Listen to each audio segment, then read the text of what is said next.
Like, I mean, by the way, if like we were all video game characters, like some people are this, some people are agile and strong, and this and that. Like, if we were video game characters on this show, my prediction would be the jet ski would have the highest level, perhaps, of likability. Right? That would be an extremely strong suit. But you, as a Christmas tree with green paint on your face, it's incredible. It's like the most likable thing I've ever seen in my life. It's incredible. JetSkiJohnson.com. How about another hint for jet ski, everybody? I know you're not going to believe it. I finally did some shopping myself. I just got this report. I just read it. But the entire time, I thought it was Mrs. Claus. It was actually Joel Jimenez. Welcome, my show What an speed. acting job. I mean, incredible. Incredible acting. My That's computer Joel. crashed. What's going on, Joel? Happy here. We just did some recording with Jeremiah, so that'll come out soon. That was really fun. I'm happy to see Mikey McKernan. I've known him for like 8 years now. It's great to see him. He's mostly sorry. What else? That's right. Don't buy your kids a fucking word processor for Christmas. That's it. I love you. The Mostly Sorry podcast available everywhere. The great Chroma Chris, master musician, batted 1,000 tonight. Chroma, what do you think about tonight's episode? We really slayed it tonight, Tony. Oh, you son of a bitch. You did it again. You with a walk-off slated joke. Red Band, what else is going on? Check out DeathSquad.tv. Become a Patreon member for the Brothers in Cursive, David Lucas, and William Montgomery's podcast. And check out Dead Air with Brian Holtzman, DeathSquad.tv. That's right. And I have a Patreon, too. Roast Masterclass. And boy, are we knocking out episodes like crazy. I just did one with a writing guru, Connor McSpadden. This guy's from the future. You might not even know about him yet, but you are going to. This kid should make fun of a fucking brick and destroy. He's unbelievably talented. I'm excited about what's going on over there. That's patreon.com/HingeClip. And we have a lot of exciting stuff. I think you're going to look back at this moment a week after this episode comes out and be very surprised at what happens with the state of Kill Tony from here. So we will talk to you soon. Good night, everybody.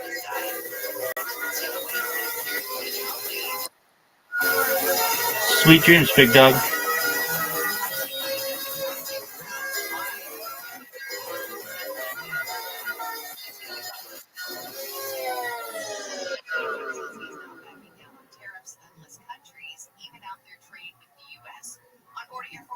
Yesterday, Trump said he doesn't want global markets to fall and wasn't worried about the massive sell-off on Wall Street last week. He said, in his words, sometimes you have to take medicine to fix something.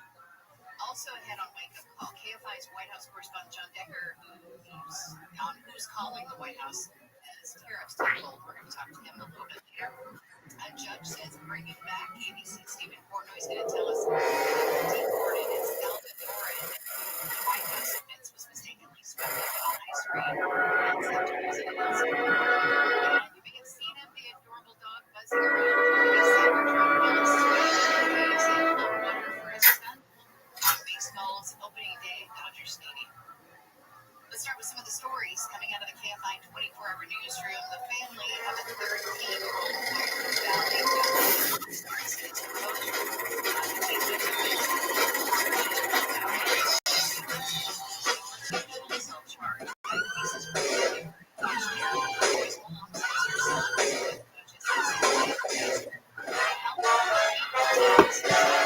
Hey, this is Rabbi. Come to the famous Comedy Store main room for a brand new episode of Kill Tony. Give it up for Tony Hinchcliffe. Hey, here we go again.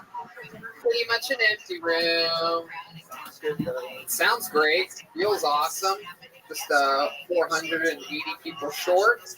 But you know what? We're going to get through it. How are you, Red Band? I am good, man. Good weekend. There you go. Me too.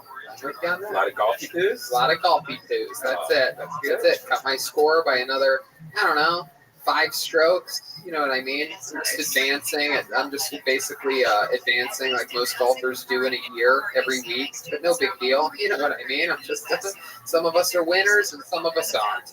I'm excited to be here again, live from the world famous Comedy Store in a quarantine main room. Hey, Look at this. Do you see this? General Bogus? It's the great Ryan J. Ebelt right here. Whoa, look at that guy. Come on. He draws every single episode. Every print of every episode of the show is available at RyanJEbelt.com, including all the tour posters, everything, all the amazing art. And look at that new Cliffs Notes shirt that I am obsessed with. That's I'm just here, lean towards that, cheek towards that camera, showing you a little. Whoa, look at that! Boing, That's great. I have a boner for that shirt. Pilot episode of Kill Tony. That's right. Sure, the diehards. And there's some other cool Kill Tony things available at RyanJEbelt.com. Make sure you check them out. Vito's Pizza is what we ate before this episode, as with all episodes. You want to hear a crazy confession? I've been talking about the ziti, I've been talking about the calzones, I've been taking it to parties. Today, I was hungry and I needed something on the fly. I had to go somewhere. I had to make a meeting, and I was hungry. You know what I did? Even though I knew we were going to have pizza before the show, I went and grabbed a fucking slice of Vito's Pizza on La Cienega. Is that all you eat now? Is Italian, like pasta and pizza? It's all I've really ever eaten. But you know what I mean? A lot of steak, a lot of ribeyes, and when I'm not eating straight fucking man meat right down my fucking gullet, I go to Vito's Pizza on La Cienega, right by Santa Monica. You can catch me over there. The great Gino is here, everybody. Speedweed, Better Box Studios. Kept us afloat during the incredible pandemic and riots here in Los Angeles. And Rick Cossack is here, taking pictures. This is very exciting. And Caveman Coffee. You can go to cavemancoffee.com and use the promo code KILLTONY and save 15%.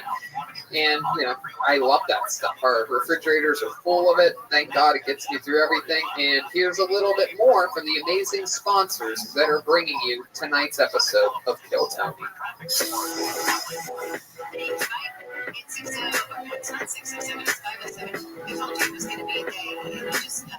And we're back! I'm so excited to be here for tonight's show. Are you guys excited here, everybody?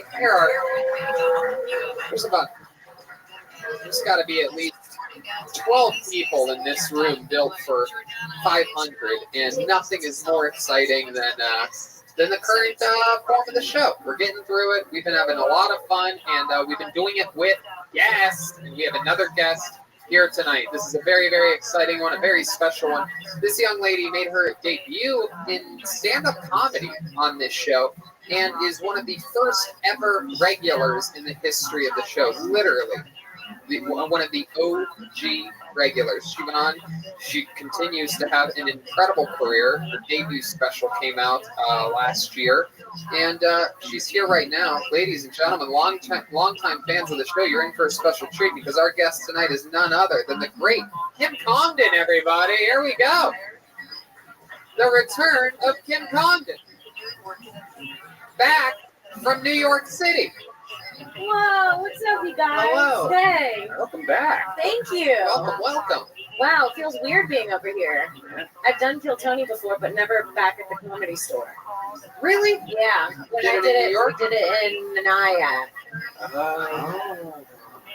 West Nyack. Oh, Yeah. that's right. I do remember that. Yeah. With Lewis, we all smoked a lot before. I remember being extremely high. I remember the Got really hammered. Lewis gave me a bloody nose that night at Dave and Buster's by accident because we were like wrestling and we were hammered, and then the security guy tried to break it up like it was a real fight.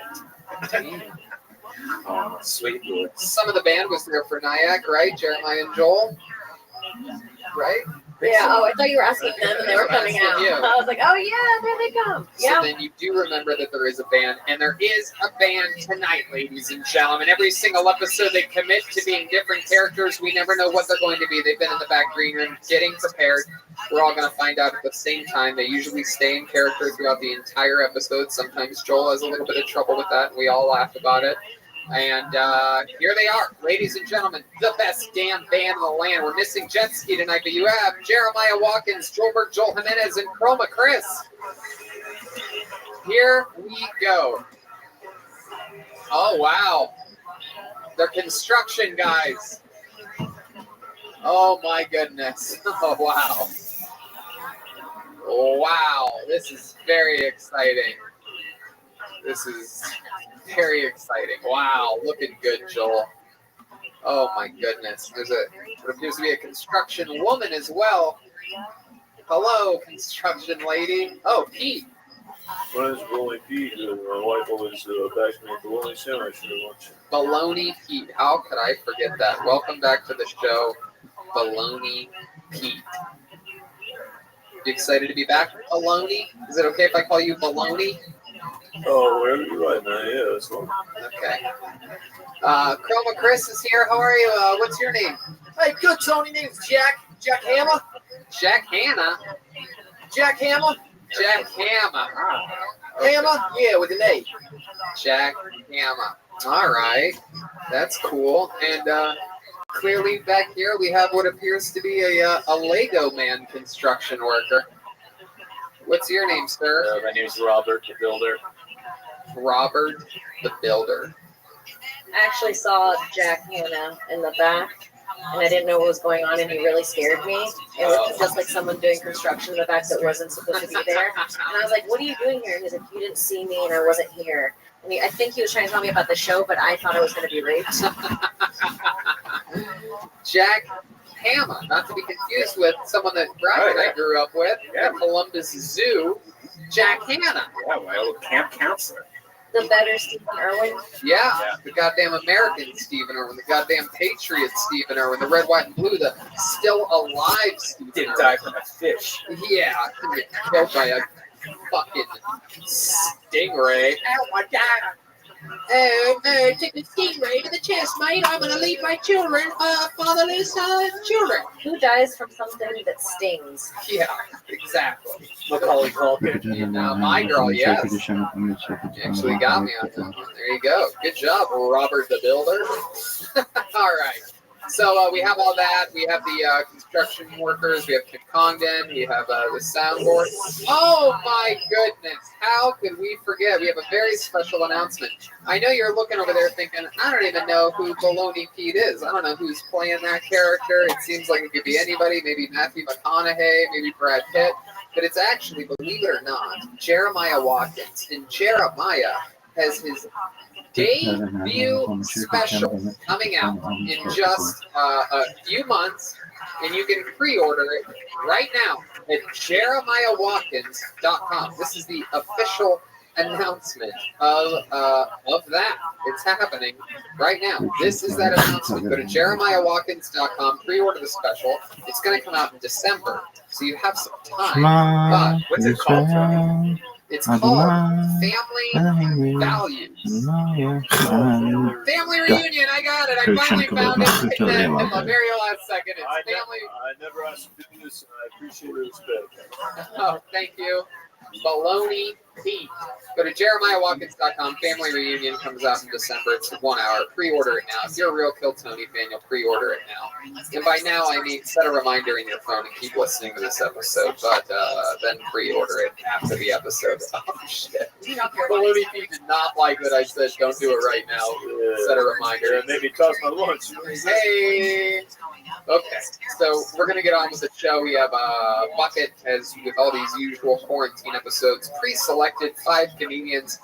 It's a big wild bucket today. People came from all over the world. Some people came from different states. Some people came from different countries. Very exciting surprises in store inside this bucket. But before we get to that bucket, why not start the show with a goddamn regular? This young man, I believe, is the longest tenured regular in the history of the show. It's very exciting because this is Kim Congdon, one of the first regulars in the history of the show. And now look, now she's one of the top young rising comedians in the world.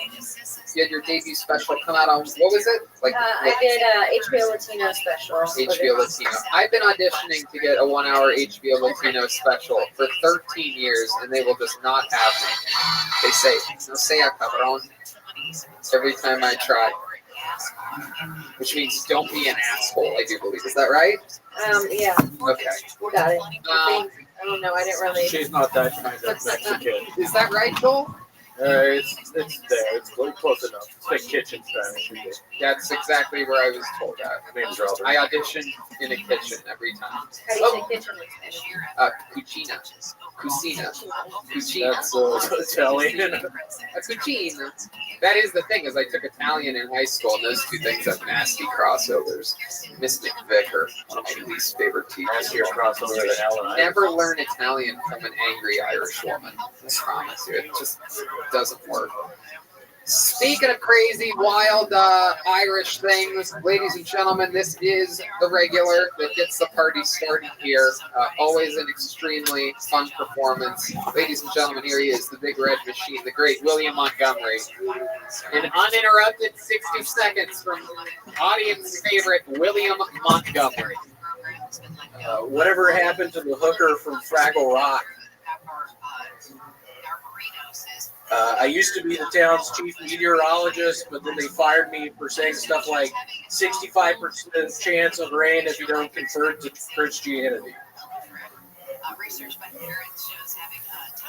I messed that up, I guess. Memphis is known for their barbecue, lots of barbecue places. My mom asked me if I wanted to try this new Korean barbecue place, and I told her I prefer Gangnam style.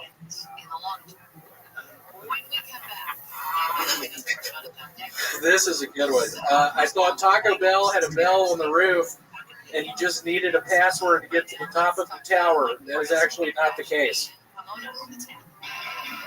That's a bad one. My first beach vacation was to Long John Silver's. I was thinking that set was going to go much better. Oh, God. I loved it. I thought it was great. How about a hand for William Montgomery, everybody?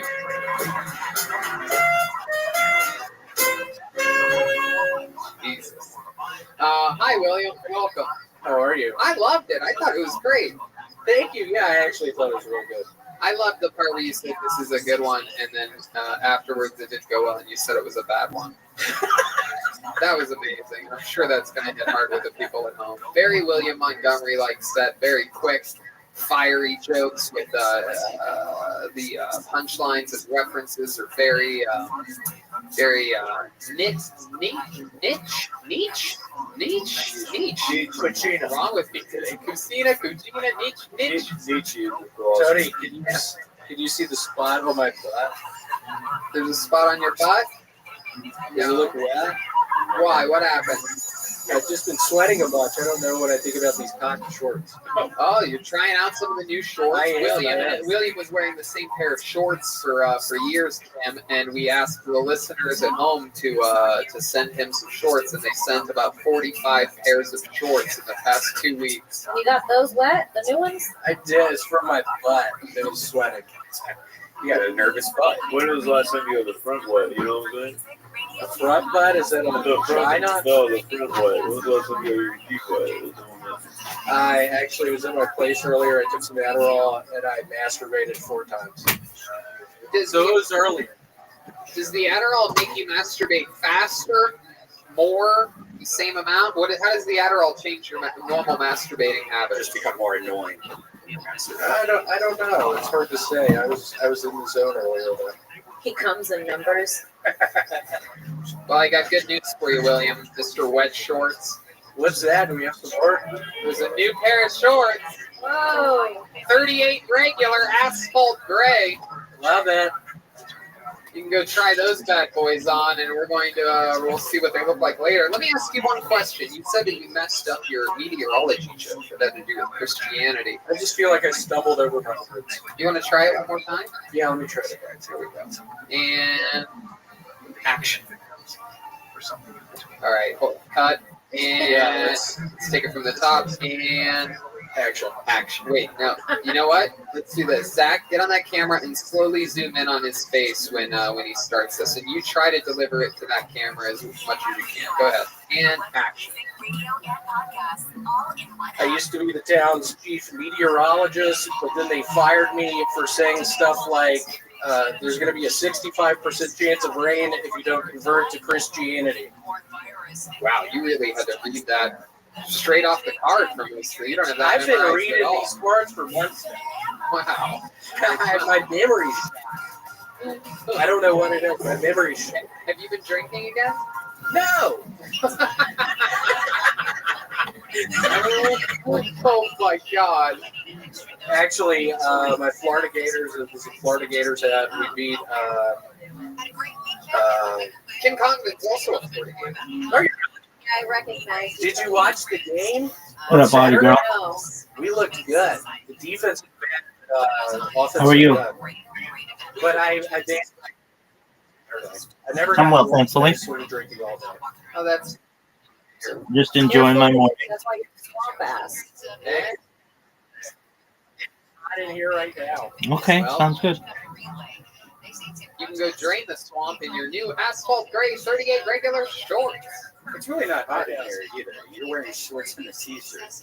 Yeah, I don't know. I've been out all day. I don't know what's up. Alcohol and Adderall withdrawals he's going through right now. It's funny because it's yeah. Which Fraggle Rock is the hooker, by the way? I always There's not a hooker on Fraggle. Are you looking for like? Do you think all of his? Does she have an OnlyFans? It's one of the first episodes she's on. William, anything else crazy happening in your life this week? Not really. I've been cooking on the crock pot a bunch. Oh, that's great. There's nothing I love more than fresh crock pot food from someone that sweats profusely. What have you made? Porridge? Like what kind of thing? Porridge. Yeah. What are you making? What's porridge? Something you make in a crock pot? No, I've been making chicken dishes. What kind of chicken dishes? Pozole. Yeah? How do you make Really that? good Can you give pozole. people, let's do a little segment, let's do a little brand new segment that we've never done on the show where you take us through the recipe for how you cook chicken pozole. Here it is, In the Kitchen with William Montgomery. Here it goes. Here's the music for the kitchen. Okay, y'all, you're going to want 4 boneless, skinless chicken breasts. You're going to want 2 cans of, what am I looking at? You're going to want 2 cans of diced tomatoes. You're going to want a big old can of pozole. You're going to want salt. You're going to want pepper. You're going to want to mix all that stuff up in the crock pot. You're going to want to put it on high. You're going to want to check it after 8 hours. You're going to want to get the chicken breast out of there. You're going to want to shred it. You're going to leave it in there for 30 more minutes. And then it is delicious. It is to die for. It probably is to die for because it sounds like you're going to have salmonella after that. Is it really not? 8 hours cooking it? What? On high 8 hours? No, it's in liquid. What kind of liquid? Oh, yeah, I missed it. You want, here we go. You're going to want, I would say 5 or 6 cups of chicken stock. Oh, 5 or 6 pounds of chicken stock? Yeah. Oh, cups of chicken stock. Oh, and also, Tony, I got plugs for my first headlining. You got bugs for it? Well, It happened a couple of weeks ago. how was it? It happened a couple days. All right, a couple of weeks ago. It's in Eureka Springs, Arkansas. Really? No, I'm kidding. It's in Eureka, California. Oh, wow. Yeah, I'm excited. I've only ever done 45 minutes once. I had probably 10 minutes. Wow. So I don't know if I'm going to con. Are you just going to go with all these index cards, or are you going to like put them in a book, or are you going to have a telephone? I don't know what I'm going to do. So you're I'm starting to get nervous. That's like a 9-hour drive. Are you going to drive there or are you going to pay $39 for a flight? So if I know anything about William, he'll take the worst possible mode of transportation that makes 0 sense to put himself in a very weird position. I'm driving. Yeah. I hung on to the bottom of the trunk. He looks like he rides passenger on those motorcycles with the things on the side. Yeah, Sidecar Willie. That's what we call him sometimes. Old Sidecar Montgomery. I'm really excited. Again, I hope these people aren't watching. Can somebody shut the fuck up? What'd you have for breakfast today, William? Seriously, can somebody shut the fuck up? William, what'd you have for breakfast today? Pozole. Yeah, you had more pozole? Yeah, I eat that shit almost every day. I think he's trying to say pizza. No, I think I'm trying to say pozole. Oh, shit. I don't think they didn't know it's pronounced. What the fuck are you talking about? William gets really angry. Yeah, I mean, what the fuck are you talking about? That's the Adderall. Come on. When you say add a can of Fazole, like what does that even look like? It's corn. He means hominy. Hominy, yeah. Oh. It's pronounced Wait, is Fazole pozole, corn then? homie. No, is Fazole corn? Yes, Or is the it hominy? hominy? Hominy Is is great. I like my hominy with bone thugs and hominy. I love that. Hominy. Okay, there he goes. You mean William Montgomery. William, go try on those shorts for us, will you? There he goes. William Montgomery, everybody. Not to be confused with the great author, Great Fazole. So Fazoli's like a pizza. It's just it looks like a stuffed pizza. No, if you look up chicken, I believe it's Pozole, and it's pronounced pozole for all you fucking gringos out there. wow. There's like 3 Mexicans in here that were pissed off when he was giving the directions. Hey, what happened to Robert the Builder? He's right here, you fucking idiot. All right. Back to the bucket. To the bucket we go for the first time. Yeah, there it is. So it's kind of like what's that chicken where you pound it like with the sauce. Yeah, it's like chicken marsala. It's like parmesan, chicken parmesan. No, it's basically chicken soup. Chicken rigatoni. Chicken parmesan. chicken rigatoni. Yes. Yes, bologna Pete. With a name like bologna Pete, you should know your Italian foods, right? I don't know. I only get bologna sandwiches for What ethnicity are you, bologna Pete? I don't know. You don't even know? I don't know. You ever your family tree before? Yeah, Yeah, what are you? I'm Italian. You sound Italian. You sound a lot like Rocky Balboa. I don't know. You don't. What do you mean you don't know? I don't know. I never heard that before. say the word Adrian. Adrian. Okay, come on. It's a little fishy to me. I don't know You've never what seen the that movie Rocky? No. Have you ever seen the movie Scream? Yeah. Yeah, you look like that guy. Okay, come on. Jesus, bologna Pete. You must have listened to the 15 episodes of Phil Tony where that joke's been made in the past. Yeah, I'm a big fan of this show. But you've never seen Rocky? No! Why did I do that? All right. I pulled a name out of the bucket, ladies and gentlemen. Put your hands together for your first bucket pull tonight. It's Amy Freeze, everybody. Here we go. Amy Freeze. 60 seconds from Amy Freeze. Here we go. Here's Amy. Amy Freeze. So, first of all, yes, it's me, the girl who I'm getting kind of recognized now because I kissed a guy on the street 2 years ago. It's really no biggie though. No, it's amazing to be here. I'm so excited. This is seriously a dream come true. Yeah, and I'm so glad that I listened to my parents. They always told me to do whatever it takes to get to the top.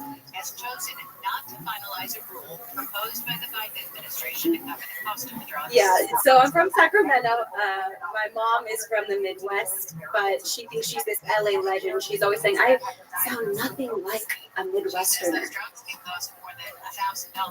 Okay, if you sound nothing like a Midwesterner, then I don't have the hair of a 14-year-old Jewish boy. Thank you. That sucked, but all right. There you go. A minute from Amy Freeze. Got a joke in there at the end. Started a bit slow. All right. 20 seconds to acknowledge that you've been on the show before you kissed a boy on the show. You know, In our- I claim to fame. In our famous old segment called First Kiss, or Kiss Me. That's not Which happened is anymore. done. It's officially a part of Till Tony, which is over forever. Which if someone hadn't kissed someone, Now and it's gonna be considered like a friend, we have 2 people zoom each other. yeah, there's zooming on the internet. Okay, Amy Freeze. So welcome to the show. Yeah, it's been 8 months since you were on the show. After that kiss, I remember very clearly. I actually remember this. That I pulled your name out of the bucket and you were not in the room, and you missed your spot. You had 8 months to prepare for that, and I crushed it so hard. yeah. How long you been doing stand-up comedy? For a year. For a year. Yeah. How long you been married to Tim Burton?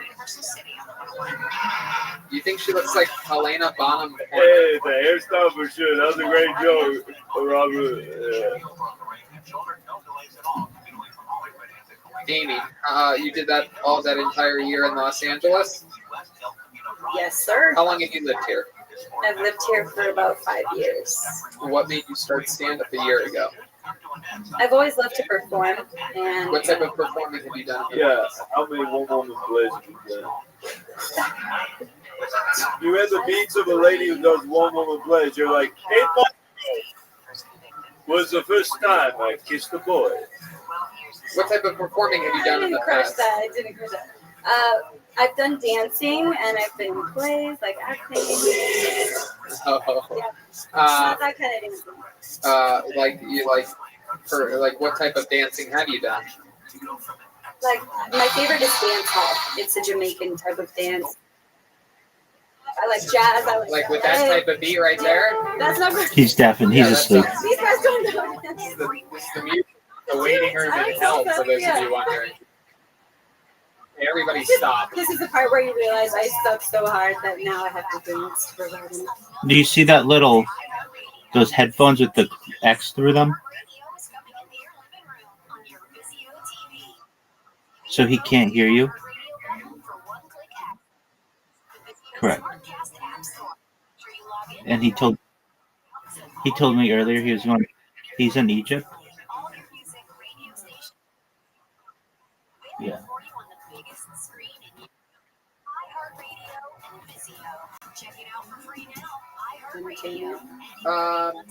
Well, you did suck really badly, but I'm not going to make you dance.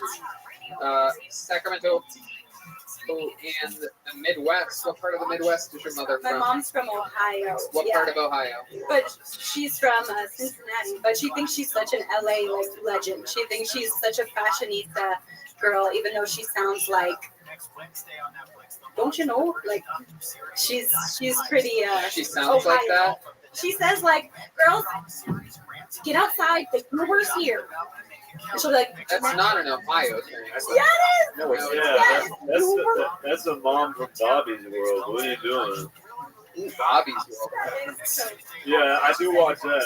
It's very bizarre that you've seen Bobby's World and not Rock. Yeah, it was right. I love Bobby. Love Howie Mandel. Okay. Where are your mother's parents from? One of them from Minnesota or Canada or something like that? Oh, my grandma's from Ohio. Maybe my mom just makes up her own language. She's always claiming that she doesn't say things that she actually says. What does she do for a living? She's interior designer. She used to be in fashion and national interior design. How about you? What do you do for work? I am a server. Oh, Crushing it. Where at? Yeah. I used to be at the Hopper, and I'm currently unemployed. So if anyone wants to hire me for serving drinks and food, I'm down. For getting up horses? In West Hollywood. I just moved out here to West Hollywood. Okay, guys. I think 8 of those is probably good enough to get the thing across. I think she made that one noise that one time. It's probably good. Looks good. So Amy, tell us something else interesting about you. Or one thing interesting about you, I should say. I'm also a yoga teacher. Oh. So I love yoga. You do? Doing it every day. Uh-huh. Yeah. All right, I like that. So- You definitely stretched out one joke into a minute, that's for sure. I have such good material, man. Do you do I was trying to make like a dramatic entrance, you know. Do like, some. Do I was one. trying to Do come up and be like, you know, like. Amy, this is shut what the I- fuck up for a second. Jesus Christ. Now you explode into a passionate performance. I am so passionate. I just. Okay, stop. All right. It's getting annoying. Go ahead. Kim has a question. As a yoga instructor, what's the most annoying thing that regularly happens? Oh shit! People farting. No, I'm just kidding. That's not it. They just try to be really competitive about it, and they're like forcing themselves into these injuries. Like people are trying to do like back bends, and then they can't get out of it, and I'm like. What's your favorite joke that you've written in the year that you've done stand-up? Do that one joke Oh for us. my god! Do your favorite joke for us. How many of you want to see your favorite joke, huh? Here we go. Here comes Okay, here's another one. Okay. favorite joke. Okay, great. So I got my phone stolen recently, but by that I mean I lost it. And so I had to listen to the radio. And my favorite part of the radio is the Art LeBeau Love Connection on 104.7. People are always calling in like, hi, this is Pamela from Van Nuys, and I have a message for my lover, Carl, in Pasadena. I want to wrap my arms around you so tight right now, honey Pooh Bear Schnuppums, and when I do, I promise I will never let you go, and I want to dedicate this song to you. Grind With Me by Pretty Whitney. That really... Oh my God! I couldn't think of something fast enough, so I just did. That was so bad. What was the joke there? There's a lot of setup there. You are like a professional joke setup writer. If you need setups, you don't need any of that. You don't need that your phone was stolen. You don't need the Art LeBeau. You don't need the number of the radio station. You don't need any of it. You just have to say, I love those things where I love those love stations. They're always like, and then go into that thing, and then add a bunch of funny stuff to it. when Art LeBeau comes on and he reads like, You don't need that. Art LeBeau's dead, isn't he? He used to own this building. Oh, You know that? You know he used to own the old Zeros. He owned the Mitzi Short. Yeah, he's a fucking legend. Sammy Short bought this club from Art LeBeau. That's how old the person that you're talking about is. Is that all of stand-up comedy has literally happened in between the time that the person that you're referencing now here He's in still September. on, I swear Shut to God. the fuck God. Why don't you join the band? She's so good at just talking while someone else is talking. Step in for Jet Ski tonight. Chris, no, I'm kidding. I'm sorry to offend the band. I can tell you guys are furious now. Why Art LeBeau? Why is that? Is that a real thing? Is he still doing it? Yes, he's alive. Are you But sure you're that's the not a disrespectful soundboard? one for not knowing that he's still around. He's still banging out like episodes. He's like a 95 years old. 95 years old. Perhaps there's someone older that you could joke about. Perhaps there's a Adam and Eve reference somewhere. That's why I was saying that I lost the focus. Who listens to the radio anymore? But sometimes I listen. Latinos listen to the radio. Where are my Latino people at? There's Digits back there representing. He's listening to the radio right now. He literally has a little boombox up. Oh, yeah. He just called in a request to Art LeBeau. Hey, yo, Cynthia, it's me, Digits. I just want to let you know I really fucked up. I left a pair of high socks at your place. I want to pick those up. Okay, well, it was fun to have you on. I think this is going to be good for you. You know, this just went about as bad on every level as it possibly can, and this is what people need sometimes. They need a little jolt. You know, you're going to wake up tomorrow and you're going to be like, fuck, I need to do something. I need to do anything. I need to write something immediately. I need to figure out something, and it's going to be good for you. This is good. Trust me. Some people come on this show and their first minute is unbelievable, and then their interview is great, and then they come back and then their stock's going down. You're going the opposite path. It can only get better. So come back again. There she goes, Amy Freed. Thank you. Oh, Baloney Pete's taking a lunch break over here. Let's see William in his new shorts. Let's do that. Let's jump right into William Montgomery in shorts. Here he comes. Here he is. Oh my goodness. General Bogus, get on that camera. Here he is. For those of you that are into abusive stepfathers, this is the one. He's yelling. He's very angry. All right. Face that camera. Show us your body. That's the camera, William. Look right down the barrel of that camera. William. I swear to God, William has no idea how cameras work. He's like always surprised when I point to the same camera every week. Oh, look at that. Hard as a rock.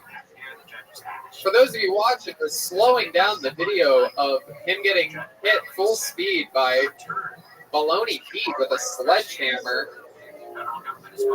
My goodness, that is incredible. It's barely moving at all. The flesh is barely moving. All right. William, what do you think about those new shorts?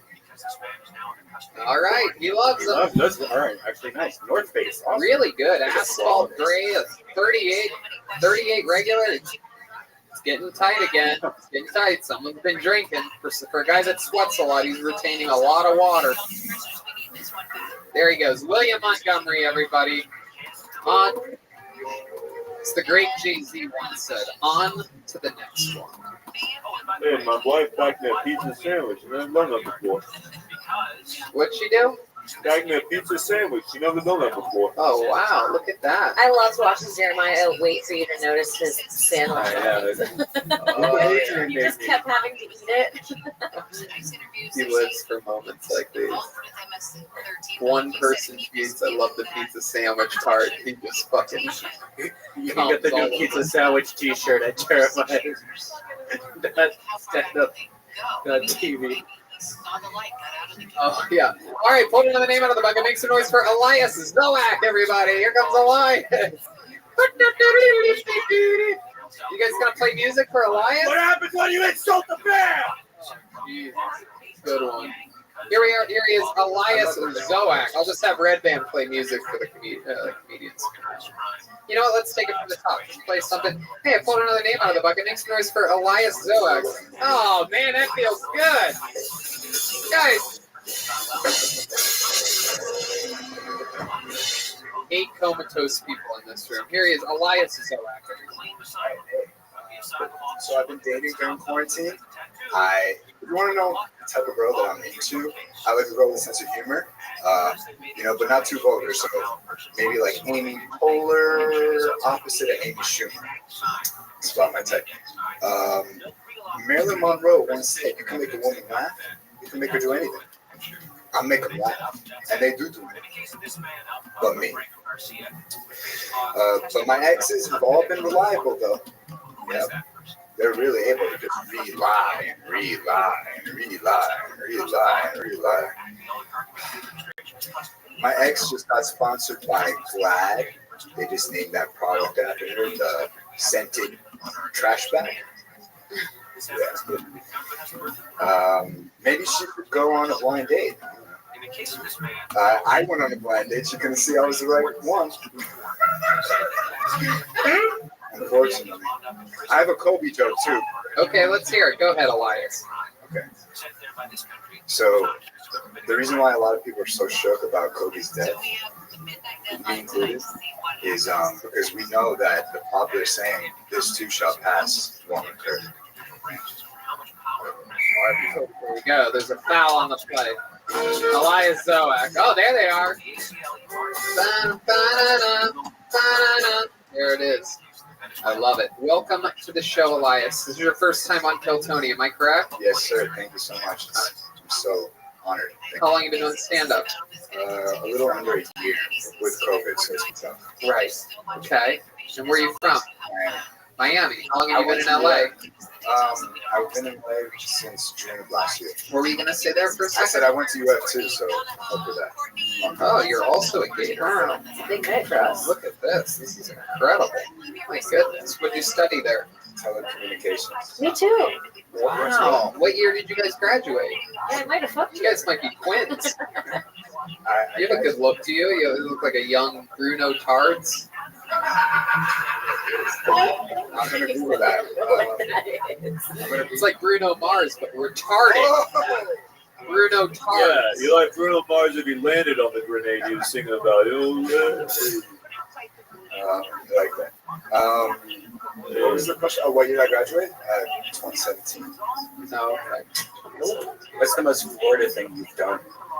Good question. You know, it's funny, like, everyone knows there's a Florida man, right? But in Florida, we don't know there's a Florida man. For us, it's just, you'll watch the news and say, man in Davy's been eating another man's face because of the recreational drug bath salts. You guys have Morgan Freeman as a newscaster there? I mean, what do you do for work now that you study telecommunications? I'm unemployed. I lost my job. I'm looking for. What job did you lose? I was a marketing coordinator, but I also am an independent producer. Well, we're all independent producers, technically. What were you producing? Like short videos and films. Oh, I do that too. Yeah. What do you like to do for fun? I like to play basketball before COVID. Uh-huh. I'd go eat during the finals. I was going to come with my Miami Heat, LeBron James jersey. I thought that'd be kind of funny because he plays for. It's like So, dude, it would have made me sad. Yeah. I thought it was a telephone cord around his neck. So you talked about that is a little interesting. You got a little fucking what's that look like? What's that? Are those beads like? Yeah, are those your praying beads or what? Are you, mindful. mindful? What do you need to remember? Just to be here in the present moment because it's a very valuable thing to be. There's the only thing that we have. Oh, so your Wow. trauma. Wow. So let's talk about it. You're a good-looking guy. You're from Florida, right? You seem like you're a nice guy. You talked about dating in your set. Is that true? Did some girl break your heart or ignore you that you liked? Is that sort of a true thing? It's just like I'm just always like a friend, you know. So it's like, Why do you think that is? well, recently some girl told me that I was too feminine, which was It might be the friendship breed. Yeah, it might be the beads that you're wearing. Do you always wear those beads like that? Yeah, you shouldn't. You know how vampires, you wore them off with garlic? That's like you wore chicks off of it. Next time you see a girl and you're wearing those beads, instead of talking about mindfulness, just take them off and shove them up her. All right, so let's see where it goes wrong here. Let's say that we're at a bar and I'm a hot chick, okay? And you want to fuck me, all right? And we're hanging out, listening to music, right? John Mayer's there. He's playing live. All right, here we go. You ready? Be present. I'm a hot chick. You ready? Here we go. Hey, what's up? What's your name? What's her name? Easy. My initial. Oh, God. Okay, stop. Hold on a second. That's the first Stop. No, stop.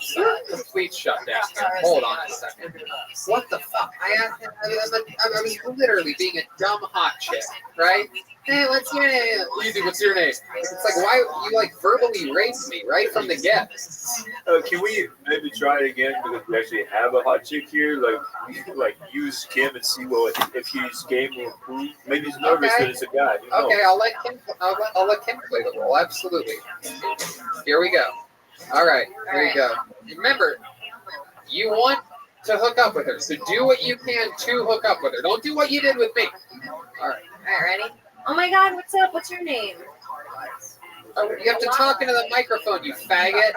Elias. What's your name? Oh, I'm Kim. Nice to meet you. Is it short for Kimberly? It is, yeah. No, it's short for Susan. Oh yeah. So you like this thing? Is that what you're? Oh, this band? No, I didn't come to listen to John Mayer. Elias, So you like what brain injury have you suffered in your life? Florida, man. It's John Mayer. It's not a band. You don't know who John Mayer is? You don't know who Bruno Mars is? Elias, put your helmet back on when you're talking to women. Okay, I'm gonna let you guys continue. You do almost everything. Wait. wrong. Try it again, but with Brett this time, just the cross. I mean, first of all, can we just acknowledge that she said Kim, and you said, is that short for Kimberly? Like, what the fuck is wrong with you, dude? This isn't supposed to be the comedy part. We want to see you actually try to get laid. Now look what you're stuck with. You're stuck with the third hottest chick on stage. What's up, bro? What's going on? Come on, try to fuck right there! What's up? Hey, dude. Just like your beads. Thanks, dude. I put them away. Oh, should I come find them for you? Turn around. I bet they're in your back pocket. You're a girl, right? Yeah, he's a girl! Have you ever acted before? Oh, pull them out. Oh, okay. Tangled. Do you mind if I smell them now? Just shit all over him now. You're getting very hungry. Oh, that shit doesn't work on me, you idiot. Elias, you have failed with all three of us. You know what? Let's bring William up here. William, come on out here. William, where's William Montgomery? Can we get William up here? Find William Montgomery. All right, let's give you one more round with you. Let's really try it this time, okay? He's here? William, come out! The name change was good. Here he comes, William Montgomery. So, William, in this scene, you're going to be playing a hot chick that wants to fuck this guy. Ready? And John Mayer, you're at a John Mayer concert. Flirt with him. Go. Elias. Elias, what's your sign? I'm a Leo. I'm a Leo too. Oh, wow. So we're fiery. When were you born? August. August what? I was born August 12th as well. It's meant to be. How old are you? I'm 26 too. Say what's meant to be. Say what's meant Yeah, to be. what's meant to be? Us. Us. In what way? Say in what way? In what way? Together. Forever? Okay, let me. I figured it out. That's exactly what I thought. Here's the problem. You fall in love with girls and you want a serious relationship. What you need to try to do, Elias, listen to me. I want you to repeat this after me. Ready? I am a pussy now. Say it. I'm a pussy. That sounds so much hotter. You were just got. That was the first time I saw you as hot. Right when you said that. See? Dude, you need to think this way, Elias. You're not going to find a relationship if you're out there matching zodiac signs with people that look like William fucking Montgomery. Yeah. We need to teach you how to go straight for the vagina instead of the heart. It's like you need to hit first base before you sign a long-term deal with the Yankees. Do you have a tattoo? On his belly button. I was gonna say yeah. It's like a Sun around his dolphin. belly button. You have a piercing though. Am I correct? You have a nipple piercing? You have nipple piercing, yeah. Are you Cuban? Cuban, Puerto Rican, Vegan. This is the Miami. half black, What are you? Chinese? Culturally ambiguous. See, that's a bad answer too. Tony, I think that's what I am. What is it? No. Culturally ambiguous. Maloney P. You're No, that's what I am. from New York. No, that's what I'm Do you not get laid a lot? Because you should. You're not bad looking. You're a good looking guy. Your eyebrows are good. You're a nice looking guy. Your outfit's not bad. Like you could get laid. It's just something about what you're doing verbally, I think. It's true, 100%.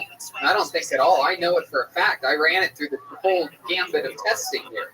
That's why I did this. I don't always go, hey, what are you saying to girls? Because there had to be a serious problem, and there clearly is. The person that you connected with the best was William Montgomery. I thought we had something. Beautiful. Elias, come back again with another minute sometime, will you? Elias Zoak, everybody. There he goes. That was fun.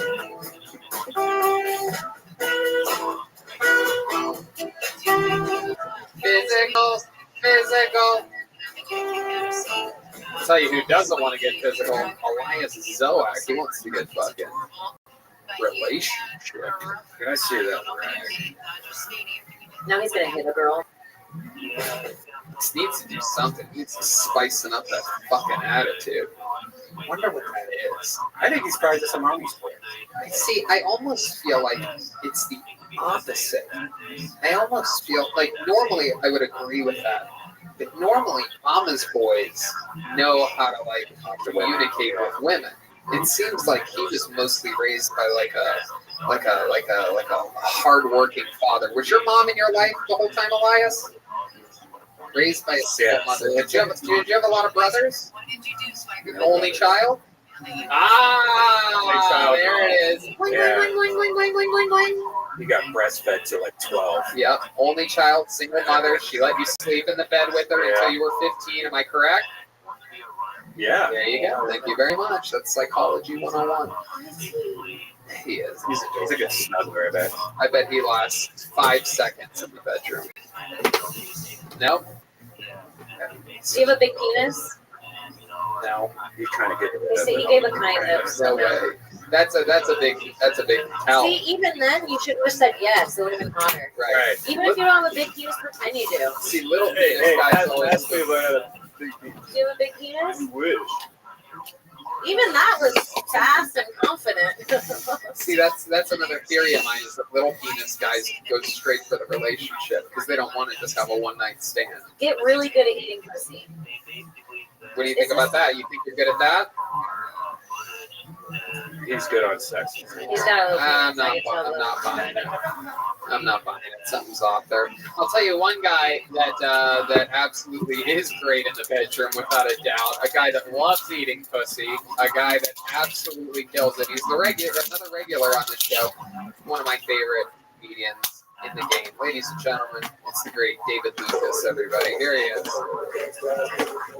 Yeah. David Lucas. Yeah. A lot of people always try to say like the South is the most racist place in the world, but the most racist place in America would have to be YouTube comments. It's Uncle Tom's Cabin in that motherfucker. I get called a nigga in YouTube comments without even having a profile picture. I'm like, how the fuck do you know I'm black? He's like, it's the way you use unknown sentences. I was like, oh, that's touche.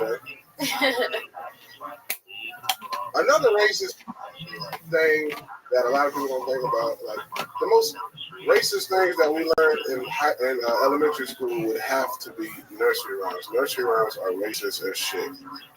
Like the most racist nursery rhyme we learned as kids was Baba Black Sheep. Do you guys know the lyrics? It goes like this: Baba Black Sheep, have you any wool? Yes sir, 3 bags full. One for my master. Like, hold on, what the fuck these white people got me reading in the 2nd grade? David Lucas. My goodness, that's so interesting. Is that true?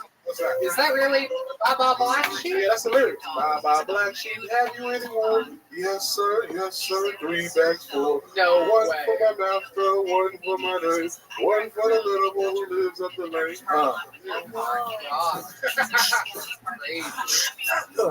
Yo, get him, kiddo. Are there any other racist nursery rhymes? Are you looking into this? Probably all. Yeah, it's not really racist, but Nigga, it's racist. We found out recently that the ice cream made it sound. Yeah, they actually changed it. Somebody made a new song. Yeah, I saw that. If anybody wants some ice cream, come right on up to this straw. We are not racist at all. We just have ice cream in a truck. So Baba Black Sheep. My goodness. Racism. Are there other racist ones? What about Jack and Jill? I think that's Down about. I know. Ain't that shit about like rape or some shit? Or some crazy shit I heard about the Jack and Jill about. Yeah. Eeny, meeny, miny, mo. Yeah, that's a right. song. That's a song about niggers. I think so. Pick a nigga It depends by how you sing it. There's a couple different ways. Look up that one. No, it's pronounced tiger. Yeah, that's what they changed it to in the 80s. It used to be pick a nigga by his toes in the 50s and 60s. Wow. Seems like a weird place. The word picnic is racist. That's why Jordan's got so big. I guess. Goodness. All right. Eeny, meeny, miny, and mo were all in the same prison cell together in 1836. It's incredible. No, I'm just kidding. Wow. So David, that's fun. What else? YouTube comments being racist. It's true. Even I get called the N-word Yeah, in bro. YouTube comments. They be ready to drop the word. I'll be like, bitch, you know I really fight. Nigga. I really beat you. You know what's funny is that every time you're on our YouTube, it's demonetized because every time you're on, you say the N-word like 5 times. And I've tried to fight it so many times, and they go, we have a human look at it, and no, you have the N-word 5 times in your YouTube. Oh, we need to start. We need to start leaving it. That shit. Oh yeah, I gotta just stop saying that. Yeah. Sounds good. I hope you have a wonderful day, Audie. Take care. Hey, change it to Tyga. All right. Well, tell me what you want to tell me. Well, thank you so much. I appreciate that, and I wholeheartedly agree. Have a wonderful day. Bye. No, I don't. But just stay on the doctor story. Who knows? Maybe there will be a meeting of the minds and they can get that lifted or something. But can you actually up that? Can I? I'll ask my people. We'll see what we can do. Swagger Band, thank you so much for coming on and explaining your side of the story. And please give that Swaggy a big hug because that is one beautiful dog. And be safe out there. What's your IG and TikTok so people can follow you if they want? You can just search SWAGRMAN, or you can just look up Swaggy Wolf Dog on Google. You'll find them. I want to say thank you so much, and it's very awesome talking to you. Well, it's great talking to you. I wake up really early today. I appreciate you. Now you can get all kinds of stuff done today. Swagger Man and Swaggy, thanks so much. Good luck to you. I hope they lift that man. Because, Dodger fans need to be together. Yeah. All right. Yeah, we need to stay together. All right. Take care.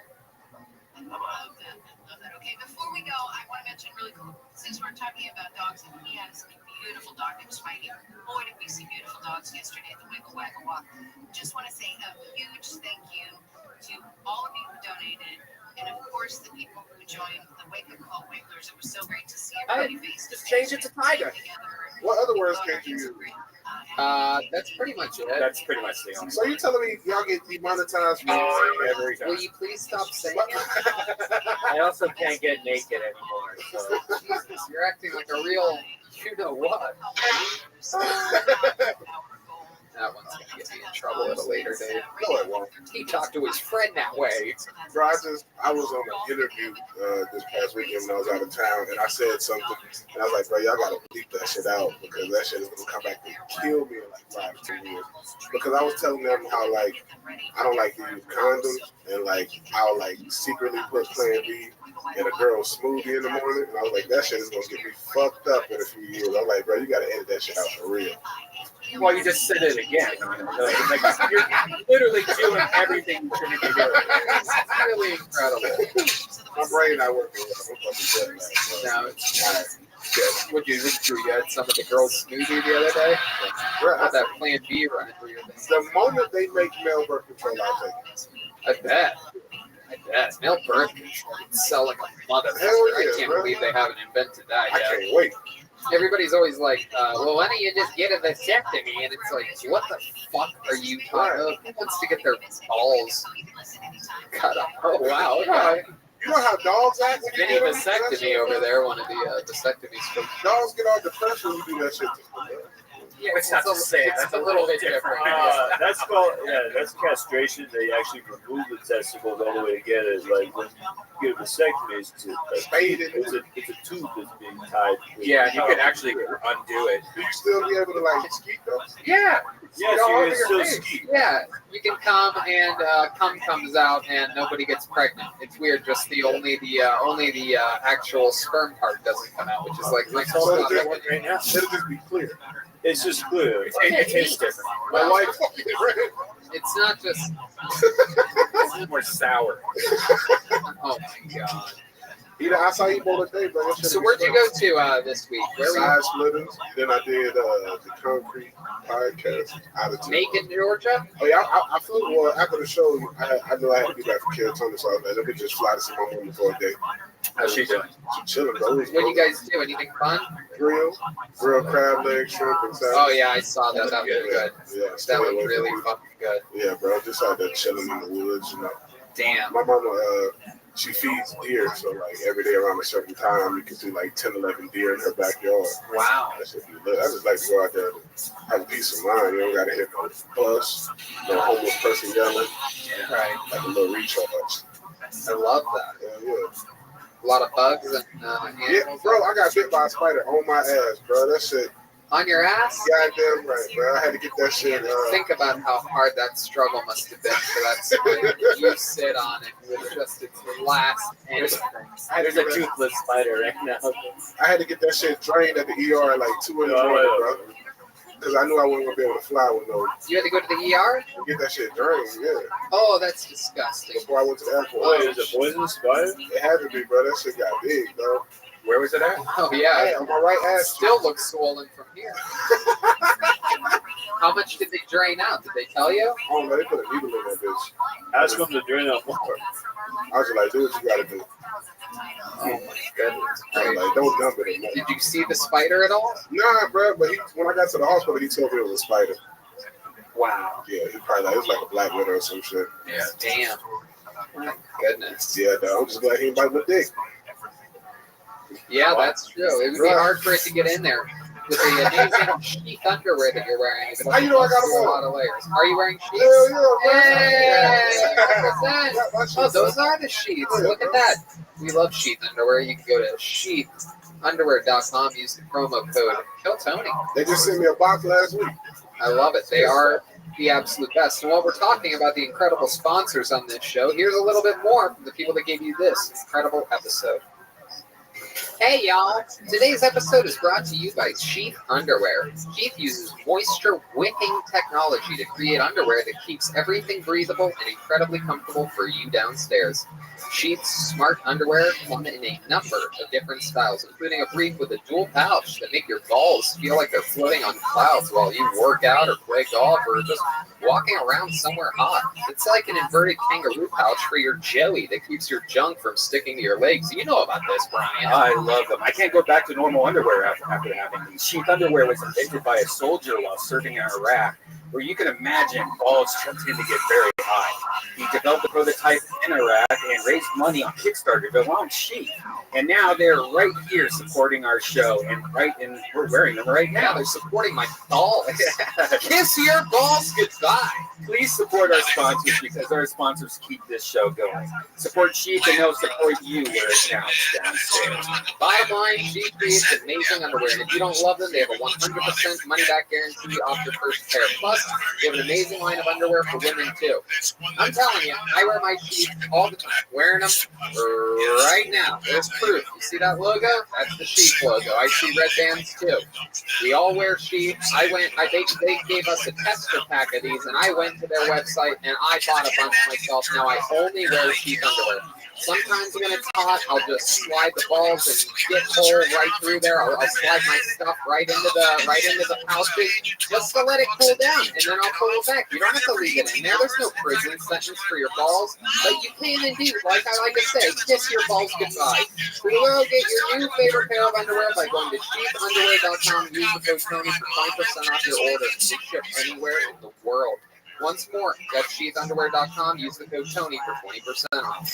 And we're back with the great David Lucas. David, who's that on your shoes? Is that Dennis Rodman? Dennis Rodman like a motherfucker. You see that comedy show train, bro? That He's the only one in the world. That is incredible. That looks beautiful. Major General Bogus. Another year they put some gold with diamonds in the 3Ds and so. Oh, that's good. Oh, very cool. You have a friend that made that, right? Yeah, GBO Design. Shout out to my boy GBO Design. You know what I'm saying? He gave me this to show what he can do with the really shit. So, yeah. How long did it take him to do it? Because, you know, like, when somebody's doing something out of the kindness of their heart to do it, it's like, bro, don't treat it like a motherfucker who paid you thousands. Get it to me when you get it to me. So, we probably told about this like 2 months ago. And it's just in the mail today. And I got that. That is so cool. You're so likable. Yeah. It's true. He's an absolute killer. Kills on the road. We had a lot of fun together. We were the last people. 7 sold out people to do. Yeah, 7 sold out shows in Otoya. Me, him, and Saturday Night Live. How cool is that? Yeah. What? How unexpected. I guess I feel like everybody knew she was going to blow up at some point. It was crazy to have it. Great news. It's very, very exciting. I could hear Jeremiah screaming.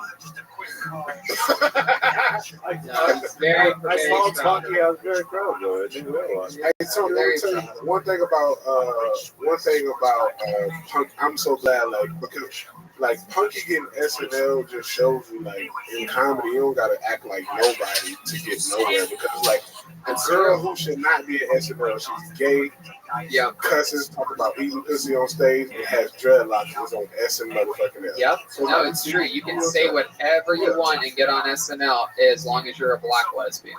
That's it. That's all you have to do. You have to cover. If you knock off 2 to 3 diversity bingo plays, then you can get on SNL. They don't want me. The 2 people laughing the hardest at this are the 2 people that understand what it takes to get on SNL. Michael Lair and Jeremiah Walker. Yeah.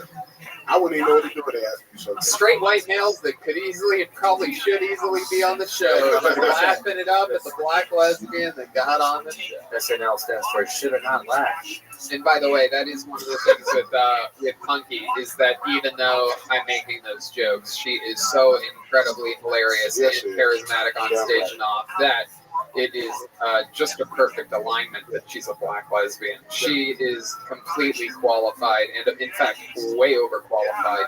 In fact, much like their hiring of Shane Gillis a year ago for those incredible 3 days. I think that SNL is really showing a set of balls, and if things go correctly and they do what's right and they do it like Bill Belichick's running the show and utilize what they can for the best of the show, Punky should be the thing that kicks it off next week when they have their premiere, and she should be featured throughout the show, not hidden and have to pay dues like their old dog shit system that holds them back tremendously. But thanks to SNL for being SNL, because you helped the internet comedy scene grow tremendously by taking your golden time slot and sucking with it for 2 decades. Thank you so much. Shout out to SNL. But Punky's going to bring it back. That's why I love Tony, man. That is Heck yeah. Can't fire me from You know who asked me about you most on the road? Too. Black folks. Goddamn motherfucker. Black folks. They're like, what? Dudes are like, oh, man, your boy was on that movie, dog. I said, your boy in that movie had gold and everything. Your boy was in that movie. So I was. And, what? Yeah, I was in a movie. I didn't promote it much. I didn't promote it once here, actually. I was in a, what is it? Jay Farrow? 10 Minutes to Fame with Jay Farrow and Cat Williams. It was so much fun. I play a network executive, but it's me. Yeah, it's really fun. It's actually a really good. Yeah, I was actually, I don't want to say surprised, but I was very impressed at how good the movie was. For as much talent that they stocked in that movie, it's not a bad movie. It's like you can. I watched the whole because I watched it because I like to support anybody who's put a lot of comedians and some shit. And I was like, man, it's gonna be bad. And then I was like, oh goddamn, I'm really watching and paying attention. It was really, really good. Jay Farrow and Cat Williams. I mean, of course, Cat Williams and Jay Farrow. They're both extremely talented. They carry the movie. It's incredible. I have a little baby, sweet little cameo. Cat Williams is mad at me. He's so funny. He was so cool. The interesting thing about Cat Williams that I learned from working with him on that set was that he's a different person on a movie set than he is at a comedy club. He's a very, very, it's almost like UFC. You know, in the octagon, these people are fucking animals. They have one focus, and that is destroying their opponent. But a lot of them are so nice and so cool. Like when Nate Diaz is here, he's the fucking coolest, funniest, most awesome guy in the world. And you see him, you know, in the octagon, it's an entirely different beast. And that's how Cat Williams is at comedy clubs compared to movie sets. He knows that he's a boss, you know, 30-year comedy vet. On a movie set, he's like the nicest guy. Right. Incredible. But I will tell you one more thing, even though this interview is going long. A funny thing about how you said that black people love me. So I was on the golf course the other day, and at one point on the turn, I look at my phone, and for some reason, I noticed that literally, for some reason, in the 2 hours that I didn't look at my phone, there's I don't know. I'm going to just throw a number out there and say 500 new Instagram followers with 100 new comments, and they're all black people avatars, right? And I'm literally like, oh, fuck. Either this Kobe joke thing came back, something I've said in the 7.5 years of making racial, not racist, but racial jokes on this show and other places is going to fuck me up. And then I realized that they aired one of the roast me things on All Deaf Digital. Yeah, so it ended up being a good thing. They tagged me in.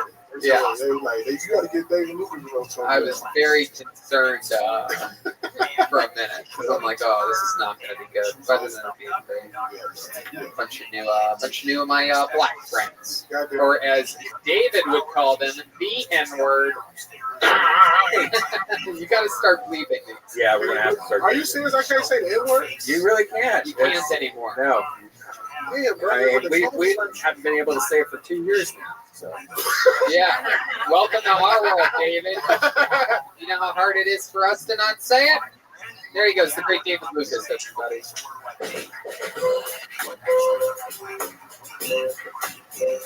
Hey!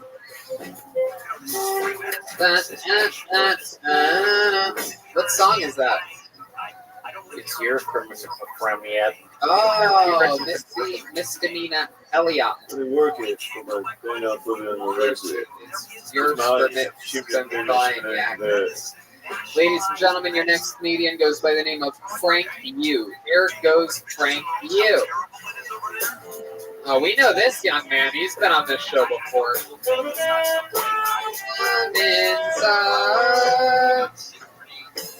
Here is Frank Yu. Hey, what's up? First off, I don't got to tell you guys I'm Mexican. See the young to the right. Well, I've been doing my part to fight racism by sticking up for other cultures. A few months ago, I was at a party, and there was a Nazi skinhead dude there. And anytime the DJ played a song he liked, he'd be like, Auschwitz. I said, hey, please don't do that. I tried selling weed one time and I never made any money. My problem was I was selling weed to other Mexican kids, so I got paid in memories.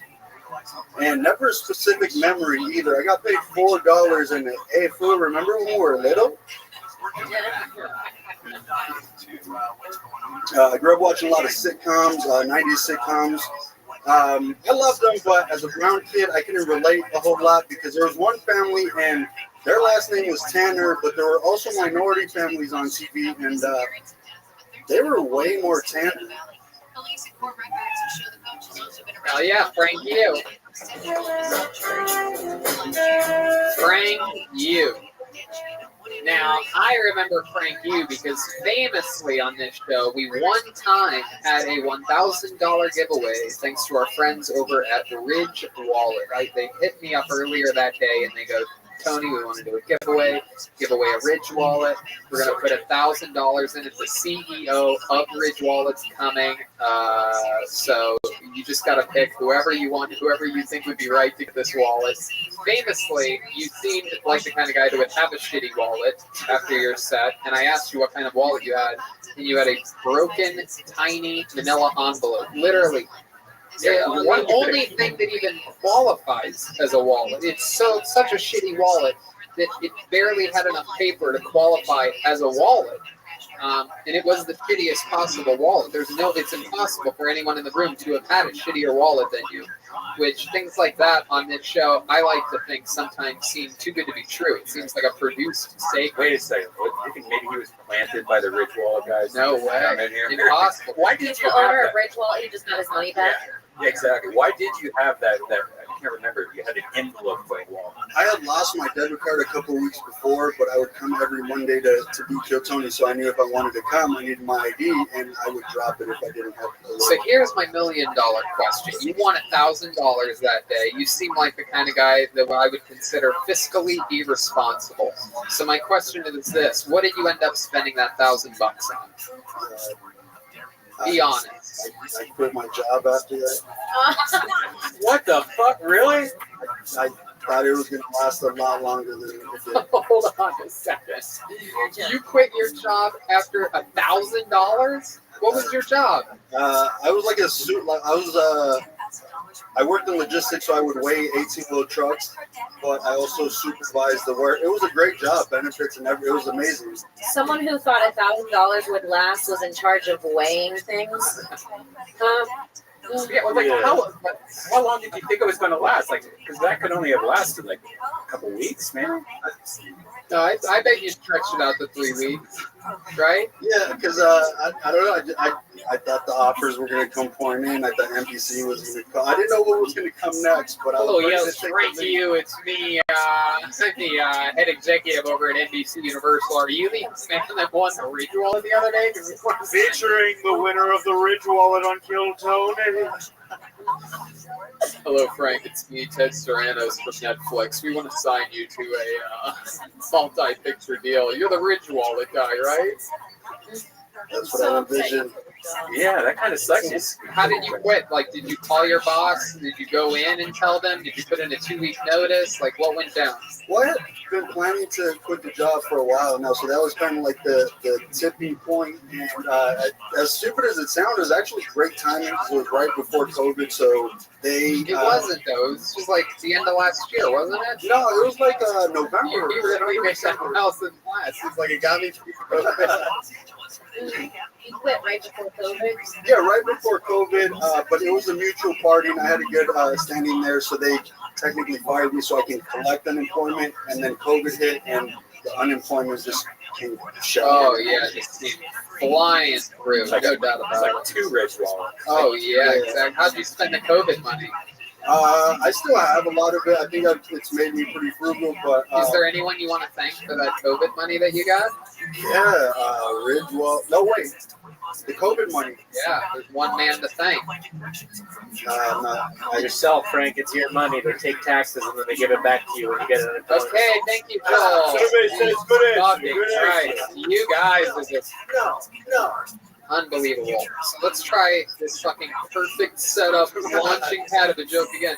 Is there anyone you want to thank for giving you the COVID money? He's a very handsome man, but I'm not going to do it. Who? President, Commander-in-Chief, God, Trump. I've been watching you for the last couple of weeks. See? I'm a big fan of yours. That's weird because I got unemployment under Obama. I wonder if it was just Trump's new idea or You've had unemployment. did Trump invent unemployment? I don't. You gotta. Am I learning something new? Hey, but it's okay because you're paying more taxes than he did. That's absolutely true. When you're super duper rich, you don't have to pay taxes. It doesn't exist, folks. You guys know how much money Jeff Bezos pays in taxes? You fucking Yeah, that's crazy. Yeah, it's much crazier. Trump doesn't give me 2-day shipping though. I did like the breakdown of the taxes thing. They said like how much he gets just for his hair. It's something like $75,000 Easily a year for his No hair. doubt. You have to have someone do it. You have all those television appearances. That shit adds up. If you have a fucking actual like hairstyle like he does. You know there's a flow chart for that? There's an actual chart that people get that have to do his hair. I once, on another set, talked with a woman that worked over at Saturday Night Live, and there's a hair flow chart that is given to everybody that has to do his hair that shows you exactly how it's combed. There's like a 6-step thing. It's pretty incredible. Is that it? Looks like a real nice dude. Yes, that has anything to do with how nice he is, Joel. Boy, are we reaching today. Deeply. Sounds like a real nice guy because of the flow chart on his Hey, hair. dude, you want to talk about reaching deeply, dude? I got a 2x4 between my legs. So, and by the way, the difference between the Obama and Trump thing is that one's unemployment, the other was a COVID relief that was his idea, and he tried to do more, but you're fucking Democrat. But we were talking about unemployment. No, we weren't. We were talking about the Trump money, the COVID money. Oh, sorry, there's a jackhammer going off right now. So, Frank, what else have you been up to during this pandemic?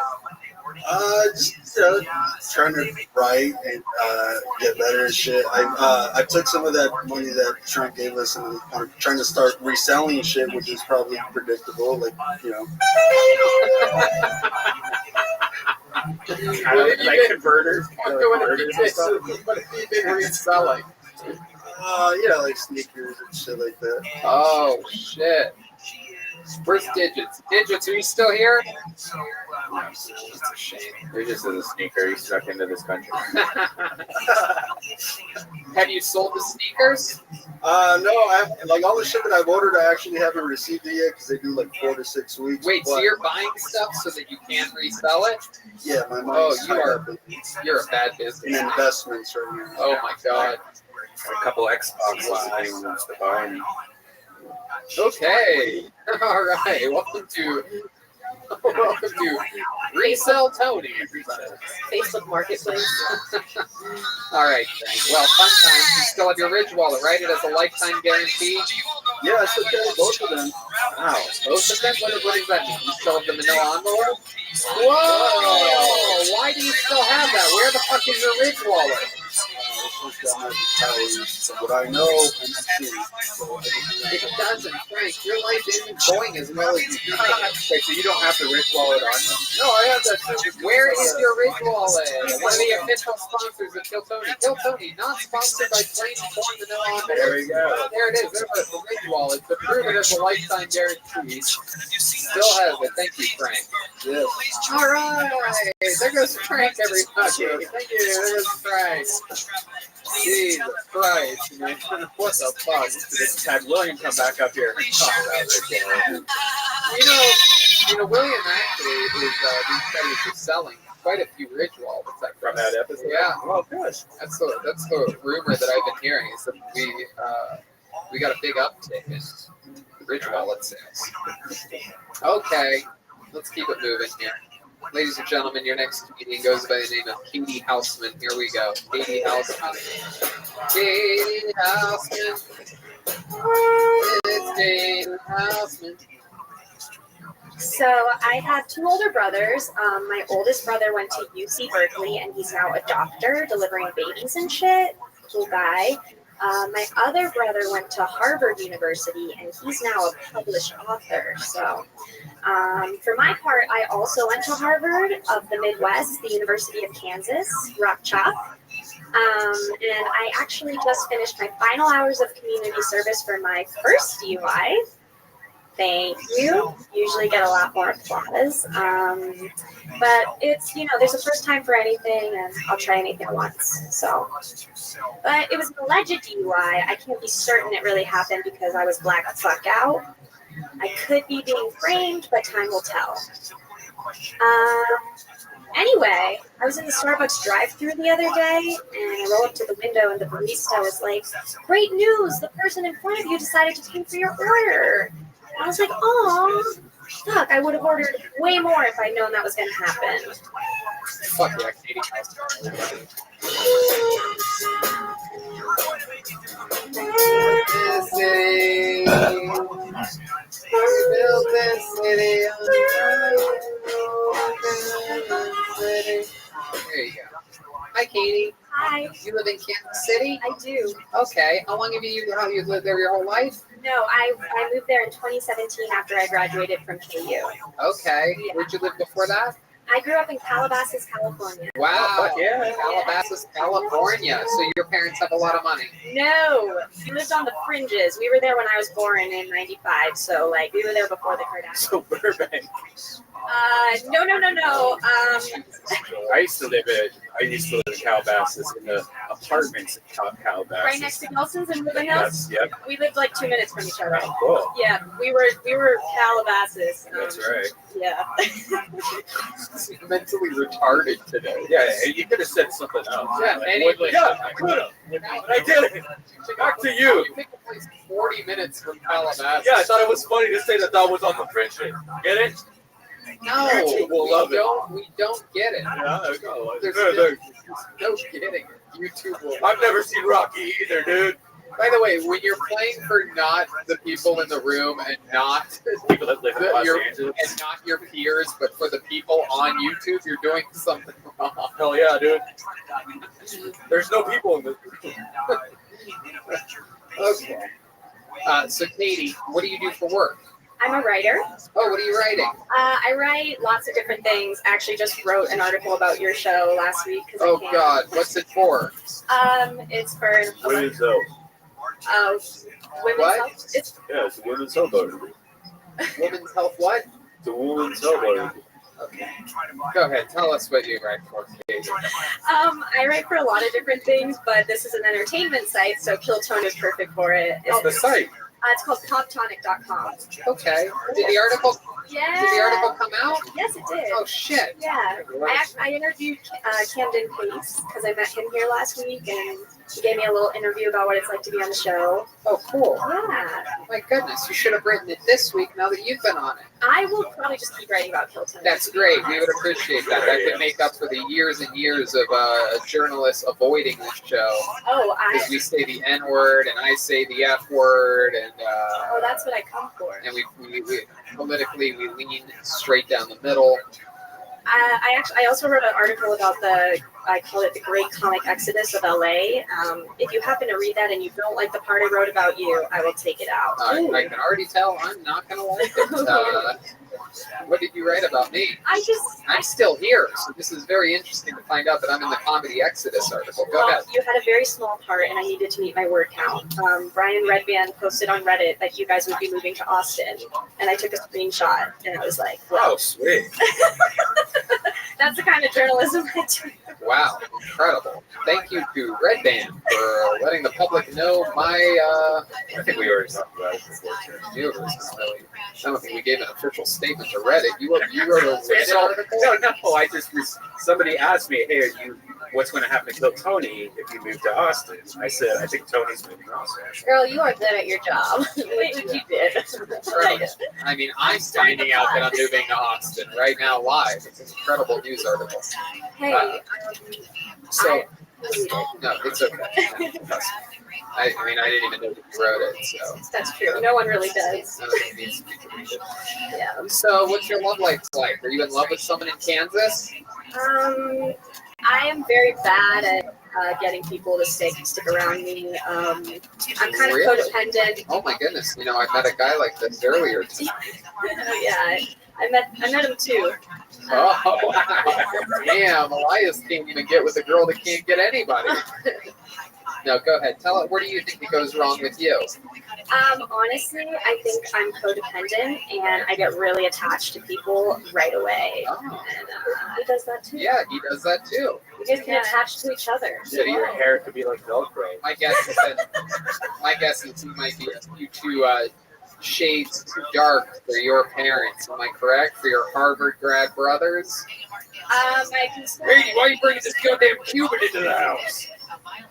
Hey, I got the DUI, so they're already far past disappointed with me. That guy's way too racially ambiguous to be in our. So let's talk about this DUI. What happened? You had a couple white claws and you got on your tricycle.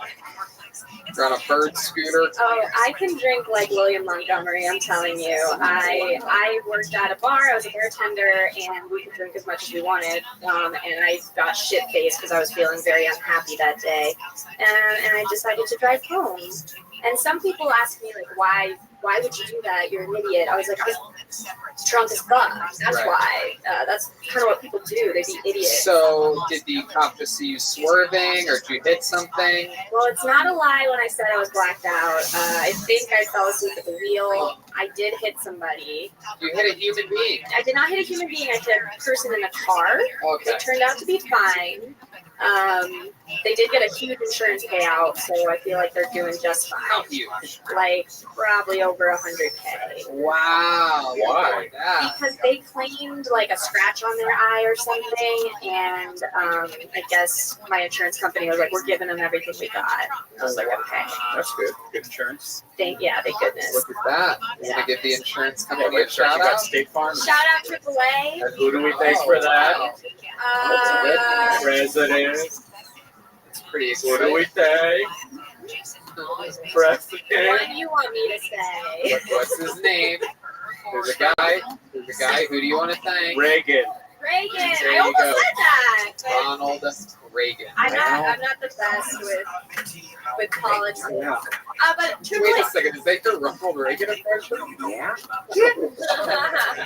What kind of stuff do we have here? Wait a second. Are we have Red? Did we finally find Red Man's third impression here? Oh my God! Did you know about this? I found out about like the second episode of Jeremiah Wonders, and since then I've asked him for it every single. You gotta hear his Johnny Carson. You gotta hear his Johnny. Wait, is it exactly the same? Johnny, It has to be exactly Johnny, the what same. kind of stuff do we have here? What? Just set up. Oh. Thanks for ruining. No, I can't ruin it, Joel, because I am the host of the show. So I can't ruin things. You can ruin things, other people. I can't. It's impossible. And who do we have to thank for that? Exactly. Thank you, Mom. It's my mom reminding Joel, just play the drums, bitch. Well, that was a good one. Thank you, Pat, my stepfather. All right, let's hear this Johnny Carson. Hey, wait, what do I usually say? I don't even, now I'm all confused. Hey, Johnny, who do we have on the show tonight? No, that's Ronald Reagan. I can't get him. All right, well, let's do an impression of Ronald Reagan on Johnny Carson. Do one where Johnny Carson's interviewing Ronald Reagan. Oh my God! Come on, you got this. Don't even think about it. Just do it. Now, tell me, Ronald. Yeah, I can't do it. This is, Johnny, what kind of show do we have tonight? we have a good one. I can't do it right now. All right, it's okay. I am so confused with Ronald Reagan's voice. Not easy. It's not easy to do either one of those impressions from the early '80s, but you're very good at them. Can you do any impressions, Katie Houseman? I can do a few. Yeah, go ahead. Let's hear one. Shoot, now I'm going blank, but I know I can do some. How about a Ronald Reagan? Do you have a Ronald Reagan? How about an Ed McMahon? You go a little like more recent. No, it's okay. You don't know any of that impressions that you can do? Do it, Andy Schumer. Andy Schumer? Yes, Sure, Andy Schumer. famous Andy Schumer, everybody. Here she goes doing Andy Schumer. You can basically do anything because Andy Schumer is not a famous person. Hi, I'm Amy Schumer's dad. I'm really proud of her. Oh, that's not a good impression. There's no way he's proud of her. Oh. All right. Any other fun facts about you that we should know about? Do you have any special skills or talents? I'm pretty good at push-ups. Really? Yeah. You do push-ups every day? I try to. How many push-ups can you do? Oh, right, like on the spot. I don't know, maybe like 20. Wow, Joel does jujitsu. Joel, why don't you get alongside her out there for those push-ups? Reagan. Jesus, Joel. You're welcome. Yes, let's fucking do that. Go over there next to her and do fucking push-ups, Joel. There he goes. Go on, Joel. No. Go do push-ups next to her. All right, here's some. There you go, yeah.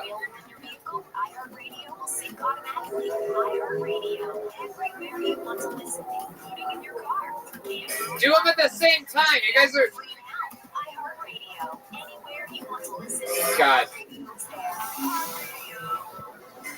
This is the dumbest show of all time. This is literally the dumbest show. You guys are doing them at different paces, different speeds. There's no common sense being applied to this push-up competition whatsoever. I was just trying to keep up with Joel. Joel, what did you have before this show? Like Red Bulls or something? Adderall, William gave. No. See, the truth is always funnier. What did you really have before? Honestly, Yes. pizza from Vito's Pizza. What did you drink? Water? Yeah. Tony, ask me what I have before we go. No, I'm gonna stick on this Joel thing for just a second longer. Okay, and ask me what I have then I'll before we set go. you up. Then I'll set you up just the way you want it, Baloney Pete. Joel, what else did you have before the show? I always like to try to figure this out with you because some episodes you're just a perfect little angel, and then some you're out of fucking control. So what else happened? Oh, just fun. Okay, thank you, Joel, for at least when the pressure's on, contributing the most. You're welcome. What did you drink before the show? Fun. Before the show, I had a vodka soda. One? Yeah, and then during the show, I had 2 shots of vodka. There you go. Okay, there we go. He's drinking vodka. A little Russian metal. All liquored up. Little Russian meddling to kill Tony this evening. Hey, Thanks Baloney to- Pete. Oh. Okay, Joel. No, you go ahead. Okay, Baloney Pete. What did you have before the show? Explosive diarrhea. Hey, there you go. There you go. All right. Katie. Put that in your fucking article, huh? Yeah. What do you write about that? What do you write about the tensions of brewing here on Kill Tony because we have a young... Okay, go ahead. Did you actually have somebody pay for your Starbucks? Is that a real story? Like, I actually had that happen to me once also. And same exact thing. I was thinking about getting, like, something expensive, and then I ended up getting a nice coffee, and I was really pissed off. It actually made me more pissed off that I didn't order something.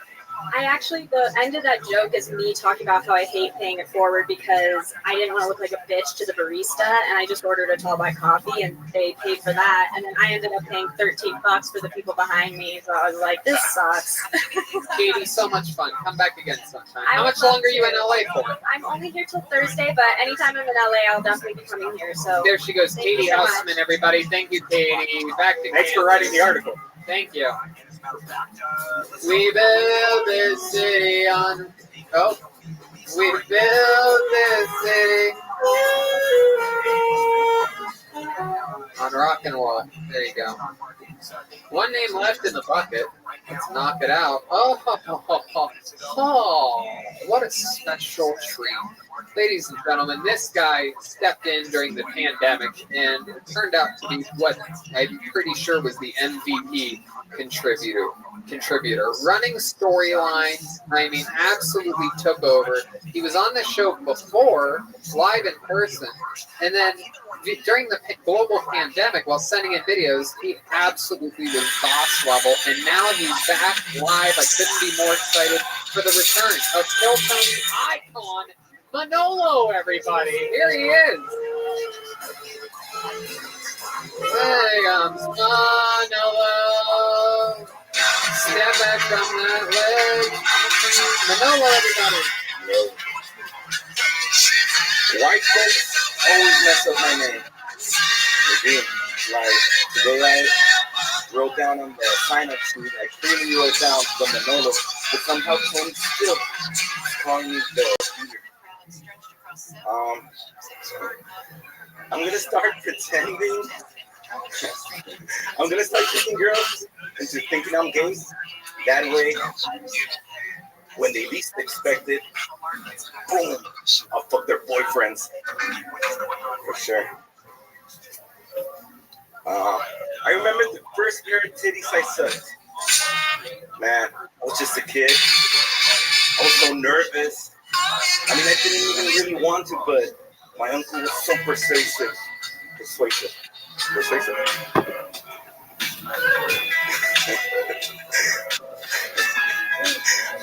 I used to date a girl who was a twin.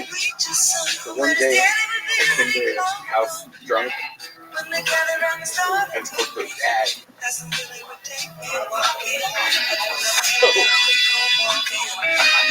My sister in the house didn't have twins. So one day, I came home to her house drunk.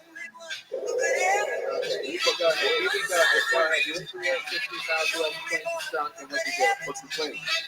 Oh my God. Manolo.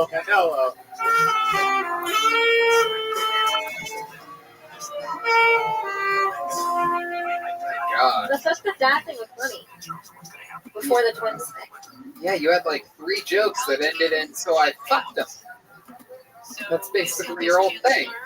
Funny thing about Manolo is he's somehow 10 times funnier on the internet than he is in real life. It's incredible. I'm still off on the delivery, the language barrier, you know? How many?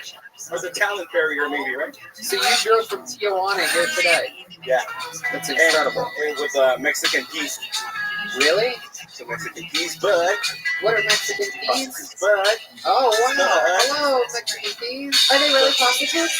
We don't have things. But... Do they know what we're saying right now? I think the guys do. Hello, ladies. Are either one of them the ones from the video? She actually made one. Is that the but that's not the one that, like, There was that angry one, and then there was a really nice one. The Chinese looking girl, right? it seems like there's always one in all the videos, and even here today that's on my phone. Like, there's just, like, the one on the left on They're making deals. They're the only thing that can cross. That's the thing. The other ones can't cross, but they're a little bit scary. Because where are we going? Are they even famous and stuff like that? I showed them a picture of you. You were on the Joe Rogan show, and she saw you and she didn't recognize you. But she said, "Oh, I know the other guy, Joe Rogan." So now they think he's Joe Rogan. Oh, that's perfect. Yeah, this is Joe Rogan. Hey, what's up? Wow, I think we found the fourth impression. TMC. Hey, what's up? Hey. On it. So, hey, what's up?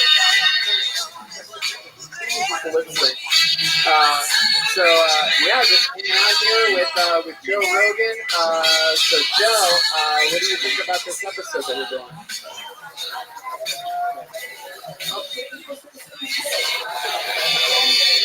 There you go. All right, Joe, thank you. This is out of control today. It's just a perfect episode, right down the barrel, from beginning to end. Good as you can. He's Joe Rogan. He's the office. Okay, so Manolo, so it's so interesting. Have you had any relations with these two beautiful Mexican ladies? Not yet, but just touched around and stuff like that. But you think they would want to come up and talk to us with you? I don't know. Do you guys want to come up? Yay! All right. Business is about to pick up, ladies and gentlemen, here in the last minute. Let's go, Tony. Here comes my friend Consuela. Oh my God, look at you. What a rare beauty. What's her name? You said? Oh, so pretty. What part of Mexico do you live in? Tijuana? Oh, wow. I'm Full Sun's was different here. You're so pretty.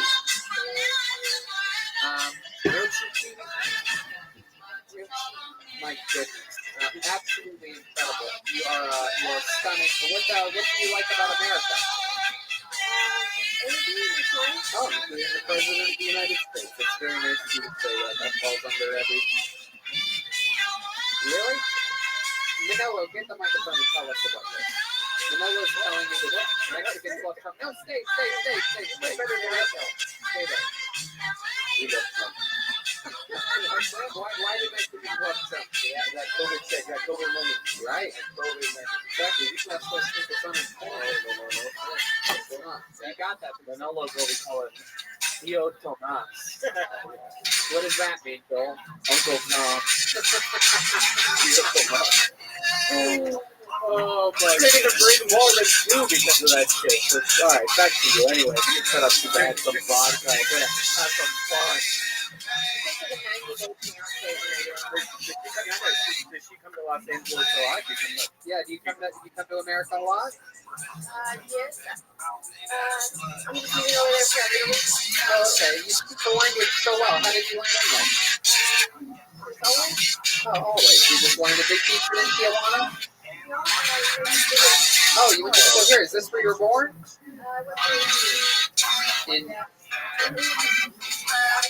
How did you go to school here? Yeah. Oh, very cool. Who was president when you moved here? Well, it was probably me. Oh my God. It's my new favorite thing ever. Ronald Reagan. We're also 5 seconds ago. When I was a kid, that was like the cool guy to do. DMT. It's a real experience. We're also reselling stuff. Things Rogan, right? Yeah. We're also reselling some on Craigslist. What are you guys reselling? Stuff for the man. And grams of cocaine. No, stop being silly. Are you guys really reselling things? No. She's so pretty. How old are you? 27. My goodness. And what do you do for a living? Wow. You have beautiful hair. Red band. Where's this red band? You're fine. I'm in Rogan. Wow. Do you have a boyfriend? Do you have a boyfriend in Tijuana?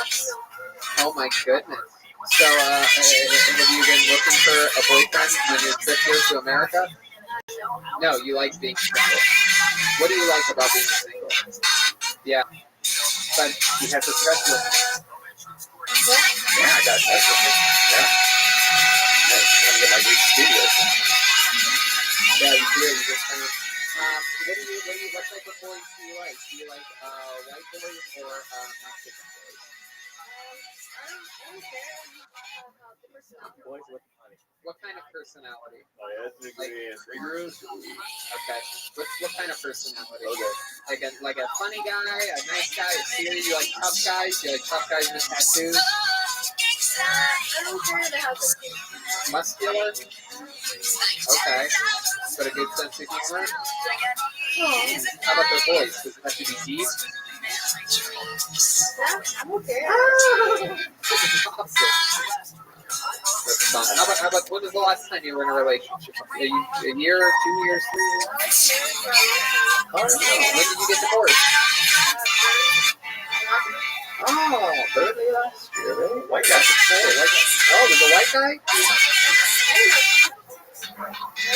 Probably Mexican. Oh, it was Mexican? No, he's like. Oh, wow. White guys. Oh, yeah. How about you, Manolo? What's your love life White been guy. like lately? I like white guys.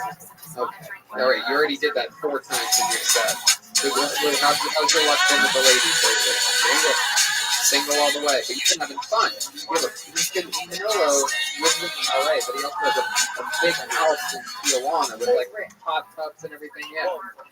Maybe Tijuana, right? Mexico. In Mexico, you're rich. I'm rich. In here, you put for $1,000. Yeah. Exactly. The money translates it. Yes. You said, what's up with your friend back there? Have you known her for a while? She doesn't? Perfect. Have her come up. Tell her in Spanish to come on up. Okay. What is it?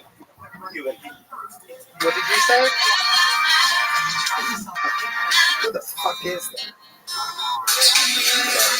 Alright. Okie dokie. I gotta say something.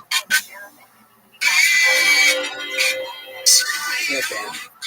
Why do you The girl in the back now. She did laugh at that. She knows exactly what that is. No, she's saying no.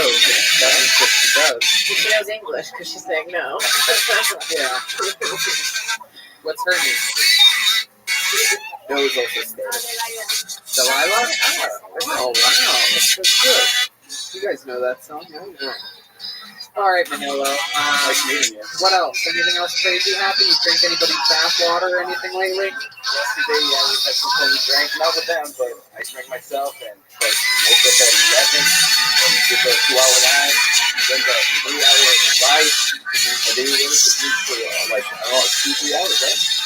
Wow. That's what it was. Well, I think they're happy now. Every hour, gotta show them around. You said, are you excited? You're at the #1 comedy club in the world right now. This is a really big deal. No, you handled it very well. You handled it very well. You have a full load of charisma. You're very likable and sweet. You answered every question absolutely. Shit, you answer the questions better than Manolo. He's been on the show 8 times. Manolo just keeps saying, so I fucked him. All right. Maybe with luck, I can say that tomorrow. This guy's gonna. Okay, there you go. Go ahead, Joel. I just want to thank Manolo for making me the second most hated Mexican on this story. Absolutely. Manolo, you are a legend. I'm so glad I get to look you face to face and tell you that during that quarantine, man, you really pulled a lot of weight. I mean, you were truly the most entertaining person, sending in things every week, extremely well produced videos, hilarious storylines, and you kept the morale up at a time in which, Jesus, the times were rough. So thank you so much, Manolo. I'm so glad that you made it up. We'll come back again soon. Were the jokes really bad, or? I mean, you did the same joke 4 different ways tonight, Manolo.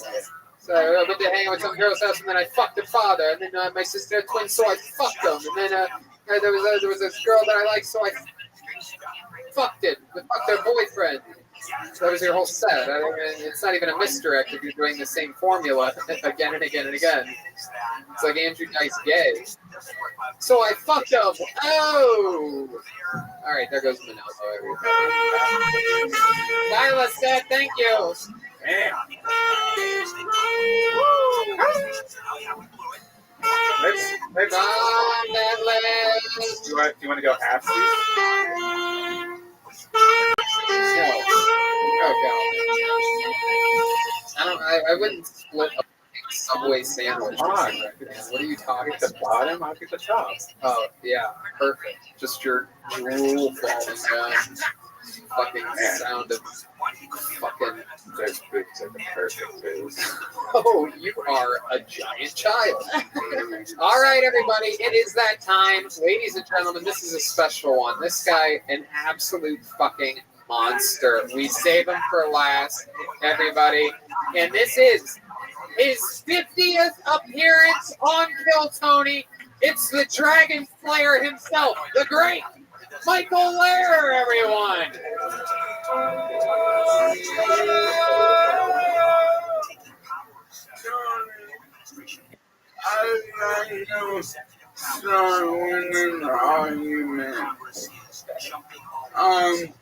What you said in my Saturday Night Live is bullshit, And I could say with people like Eddie Bryan, I said something stronger than Vanessa Band, Chris Redder, Ray people, and I rock one of them, they're great comics like Michael Bryan, and they make good skits.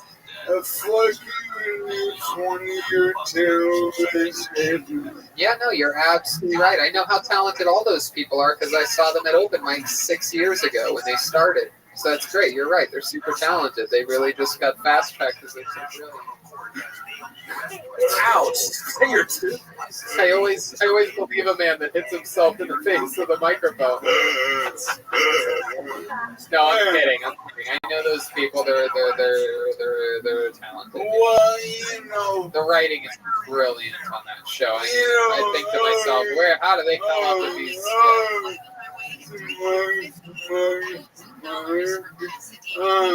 Yeah, but you know, comedy is a fickle mystery. And I know a lot of these people as both people and fucking dope comedians. So, Tony, I don't give you my voice, I step to you. I step you. I find you. You'll fight me? I step to you. You'll step to me? Dude, By the way, Michael Lair lost $100 to me in a bet. I didn't want to bet him. He kept trying to bet me. I go, I'm not betting you on this. He kept betting me $100 that my friend, the last style bender, Israel Adesanya, would lose in this recent UFC Why would fight. you ever try to do that bet? And by the way, first of all, yes, Red Man, I've never agreed with you more on anything. And second of all, even though technically to the outside perspective, it was a tough fight for Adesanya, look what happened. I mean, it perhaps was the most one-sided main event in years. 1-1. Ask your friend Joe Rogan. Yeah. Yep. He's right here. He's sitting there. What's up? Joe. Yeah. Joe Hoagie. Peace.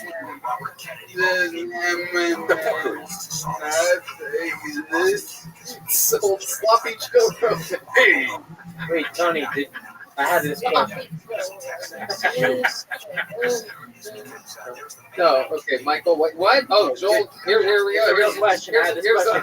You here's won some money because when it happened, you predicted it almost exactly how it happened. You told me exactly what would go down, and that's what went down. I wanted to know. That's exactly right. I told Michael the same thing, and he decided to bet me $100. Did you get that money? You know what's funny is I told him this earlier. Michael is such a gentleman that I got that Venmo while Israel Adesanya was still break dancing. He literally spun around his opponent.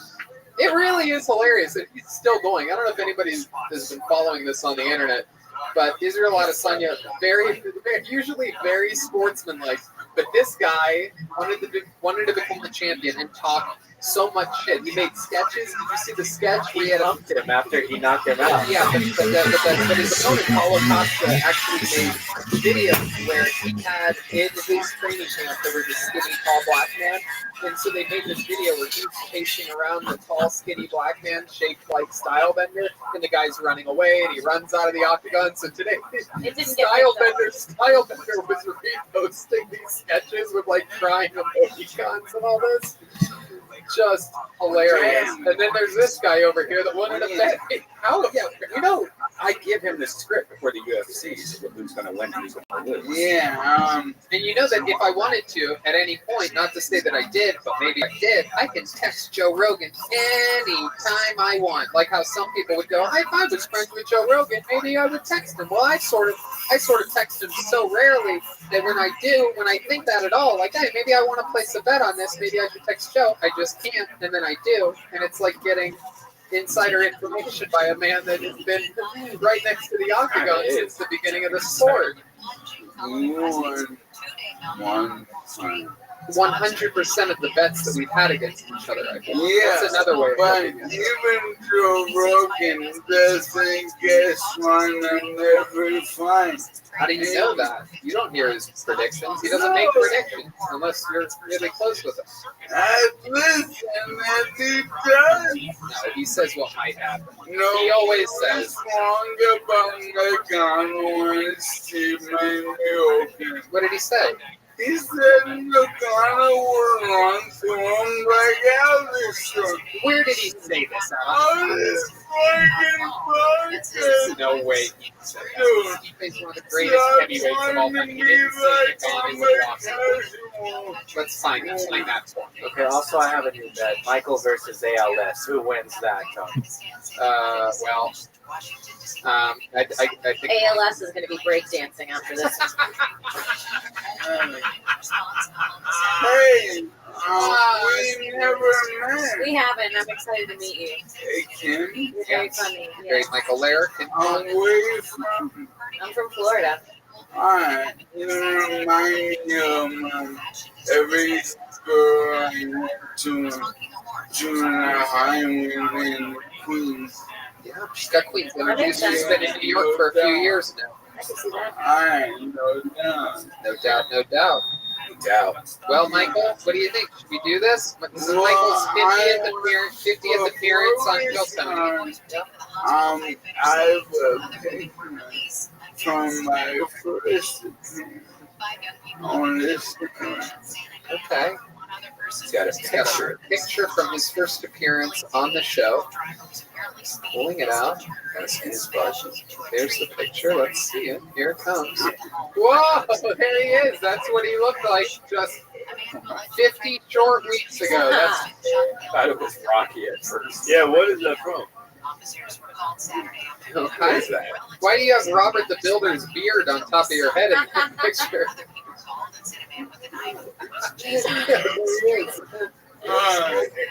Okay.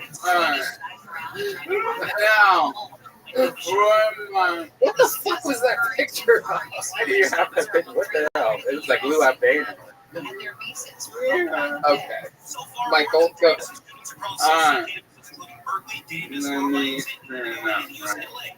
Wait, what? You stand up? No, shut up. Okay.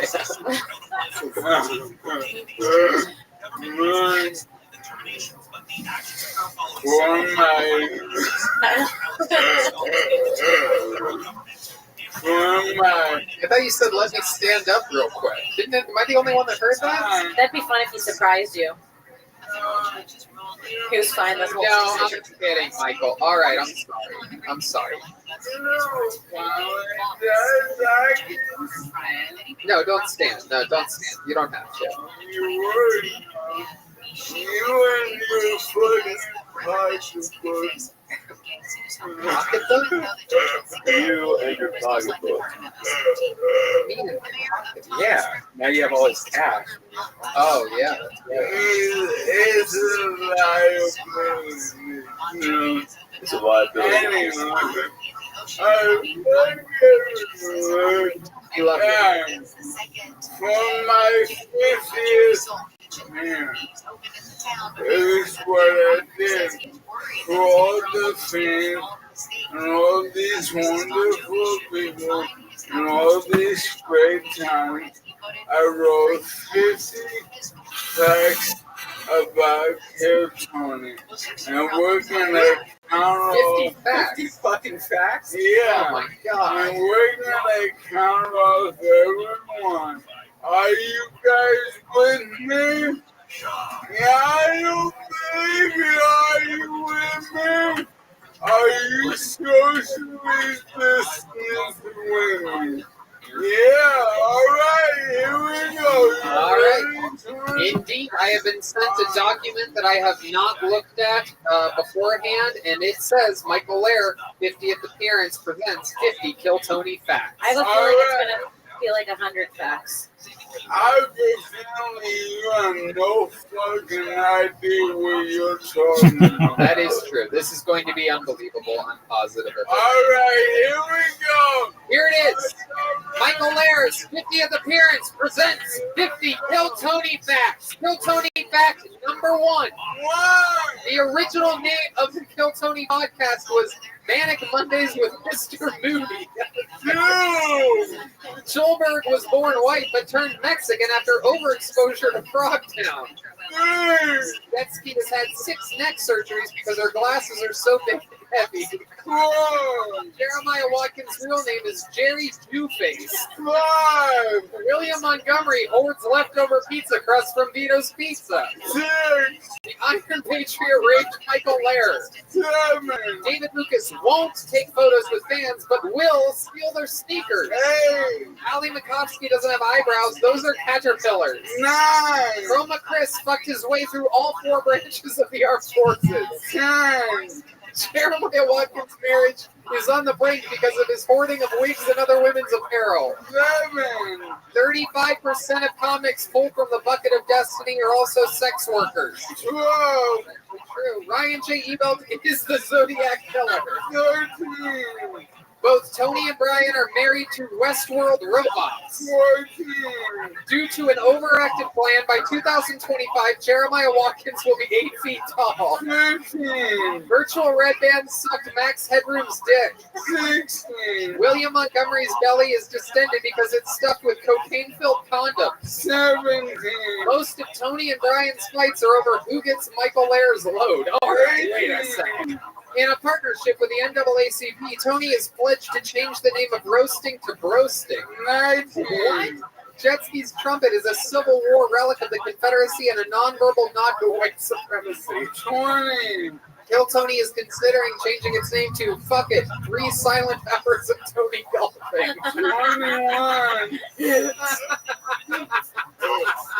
You have no idea. During Corona, Tony's been performing private concerts for friends and family of O.J. Simpson. Jeremiah Watkins' marriage is on the brink due to his obsession with having a saxophone at her side.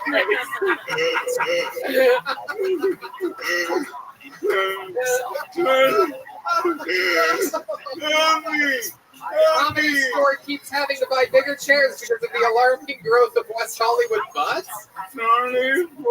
Red Band is known as the Podfather, but he's also fathered enough Asian babies to form an Olympic ping pong team. Joelberg lost his hair because former Kill Tony sponsor Monster Energy shampoo. 26, the Bucket of Destiny was both stolen from and made by a child. 27. There's only one rule at the Comedy Store: don't talk shit about RoboCop. He lives above the place. William Montgomery has a 6-foot-tall Jenga game made out of leftover Vito's pizza crust.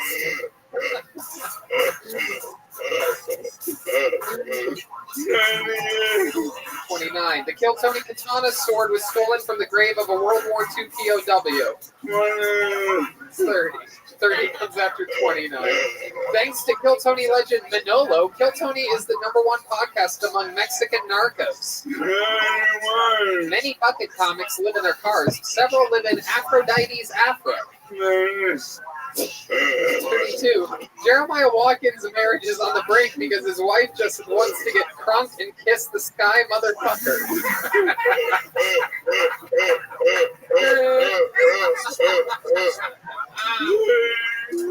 Virtual Red Band has warrants out for its arrest in 4 states. Okay. 34. And one of the 35 fuck you.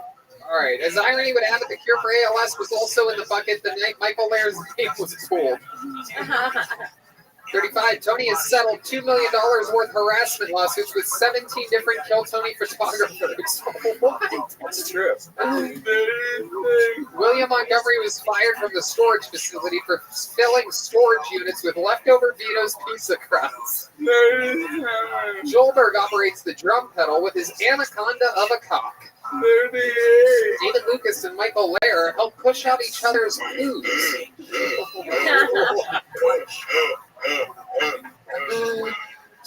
Seriously, be cool and act natural, but Ryan J. Ebelt really is the Zodiac Killer. Number 40, the secret puppet master behind the scenes of all podcasts is Gino from Speedweed, an evil tyrant controlling people with drugs. 41. Kill Tony has only been allowed to continue during Corona because the audio is so bad it doesn't count as entertainment.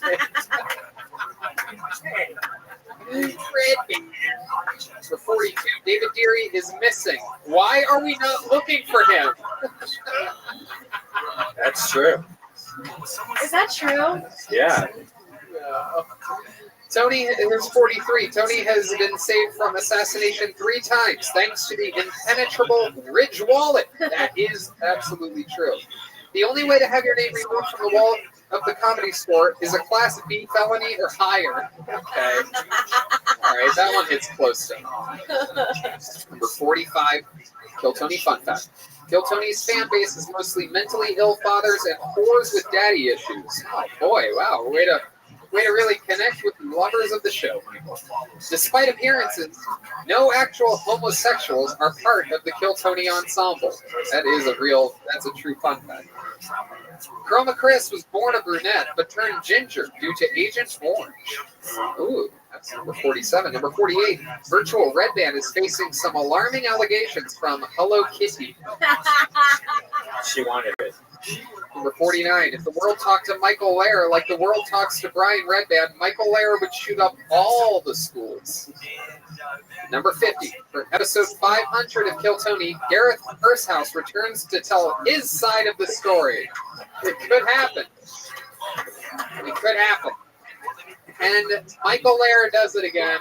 An extremely well-produced. That's hilarious, Michael. It did. You know what? It felt like 49 to me. It felt like 49 fun facts. How about a big hand for Michael Lair, everybody?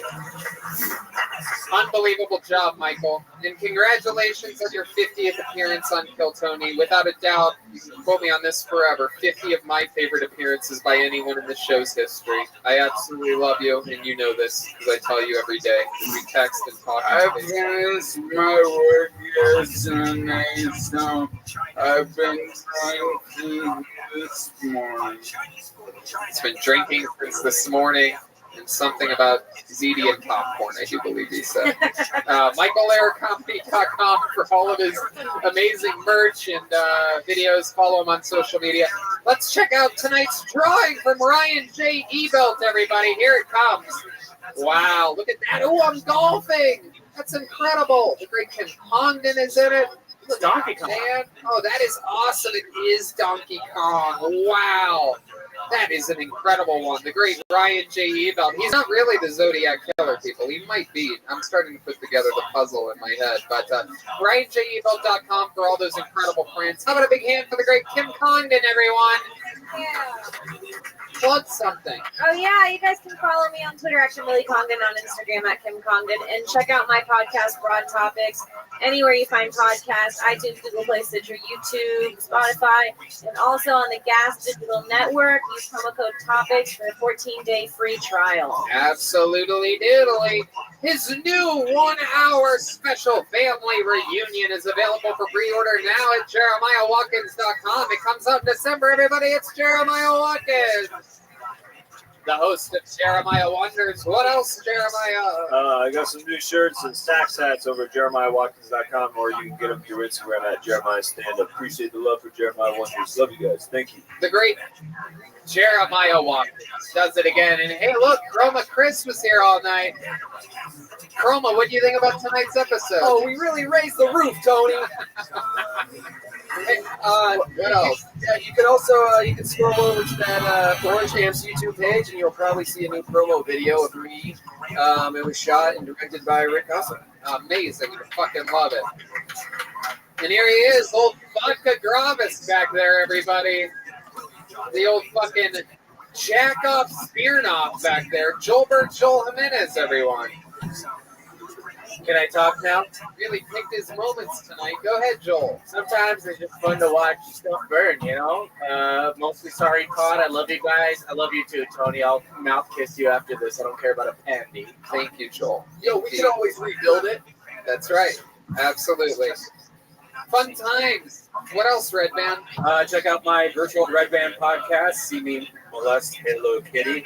Also, check out the Brothers podcast, Brothers in Cursive with William and David. We also have a new Patreon, patreon.com, Brothers in Cursive. And Brian Holtzman, Dead Air, DeathSquad.tv. Beautiful stuff going on over there. And I also have a new Patreon, the brand new Roast University. We just marked a 3-month anniversary, and the higher tier got their bumper stickers sent to them. Proud student of Roast University. And gotta give me one of those so I can put on the car. I do. I have one right here. Right now. Here, have one. There you go. Proud student of Roast. Throw this right on. Roast University.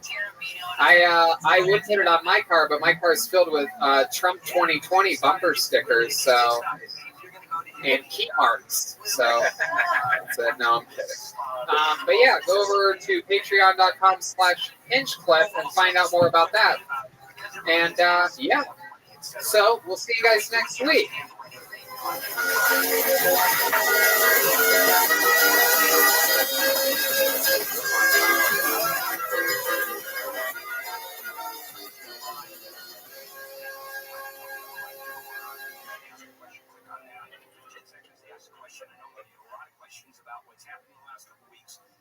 So feel free to do that because I can't wait for Friday. It's going to be a lot of fun. All right, we're done with that. Enough of talking about me and my life. We're going to come back and I'm going to ask what you think of me and my life, and talk a little bit about what's going on with the markets and what's happening, and the world is listening. Well, certainly the economic world is really worrying what's happening. I'll cover that when we come back.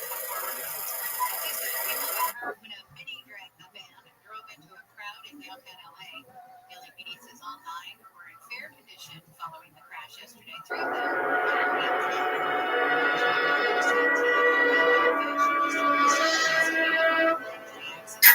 the Menendez brothers have traveled from behind bars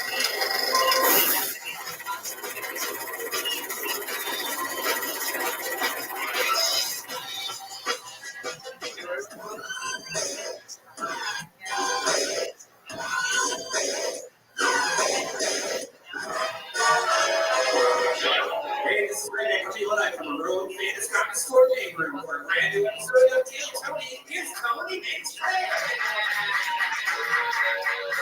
Here we go again. How you doing, Brian? Good, buddy. How are you?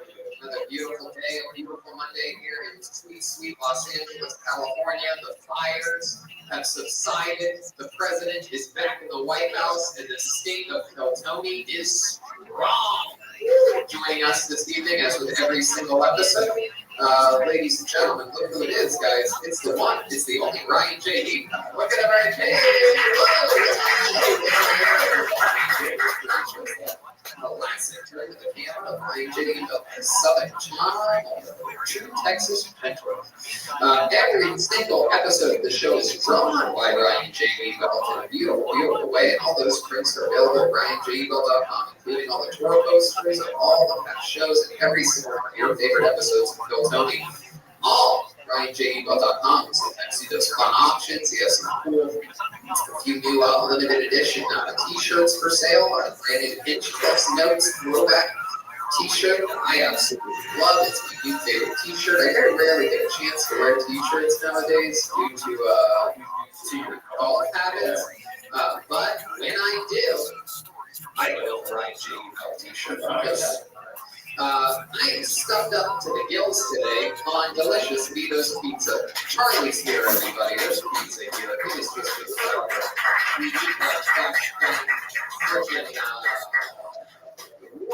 so we're here. We eat pizza. Italian warlord. Hey, what's up? I'm on Italian warlord. We have pizza. We have lots of pizza. And 2 days ago, I ordered ziti. I didn't every week. I am addicted to their baked ziti. I had it. I didn't even bother you, Charlie. I ordered the normal breadsticks this time because I didn't even want to bug you. It was early. I had it for breakfast. It was like 11:15 a.m. Absolutely love me some ziti. Gives me freaking power. The great Gino is here from Speed Week. That's the momentum of the show rolling for us. we were in need of a slightly larger than small studio, and we had a lot of fun over there. A lot of memories. Remember that the Tiger King came out? The band was the Tiger King. It seems like just yesterday. Absolute insanity over there. All the people zooming in and all that wacky stuff. And thank you, Gina. He's here tonight. We're gonna have fun. 5 people are in the bucket, pre-selected. They've been waiting weeks for the opportunity to go on this show. We even did a guest. Before we get to that, here's a little bit more from the amazing sponsors of Phil Tony that make this episode even possible. Hey y'all, I'm going to tell you right now, I have been smelling like a goddamn angel thanks to the amazing products that I got from Hawthorne. I took a quiz that is on their website. Some of the questions that, they ask you what kind of scents you're into and what kind of things that you like. And what's your life like? And literally, from this very special quiz that they ask, they send you deodorant, shampoo, body wash, face cleanser, lotion, and the stuff was unbelievable. Yeah, if you want to upgrade your self-care routine, Hawthorne is a fun, convenient way to get super high-quality products tailored specifically for your needs. Hawthorne even takes the risk out of it by giving you free shipping on your orders and returns. If you don't like the products, they'll even retailer them for you based on your feedback. I'm telling you, man. My favorite thing is the body wash. I always bought a fancy body wash. I still got it, and I got a lot of it because I haven't been using it because the Hawthorne body wash came and it blew my freaking mind. I like the face lotion. I used to always just put any kind of lotion on my face and it would clog my pores. They sent me this face lotion tailored to your face. It's amazing. I use it every morning when I wake up. Absolutely doodly. Do what I did. Take Hawthorne's quiz today. And get started on your personalized self-care routine by going to hawthorne.co and use promo code TONY to get 10% off your first purchase. That's HAWTHORNE.co, promo code TONY. Hawthorne.co, promo code TONY. Oh, wow. And we're back. Wow, I feel like I was just shot out of a cannon. I'm so excited to start tonight's show. With us tonight, as a guest, one of the first ever regulars on the show, in the show's history, a young lady that has gone on to be a full-time comedian, full-time podcaster, and a gosh darn charismatic sensation that everybody wants to hang out with and be around. One of my favorite human beings on the planet, one of my favorite young rising comedians. It's the voice of the great Sarah Weinschenk, everybody!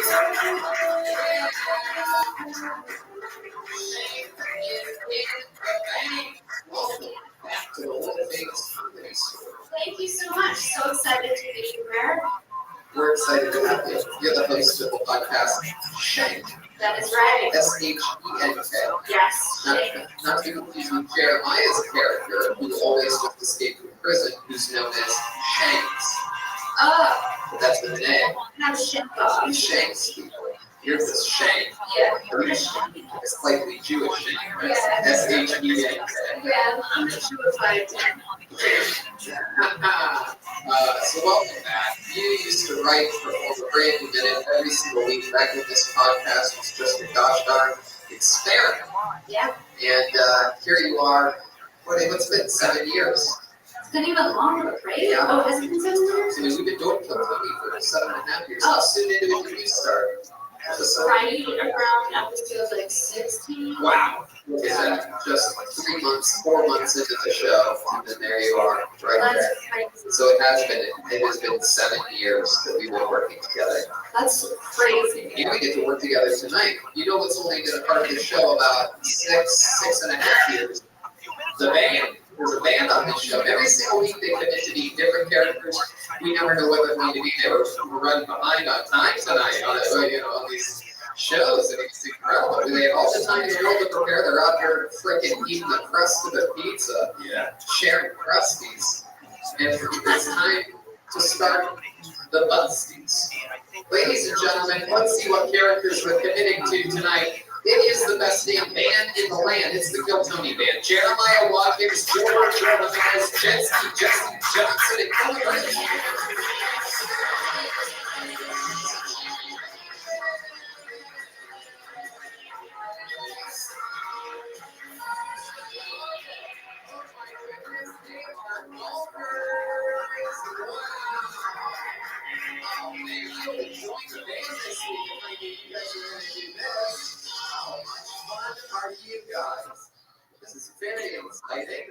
first time we've ever had golfers on the show. I think I would remember this if it happened before. So what we're doing is we're thinking, oh, this is a caddy, I do believe. Some type of hybrid caddy, keeps his bag on his arm while pulling on a golf club and wearing the glove, not on his hand, but in his hand. He's holding his cards on the glove. This is a very interesting strategy I have yet to see on the course. You're keeping the golf bag on? Is he a caddy? I think he's a caddy. Are you a caddy? Yes, there is, Tom. Wow, what's your name, caddy man? Flynn. Flynn. Okay, Flynn. Well, welcome to the show. This is your first time here. I'm positive of that. I have somewhat of a decent memory. And I remember that it's your first time. Have you ever seen the show before, Flynn? Big fan, Tony. Big fan. Awesome. Well, I'm glad you could join us. And then back here, we have what appears to be a young female professional golfer. What's your name? Hi, I'm Veronica, and I love golf. What do you love about golf, Veronica? I love riding the carts and hitting greens and fresh air. That is a big part of it. Well, welcome to the show, Veronica. We're excited to have you. And what's this young man back here? This looks like a young Bill Billingsley. What's your name? The name's Cat Lumber, Tony. Cat Lumber. Now, how do you think you ended up with a name like that? Well, Tiger Woods was already taken. I fell right into your little trap. Also, Tony, we heard that you've been having some trouble holding on to your clubs. I got you some. Oh, I've been having trouble holding on to my clubs. This is very interesting. Holding on to the clubs.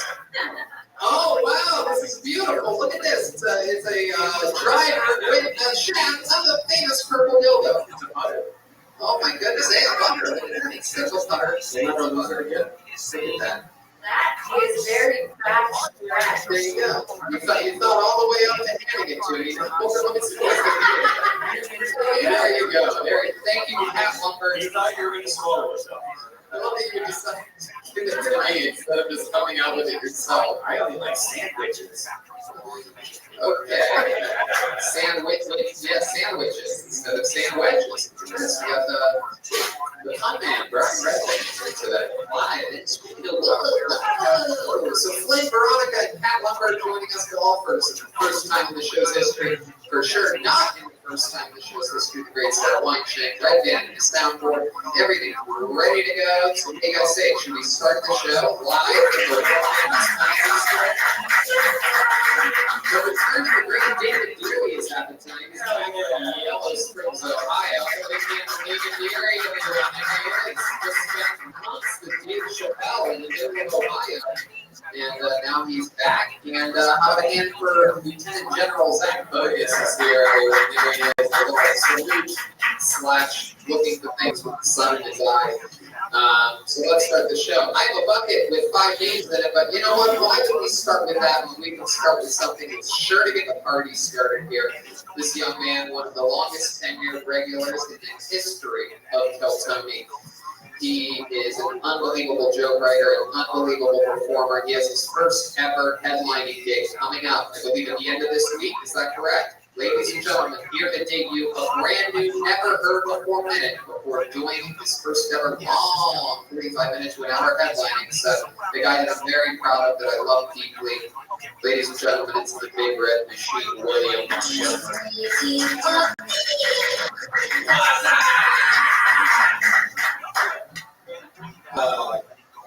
I recently got back from Facebook. Apparently, my entire family's dead. I saw a picture of my new baby cousin, and I can tell he has his mother's eyes and his father's penis.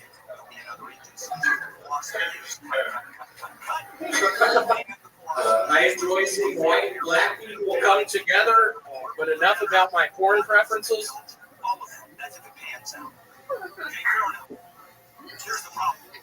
So my phone died recently. Yes, I should have been wearing a mask.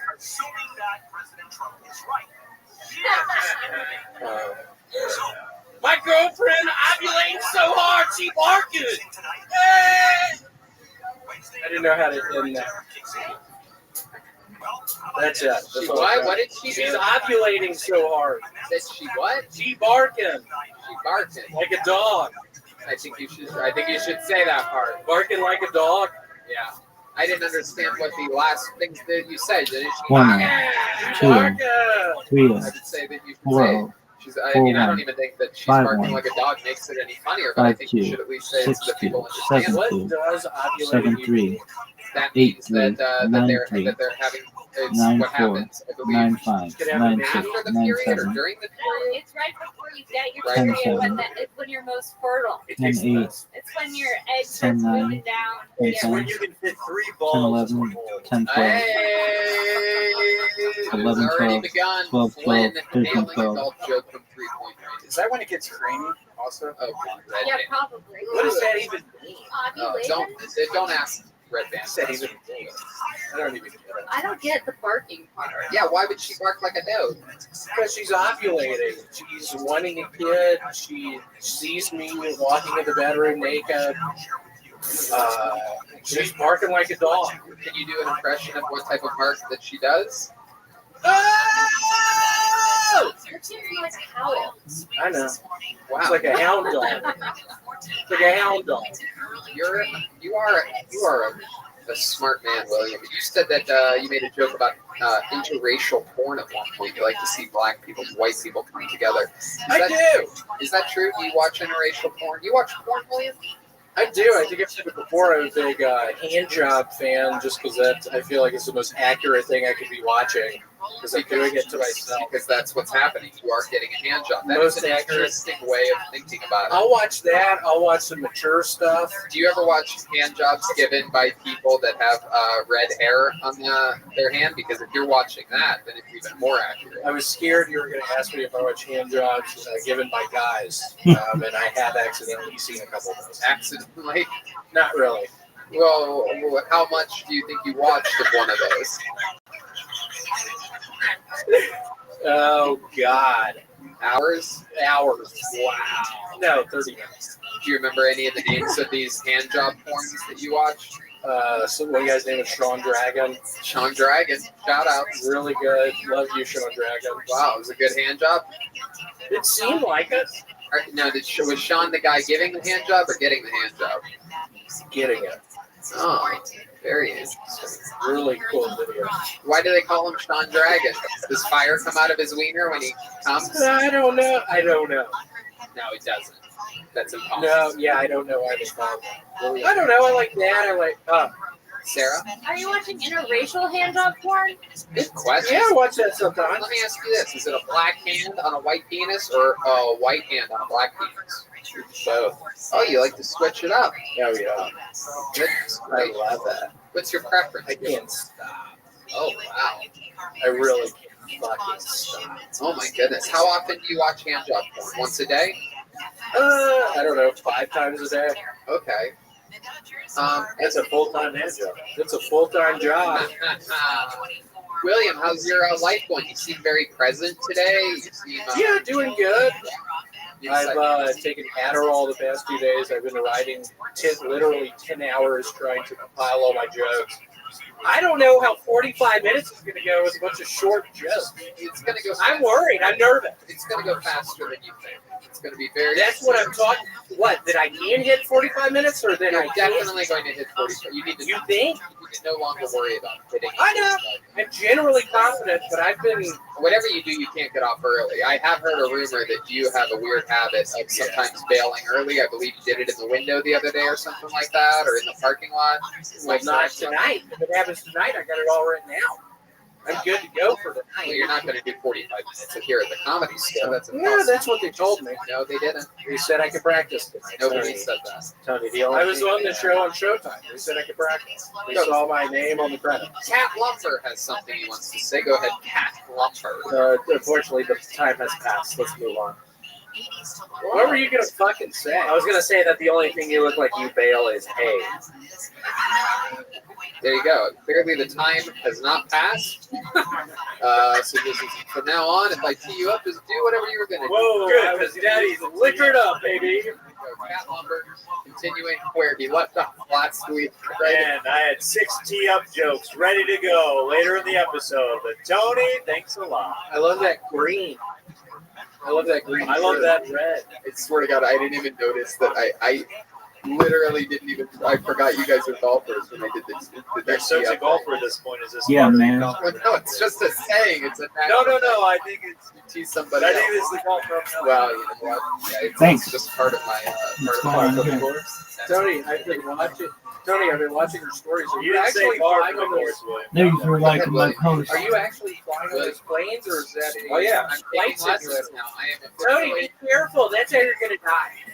That's how you're gonna die. Okay, One What's of the going on planes is here? gonna go down. I've had a dream. Thanks for the I've had a follow. dream. I'll let you, I've had a dream. I'll let you run out of oxygen. Keep repeating it. You good? I just want you to be careful. I care about you. Okay, thank you so much for the care. Do you know who thinks planes crash? You know who says things like that? Dumb white trash people. So don't be a dumb white trash person. It's a 737 Boeing business jet. You never hear of those crashing. It's almost absolutely impossible. It literally never happens. Never say never. Oh, okay, William. Again, this is an ignorant way of thinking that you're showing. You know what? I don't think you're going to be able to hit 45 this weekend when you headline for the first. Yeah, I don't think I am either. Not if you're flying him to Eureka. Listen, Tony, he's hitting at least 103. I'm saying. I think you're going to fucking try to fail out at 28. I think I am too. No. Not an option. Worst comes to worst, keep your fucking jokes written out and glance at it. Also have a That's fine to do, isn't it? It's fine, but be very weary of leaning on it. Yeah, just have the in between talk. Also, like if you're doing material, just don't be afraid to talk to a couple people in the audience. A little bit, You know, and just let's go right back into it. Like, be comfortable. Try not, because I have a feeling you're just going to speed through everything, and then you're going to be like 20 minutes. What are you going to open with? Let's do a little thing. Let's tee up his intro music one more Son of time. a bitch. Oh, Jesus. That's twice. What? See ya once again. Okay, yes. Okay, very good. So here he is, ladies and gentlemen, headlining here in Eureka. We want to see your opening joke. We want to see your opening energy. Put the mic in the mic stand, William.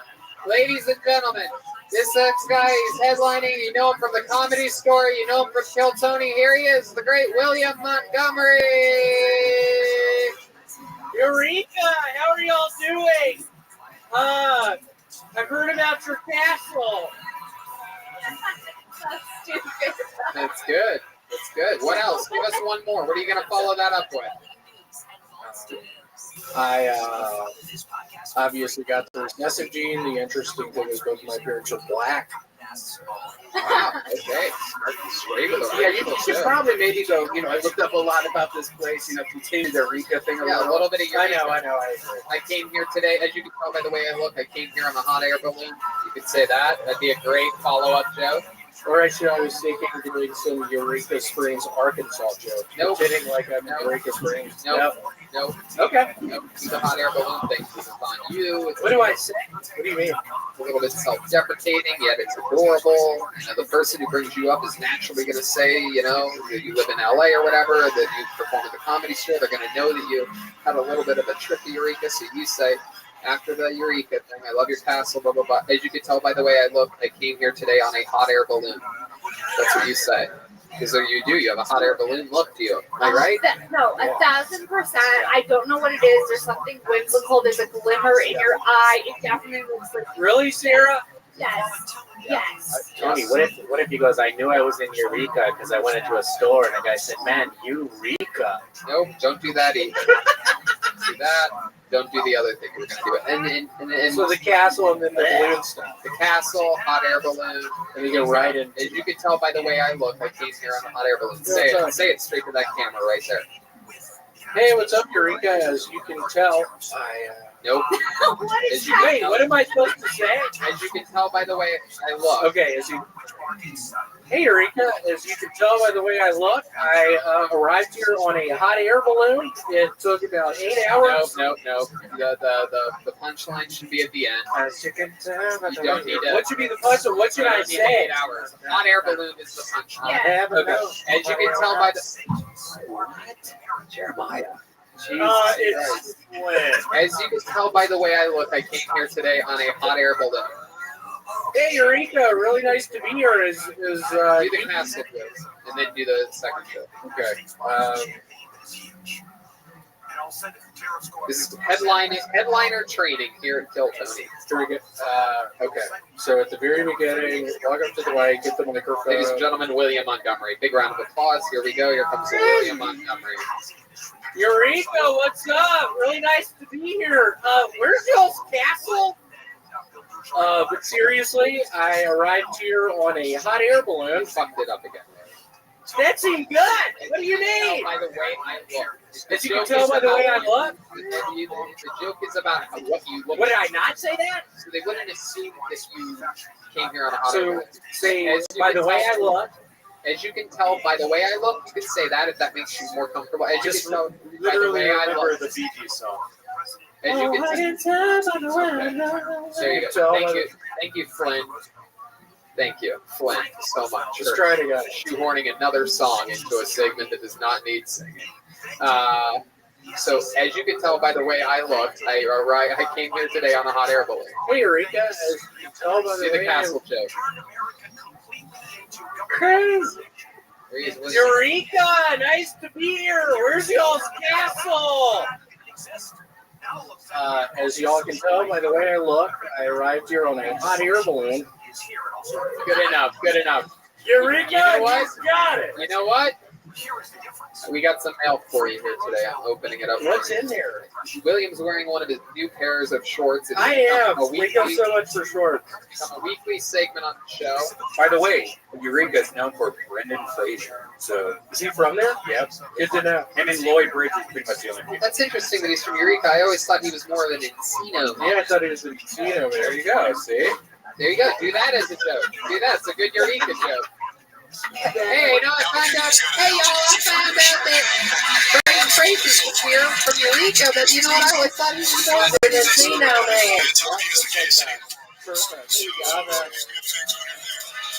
He's here for this week.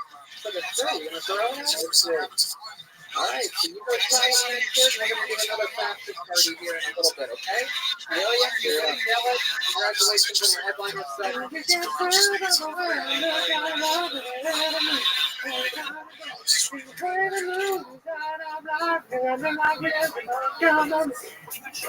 Very good.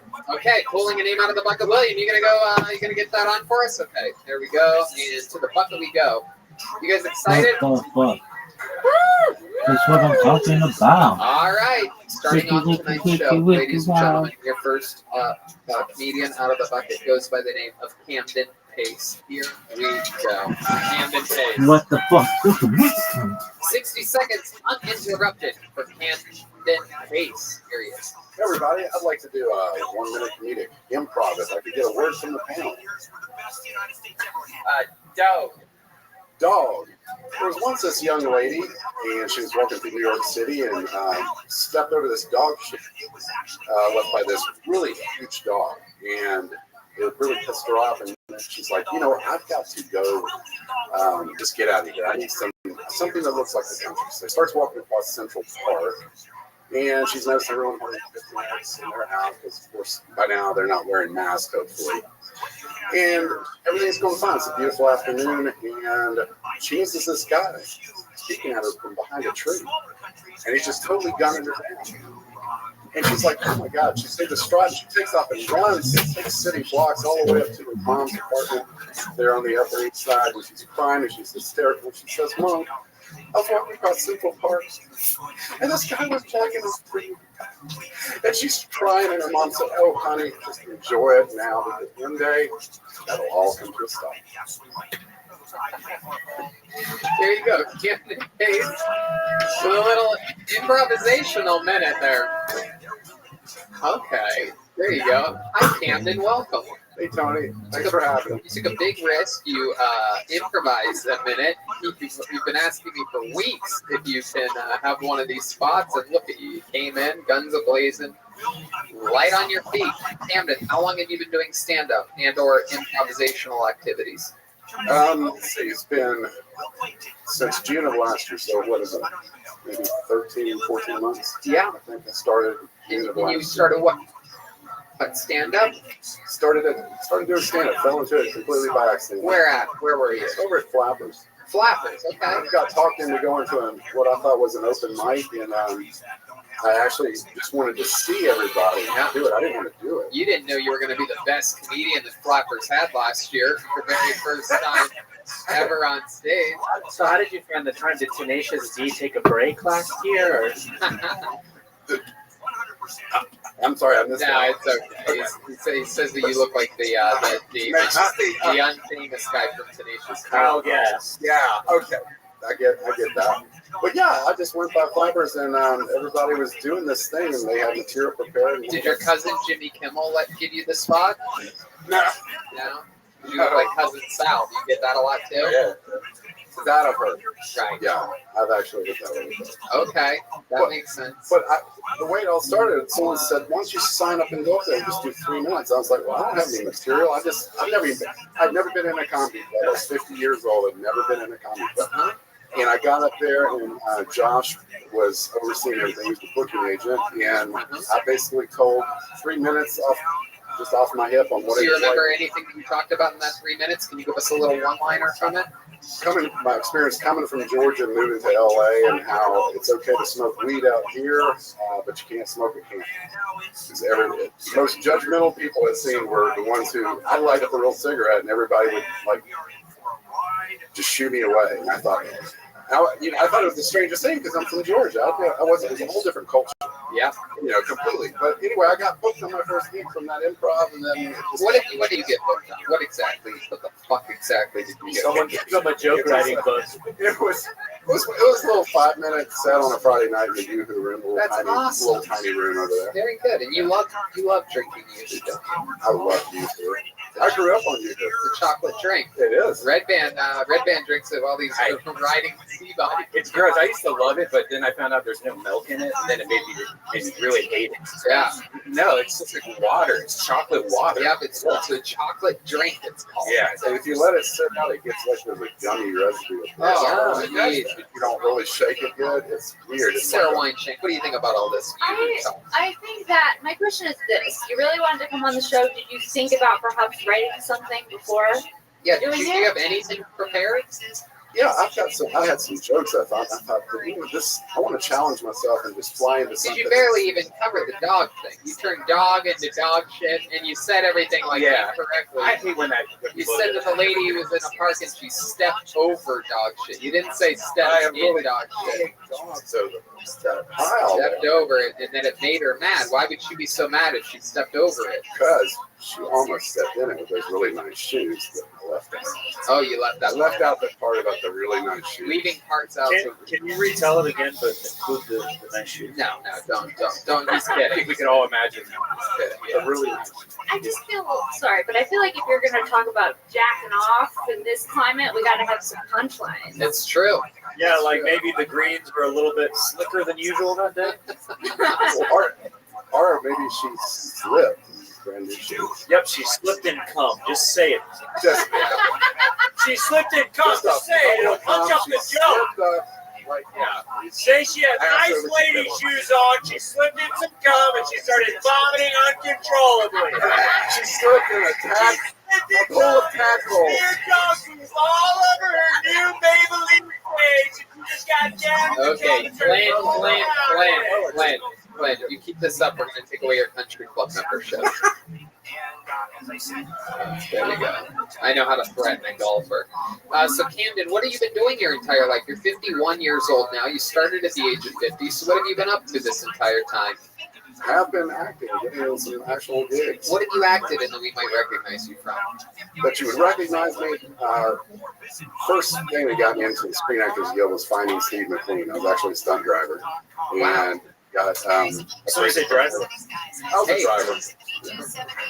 My goodness. Yeah, then I got a comedy. Actually, I was on your show last July, and that got me booked on a comedy web series called The Banks Next Door. How does this guy keep getting booked? This guy gets booked on Seriously. This show launched my actual comedy acting career so far, and I've had some pretty got one audition just came in today, so I've got to turn. Oh yeah, what's that audition for? It's a untitled feature film at this point. You gotta be kidding Where I'm me! playing an alcohol. I'm playing like an Let everything alcoholic happen a dad. little bit more than what you are. I'm trying to get more information from him. Keep going. Yeah, it's a feature film where I'm playing like an alcoholic dad, but he's like a funny dad. He's not a mean. Do you have a take on the character already? Can we see a bit of it?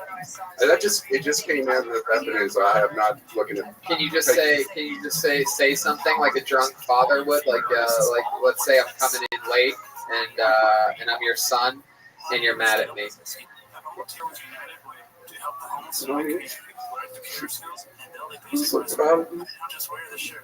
Have you ever gotten drunk before? You guys on mushrooms. My father's on mushrooms. I came home late from a party and my dad's on mushrooms. He's crying, telling me how much you love me. My dad's on mushrooms, coming to Nickelodeon. I just worried about just fucking like that. All right. Dad, you're on mushrooms again? We definitely need some character work. Telling you, this is how I started golf. I just showed up and they were like, "Hey, do you want to play?" And then there's a long line of people who never got to play because we held up the course. That happens. That is a thing. I did get stuck behind a group of 7, a Korean family yesterday. A group of 7. They booked back-to-back tee times, and then they played together. If you're wondering how awesome that is, it's not. So shout out to that awesome Korean family that literally held up me and 2 unbelievably, incredibly great golfers.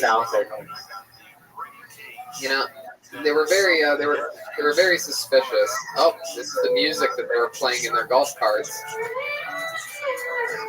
They didn't have a Bluetooth. They had a Single tooth. Did any of them get a hole in who? Yeah. Yes, exactly. Thank you, Troy. I appreciate it. So Camden, is there anything else crazy about your life or your history, a fun fact about you that we need to know about before we let you go? I did 10 years in federal prison for armed bank robbery. Wow! Awesome! Should lead with that. All right. Woo! Let's go back to the woman slipping in cum, okay? Wow, this is very exciting. Was this in Georgia? Yeah, it was in Georgia. And you had a gun? I had a fully automatic AR-15. Oh my God! And you went to the teller with what? A note? No, I went in as a takedown. It was a takedown. You said, "Give me all your fucking money." Yeah, I got the ball. Did you go in with a gin bag? With the army suit. Wow! Did you take the money? Yeah. And you walked out? Yep. Well, I ran out. You ran out? Were you by yourself? Holy shit! And you put the bag in your car, van, truck, and then you sped away. How far did you get? When they had a helicopter on me in no time because Oh I my didn't realize. I didn't realize that it was across the street. Somebody was behind the gas pump and called it in. And then when I went down the How road, did they call it in? You put a ski mask on before going in? Yeah, I had a mask and a huge bag of cash with a fully automatic. Oh my God! So they called it in. They go, "I just saw a guy with a ski mask and a gun and a giant bag run into the bank. I think you might be robbing it." They had a helicopter on your truck. How long do you think you were in the bank for before escaping? How long do you think the whole takedown was? About 3 minutes? 7 minutes? 90 seconds. 90 seconds. You're running out with a bag, and they already had a helicopter on you? It was probably about 8 minutes after I left the tank. I went through a crossing guard at school, and I looked in the mirror and on the radio. And I was just, How many stars in Grand Theft Auto is that? Actually, Gameology, I did 4 shoots for him on the Grand Theft Auto series on heists, on bank heists. That's on Gameology. If you look that up on YouTube. Wow. Did you think you could get away with it? Like, were you 100% like, oh, this is easy? No, a lot of people do. A lot of people get away with it. If you go in with a gun, though, it really raises the stakes. The big difference between this was my second one. Oh, part of the plea deal was I pled to the one. Wow! So you got away with one, and you're like, and then how much did you make out with in the first heist?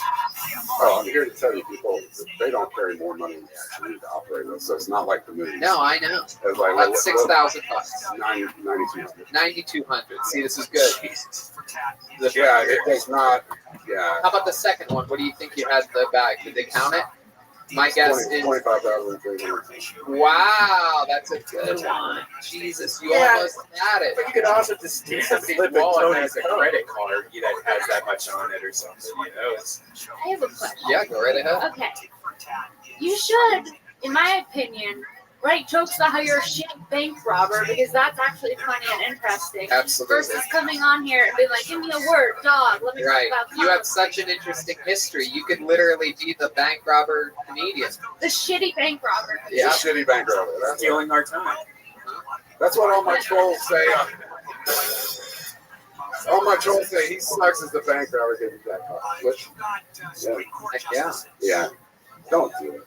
There are a lot of, there's a spot in the marketplace for a comedian that steals a lot because Carlos Mencia. Anyway, so you were in federal prison in Georgia. That must have been rough, huh? Well, actually, the thing about the feds, this is not like state jurisdiction. They can put you anywhere in the country because you're in the federal bureau of prisons. So where'd they send you? I was in 6 different penitentiaries in those 10 years. So Wow. Started off in Atlanta, then went to FCI Edgeville, South Carolina. Okay, it doesn't matter. Let me ask you this: what is your least favorite memory of all your prison time? Was there a time in which you were threatened, or perhaps dropped the soap or anything like that? Did someone try to take advantage of you? Because you do have a nice fat ass. You'll get good, Bob. I had 2 correctional officers handcuffed me and put my head underwater. Oh wow, toilet water? No, it was out in the yard. It had rained that night, and there was about that much water. Why'd they do that? They had their knee on my neck underwater because I wouldn't cuff up. And so this operations lieutenant, 2 correctional officers took me down and put my head in the water. And You have to write about all this, dude. You have to write a little tiny book and then go through it and figure out what's jokes and what's not. Yeah, I mean, you can perform in prisons. People tell me, you could write jokes about this, but I guess from my side, I've yet to see the funny so much of that. Yeah, that's what's interesting. There's a lot of people when they first start, they're that way. I have one friend, for example, that when he first started, he didn't want to talk about the speech impediment that he had because he's been dealing with it his entire life. And I'm like, you don't get it. You have to do it months and months and months and months. And then a couple years went by, and then he really started talking about it. And he's had a career ever since. He works continuously. Did a fucking baseball stadium last week. Talking about the great Josh Martin, legend, the first producers of the show. And you'll feel like a real comic then, I feel like. Yes, you have something of value. It's very therapeutic for you. It's going to help you get over that time and utilize it. You can turn all that prison time and all that negativity into a true positive by having your own voice and brand. There you go, ladies and gentlemen, Camden Pace. On to the next one we go. Very interesting. Come back again sometime, Camden. There goes Camden, and here's music from the band that plays when someone's done performing. Yay! Fucking awesome! It's only a 14.5-minute long segment there. Totally makes sense that the band wouldn't be present. Gotta be honest, it's hard to tell when you want us to play and not to play on the show. It's very, very easy to discern. It's when the comedians come up and when they go down. Other than the 2 regulars. Unless Tony's already talking to somebody, like when William was over, he was in mid-conversation, then of course he wouldn't. Now, during the interview part, there wouldn't be songs. There wouldn't be singing, unless it's a short, quick, very funny thing. There wouldn't be musical parts then. And then when they're done, you would play. And when I pull another name out of the bucket, you play, which I'm going to do right now. So I think you know this. I think we could all just keep it down a little bit. It's been years. What do you mean you don't know when to play? Okay. That's a real conspiracy theory there. Very excited to pull another name out of the bucket. And here we go. The name that I have pulled out goes by the name of Bobby Ludlow, everybody. Bobby Ludlow. Here we go. Like an eagle, let that spirit carry me. Hey, it's Bobby Ludlow. By the way, my name is Bobby. I talk to aliens, but I think they muted me. People say I sound like Mitch Hedberg. You're not as funny as Mitch Hedberg was, but I'm funnier than he is now. All right. For $10, you can get 1 gram of weed or 40 quarters worth, depending on how you look at it. I'm writing a sitcom about a narcissistic Asian. He has a speech impediment. It's called Everything is Wrong. Rape whistles do not work underwater. I almost drowned. Fix this. Dolphins rape. Only the good die young. I'm sorry, Grandma. They say that you block out traumatic memories as a child. I hardly remember being told I was adopted the first time. But the second time I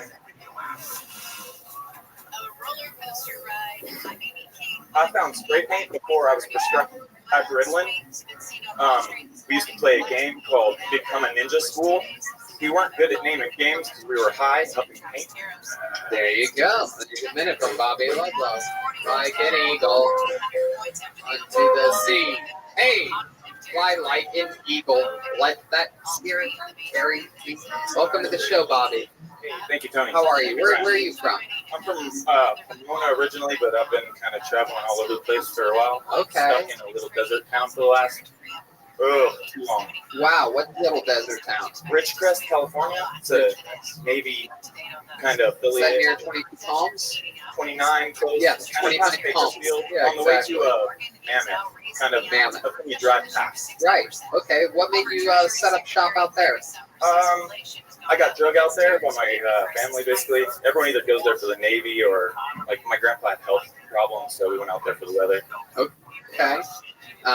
What kind of health problems did Grandpa have? He was just getting old. Right. Okay. So now you live out in the middle of nowhere. How do you keep yourself busy out there? What do you do for work? Right now I'm doing, like, construction, mostly tiling, bathroom, showers, floors. Okay. Awesome. And what do you do for fun? For fun, I'm doing all kinds of stuff. Dirt boarding, skateboarding. Dirt boarding. Oh my goodness. You go down like dirt hills. Right. On board. Just got into it, so it's just like skateboarding with bigger, like, aired up wheels. Wow, this is exciting. It's like that's like fucking white trash golf right there. Dirt boarding. Dirt boarding is a classy fucking sport up there in Ridgecrest. You have friends that you dirt board with? No one. So lonely. Very lonely sport out there, dirt boarding. But you have fun with it. Yeah, I think recently I was the first person probably to skateboard down the California aqueduct. Oh, wow. How far did you go down the aqueduct? 60 feet. Oh, my goodness. Right. Not that far. Wow. What's your love life like? You have yourself a little country girl out there in the middle of nowhere? Some little white trash girl? Oh, you know, I moved into a trailer recently so I could get laid. Goddamn right. How's that working for you? So I just with the wife going to house. Oh, okay. Look at that. How long you been married for? Actually, it's not even really married, but we've been together probably like on and off like 14 years. On and off, 14 years. When you say on and off, what caused some of those breakups that you went through? Prison. Oh, you went to prison too. Look at this. This is a very special episode of Jail Tony. I know the shows that come in just. We're very excited. This is the clientele that's willing to come do this show during a pandemic. It's a very, very high quality people. You know, I thought it. No, I was drunk. I was like basically the first like 21 years of my like conscious life. I just been this selfish piece of junk. And now you're sober? Yeah, 2.5 years, almost 3 years sober. Look at that. It's very cool. Look at that. How do you stay sober? What helps you? Don't drink alcohol. Oh, I like that. That's a very simple way of doing it. It's a very I live in a trailer way of thinking. I like that. And so you dirt board. What else? What else are we talking about here? I've been hanging out on Discord a lot lately. Okay. With Kill Tony people. Oh, cool. Guys, shout out. Shout out to the Discord. Absolutely. And so 14 years on and off. Are you guys still having sex? You and me, what you call a wife? Yeah. How do you keep things exciting in the bedroom? I'm real inventive. Like how? Yeah, costumes and like what kind? Surprise. What kind of costumes have you worn recently? Recently, I'm a dinosaur. Recently, I tried to do like a Will Smith. I felt bad for him after the whole Jada Pinkett. Oh shit! Did blackface? Just this one hat with I felt dirtboarding. Wait, you did role play as Will Smith? Yeah, just to like boost his ego. Hey, just came in from a cab all the way from Philly. Oh man, did that guy smell you later? Yeah. So was it like Men in Black? What Will Smith are we talking about? Wild Wild West. Wild Wild West. The worst Will. Yeah. So you come in as Will Smith. Who is she? Good question. So she takes Jada turns being Pinkett. DJ Jazzy. she takes turns being lots of things. I don't know. Say that again. But she takes turns with like being a lot of things. So, Welcome. How are you? For example, you come in with this spinny hat. She's laying in the bed, right? She's like, "I want to have sex, Bobby." And then you come in with a. How are you, spinny hat. IQ7? What's good?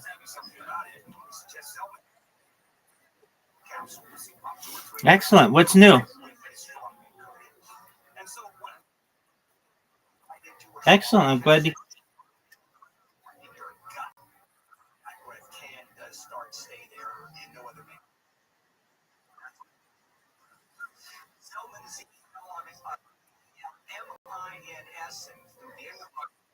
If you buy a 3-pack, an automatic 15% off. No codes, just an automatic 15% off.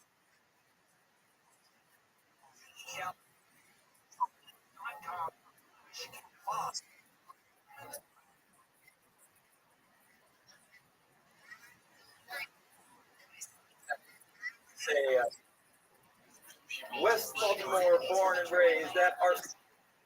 All right. There you go.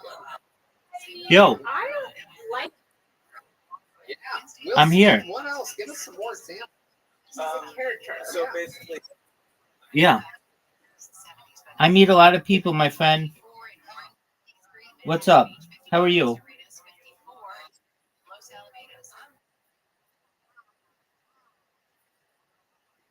Oh, yeah, now I remember. Yeah, now I remember you. Yeah, how are you? Excellent. We're just watching Kill Tony. Feel free to watch.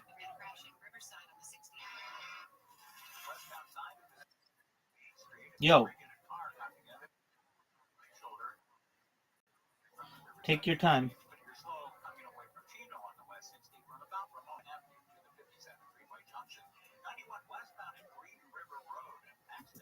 kind of like surprise her with the bag and. Okay, hello. I'm watching Kill Tony.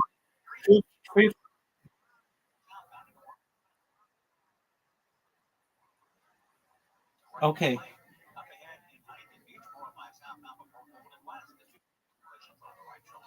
I'm working on something right now. I'm working on something right now.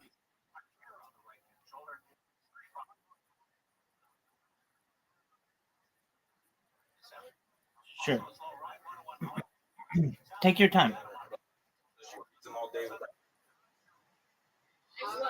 like, I'm gonna see you. Excellent. Just like little sweet things. And then you also live in the trailer so you can fuck other bitches too. Mostly jokes. Mostly jokes. Very, very interesting. Not here, like trailer jokes. Oh, Yeah. What's your favorite? Surge, Mountain Dew. I wish I had any better.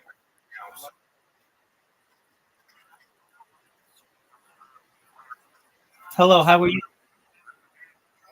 Hello. I'm well. How are you? United States? California?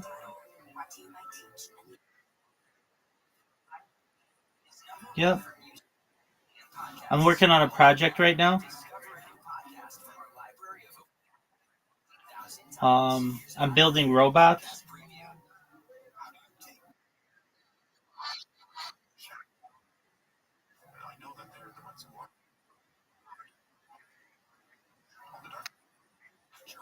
I can do that, yeah.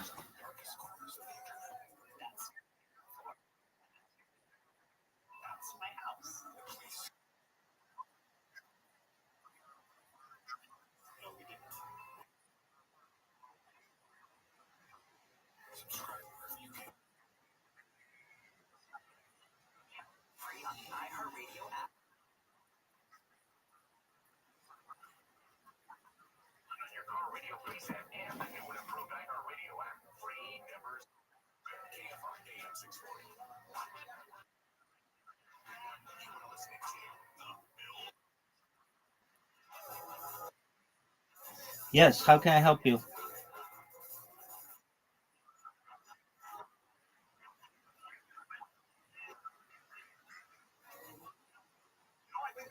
That's okay. Will you please tell him that I appreciate him being here and I hope that he's having a good day?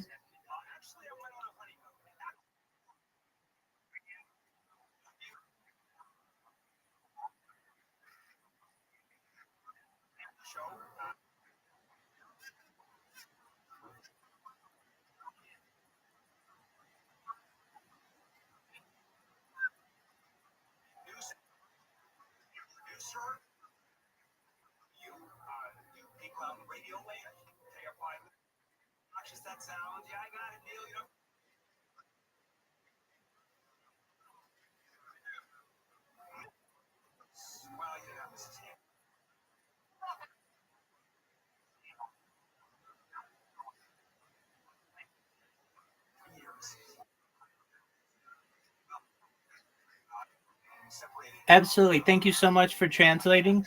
I hope you guys have a wonderful day. Come back anytime.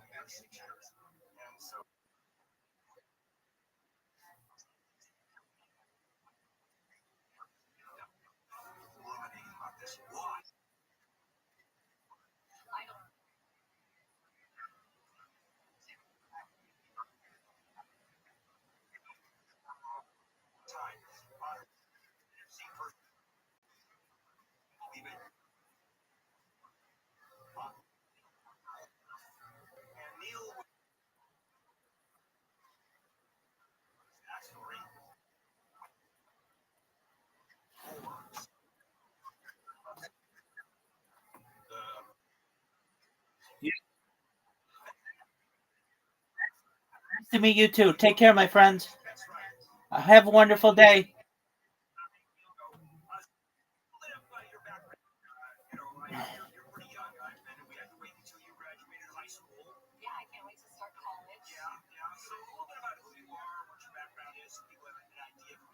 I mean, I guess the bottom line is I started a marketing agency about 25 years ago and worked for myself.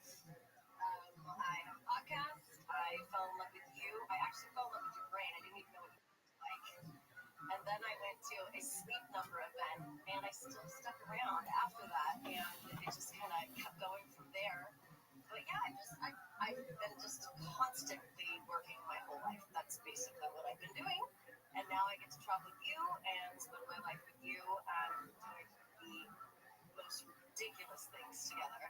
But one of the things I certainly do love about the two of us is we have every opportunity to laugh that we possibly can. Yeah, a lot of laughing. And we're both incredibly depraved, which is also super helpful. Very important. The other people that don't know, but for those of you that don't know, think that Neil is a pretty serious guy. Neil is one of the most depraved human beings that I've ever met. Also, I'm not depraved. Completely depraved. Completely depraved. I just think with the concepts of money, I wouldn't do it. There's a difference. Is that like the difference between having sex with a chicken feather or the entire chicken? What's the matter with you? I'm humored by all things. What? I'm humored by all things. In any case, one of the things that I did fall in love with Lindsay about is in the work ethic. And I talked an awful lot about that. And when I did meet her, she was at it 18 hours a day, and sometimes 7 days a week. And I went, wow, we don't have much of that going on today anymore, especially among teenagers, in which she's very, very close to. Thanks for getting me sick, Neil, by the way. Trust me, I didn't one kiss that we snuck in. One kiss. Let me tell you something. Sick on your own because everyone What up, Frosty? got better. You, hospital. Living the dream, dog. Every day's a holiday, every meal's a feast. What's good in your neck of the woods?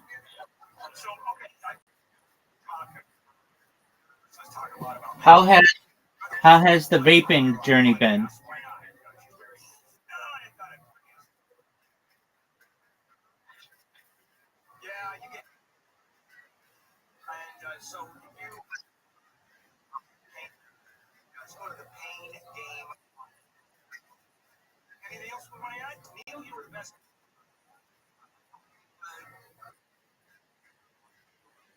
have some videos of what happened, some photos, and then there's a link to Lindsay's page, which there is, because she's the social.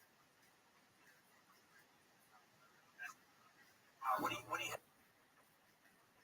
Or other pictures of people that were wedding stuff. So what we were up to, I'm going to be adding some more stuff over the next couple days too, but it was pretty spectacular. And I'm grateful for the people that came out. I came to Italy, and the stories keep coming in, and they just get better and better by the minute. So. It was a very religious / hilarious / insane ceremony. I will tell you, as beautiful as everything was, and I knew early on that Lindsay said.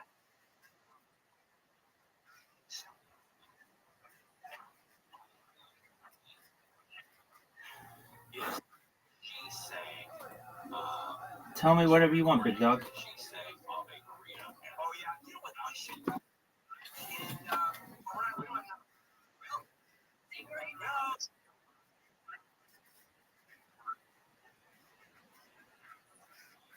So we can use it on the Jesus show. It really. Generally, it's focused on 4. Yeah, she has that kind of voice. We should actually play it at some point. I'll check it. I mean, there are 3 major ones that are discussed in the Bible, and then there are other, perhaps,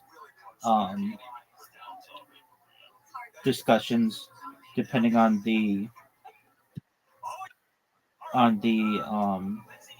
tradition. Generally, yeah, that's what's considered. Take care. We'll talk a little bit later. Take care. God bless. Godspeed.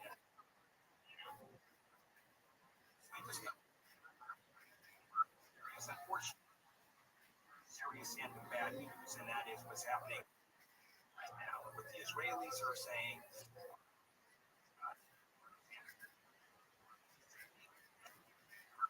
Are saying all the way around. Tell you how many choices they Right. have. Let's check in with Amy.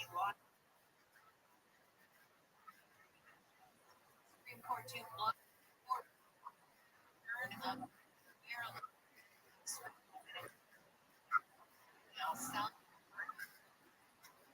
return. Administration has admitted it was a mistake. Continue to law communities.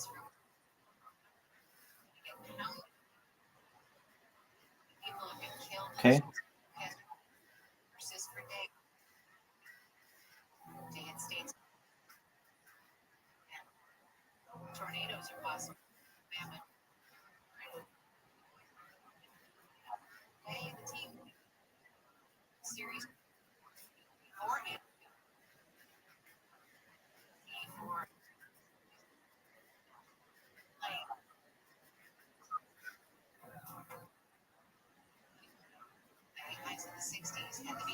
Okay. I mean, generally we hold 4 archangels in higher regard than other angels. Generally, we see Michael as the chief angel. Then, yes, Gabriel and Raphael. And then we also have Uriel. And not mentioned as much in the texts, but in some other traditions he's mentioned. He's associated with wisdom and light.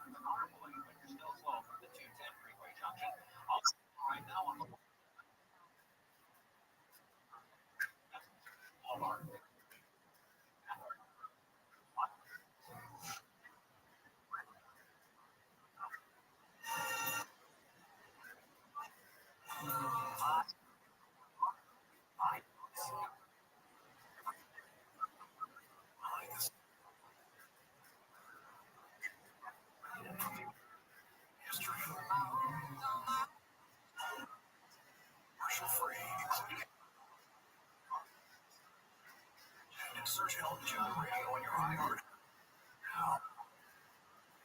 Find your iHeart. There are hundreds of ways to experience radio at home and on the iHeart. Radio.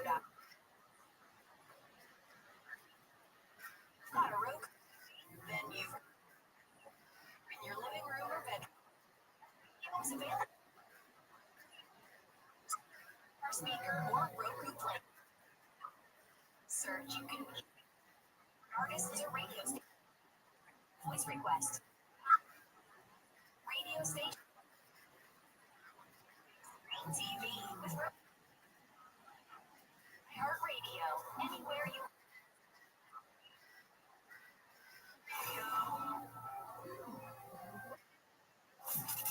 iHeartRadio brings you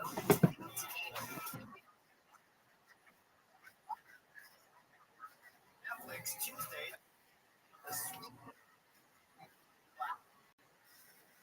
Documentary special Behind the Curtain. Stranger Things: The First Shadow. Docu-series The Diamond Heist. Next Thursday, the kickoff of the Netflix. Kelly. Next Friday. Azrael, that is a prominent archangel. Next Tuesday on Paramount Plus, the launch of the two-part docu-series Carter's and Kurt's. Next Wednesday on Tubi. Over on Peacock, the Law and Order Organized Crime on Disney Plus. The second on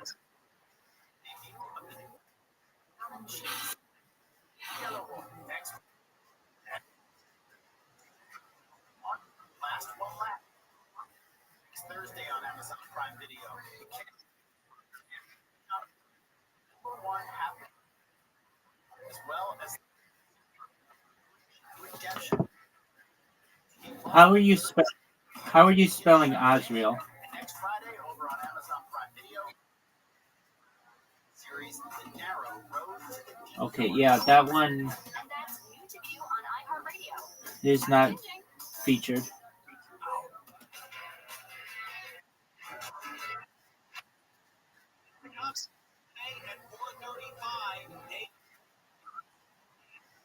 Champion Los Angeles Dodgers.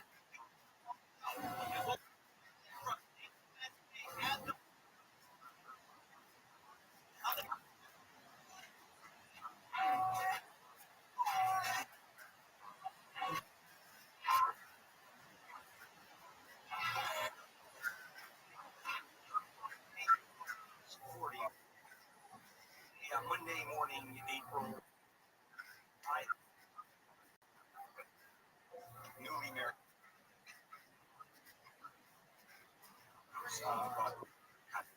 Sander, the Bill Handle. And then a link. Hey, with Ask Handling. And phone calls during the week, and here's what you asking me a question. Pretty honest. Like right now. You app.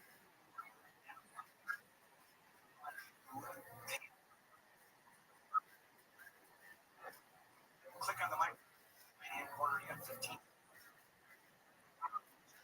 Should your opinion about anything is you ask me what's handled like. They ask me what's needed. That kind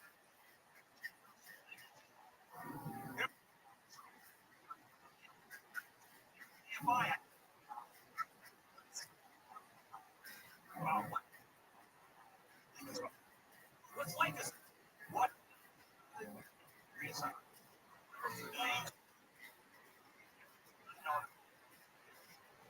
I'm gonna move over to the Middle East. It's not so much. I think for all very bad. Very bad. It's meant to get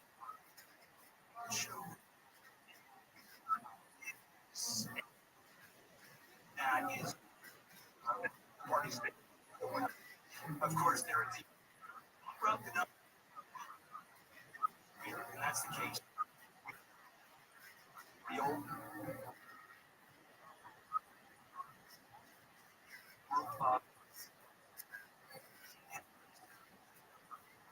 maybe flashing.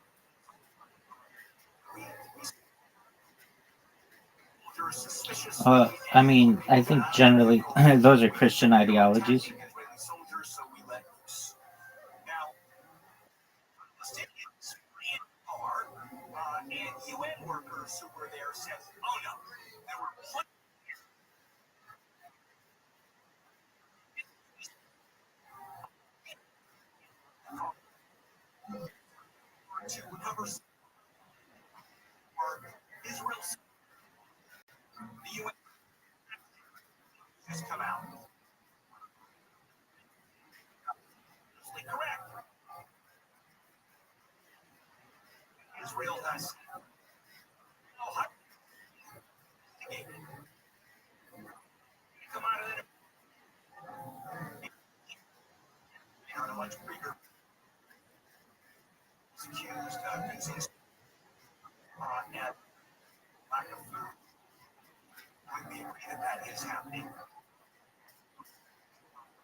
You know, to be honest with you, no one knows. This is all kind of just like traditional oral histories and stories that have just basically nobody knows.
Yeah, I mean, the answer is no one knows. These are just any answer that anybody gives you will just be a falsehood.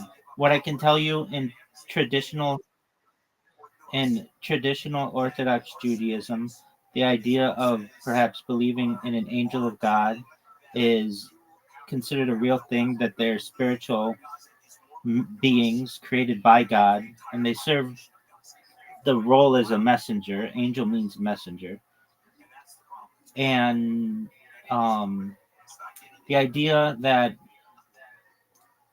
an angel of God being sent by God is a real thing. We don't see those angels. We see those angels as being separate, as messengers, and not in the same. We don't like we think that they're subservient to God, and basically the distinction is that they don't necessarily have free will, like other traditions may have them have. They are to do what God commands. But I mean, this is like just opinions. There's no science behind it.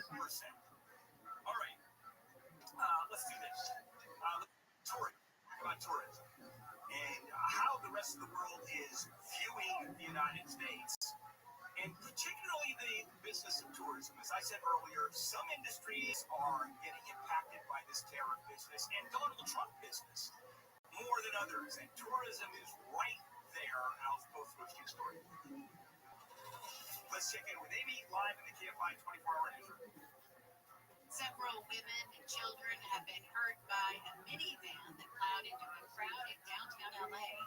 KFI Stephen Martinville says it happened yesterday near Favorite beverage would be like anything. Anything. This lip is stuck to this tooth. Is that true? They're becoming friends. I don't like it. Wow, Ridgecrest problems. That's what we call that right there. Bobby. All that, all that dirt boarding. Yeah. Oh, the DK tour hooked me up. Look at I'm that. just Whoa. oh, Shit. Trying his water and you call him the PGK tour? You quote Steven Dragon over here. He's not going to let that slide like a dirt board. So, Bobby, how long have you been doing stand-up comedy? First time. Wow, first time ever. Look at you. How old are you, Bobby? I'm 33. 33 years old. And is this something you've always wanted to do? It is. I did a little bit of improv and I did like some theater stuff a long time ago. But Shakespeare and can you be a drunk? Whatever you want to do, big dog. Yeah. I'm not drunk. I'm not drunk.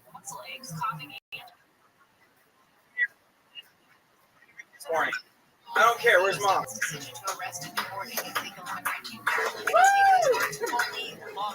That's how you play a drunk guy. Where the fuck's Camden Pace at? You see that, Candace? Take notes from Bobby Ludlow. How long has your dad been selling propane and propane accessories? Damn it, Bobby. Whoa. Well, Bobby, so much fun to have you on. Very, very, very smooth performance. You know, I would definitely, you did a little bit of like very. You as well. I would try to Friends really, are important. You always have a friend in me, my friend. You're a super likable guy. You're very charismatic. Yeah, I definitely think that you have a lot of potential. I think that you, especially for your first time doing stand-up, you had some great jokes. Your perspective, you have to own it. You know what I mean? You know that you live in a trailer. You know that you go dirt boarding. You know who you are. Ride it out. That's not Mitch Hedberg at all. You're your own thing. Just because you're a Mitch Hedberg fan doesn't mean that you have to, write and perform along that type of pathway. Ladies and gentlemen, what is the last name again? Ludlum. Ladies and gentlemen, that's Bobby Ludlum. His Kill Tony debut, his stand-up debut. Yeah.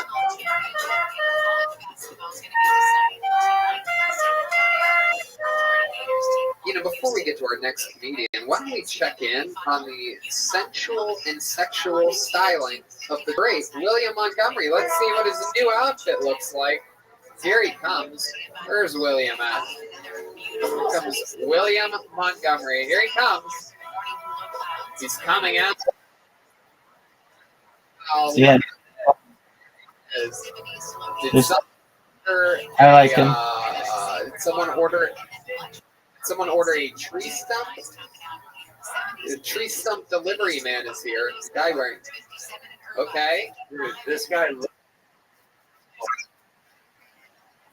Yeah, I'm creating robots. Uncle Herschel is one of the items at Cracker Barrel. Cracker Barrel, yeah. Yeah, amazingly well. And we had somebody who came in here yesterday, and they were like, if you keep spamming me, I'm going to sue you. And I was able to calm them and turn them into an ally of my project. So that's really good. Oh, blood. Blood in the body. That's not as exciting as a porn. Yeah, that's the goal. That's the goal is do whatever I can to get people in here and then win them over. Yeah. He's double D joints. William, you look like if Bigfoot had some small feet. Whoa. Ryan J. Ebelt, I don't think I've ever seen him laugh so hard at a joke than the Bigfoot small feet joke that Joel just did. It's incredible. Loves a good Bigfoot joke. Yeah, you liked it a lot. Hey, how's the Birkenstock market this season? What size shoe do you wear, William? You sort of do have tinier feet than I would expect for a larger man like yourself. That's not a 12 and a half. You're lying. It's not a 12 and a half.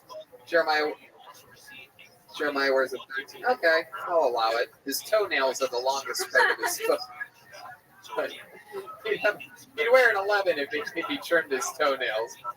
But all right, there he goes, William Montgomery, everybody. And now it's time for me to bring up his cohort in crime on the hit podcast Brothers in Cursive, the other regular on the show.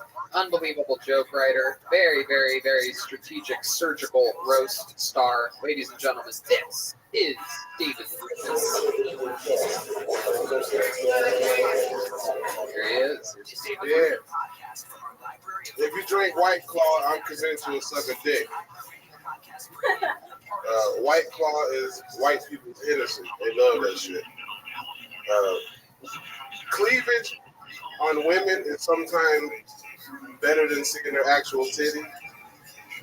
Like cleavage be looking so good, and then a girl take her bra off, and that shit look like it was put in a blender. What the fuck happened to your titties, bitch? I like big areolas on a girl. Like, if your areola don't look like a McDonald's sausage patty, don't come holler at me. And if my titties are bigger than yours and you try to fuck me, I don't respect you. I'm not wearing a condom. And after we finish fucking, I'm going to throw the condom on your back like a Uno card. I'll be right back. I'm going to use the restroom. I'm convinced that women face titties for other women. No man gives a fuck how a titty looks. Do you know how many fucked up titties guys suck on? Like the other day, I sucked on a girl's titty. There you go. David Lucas, ladies and gentlemen.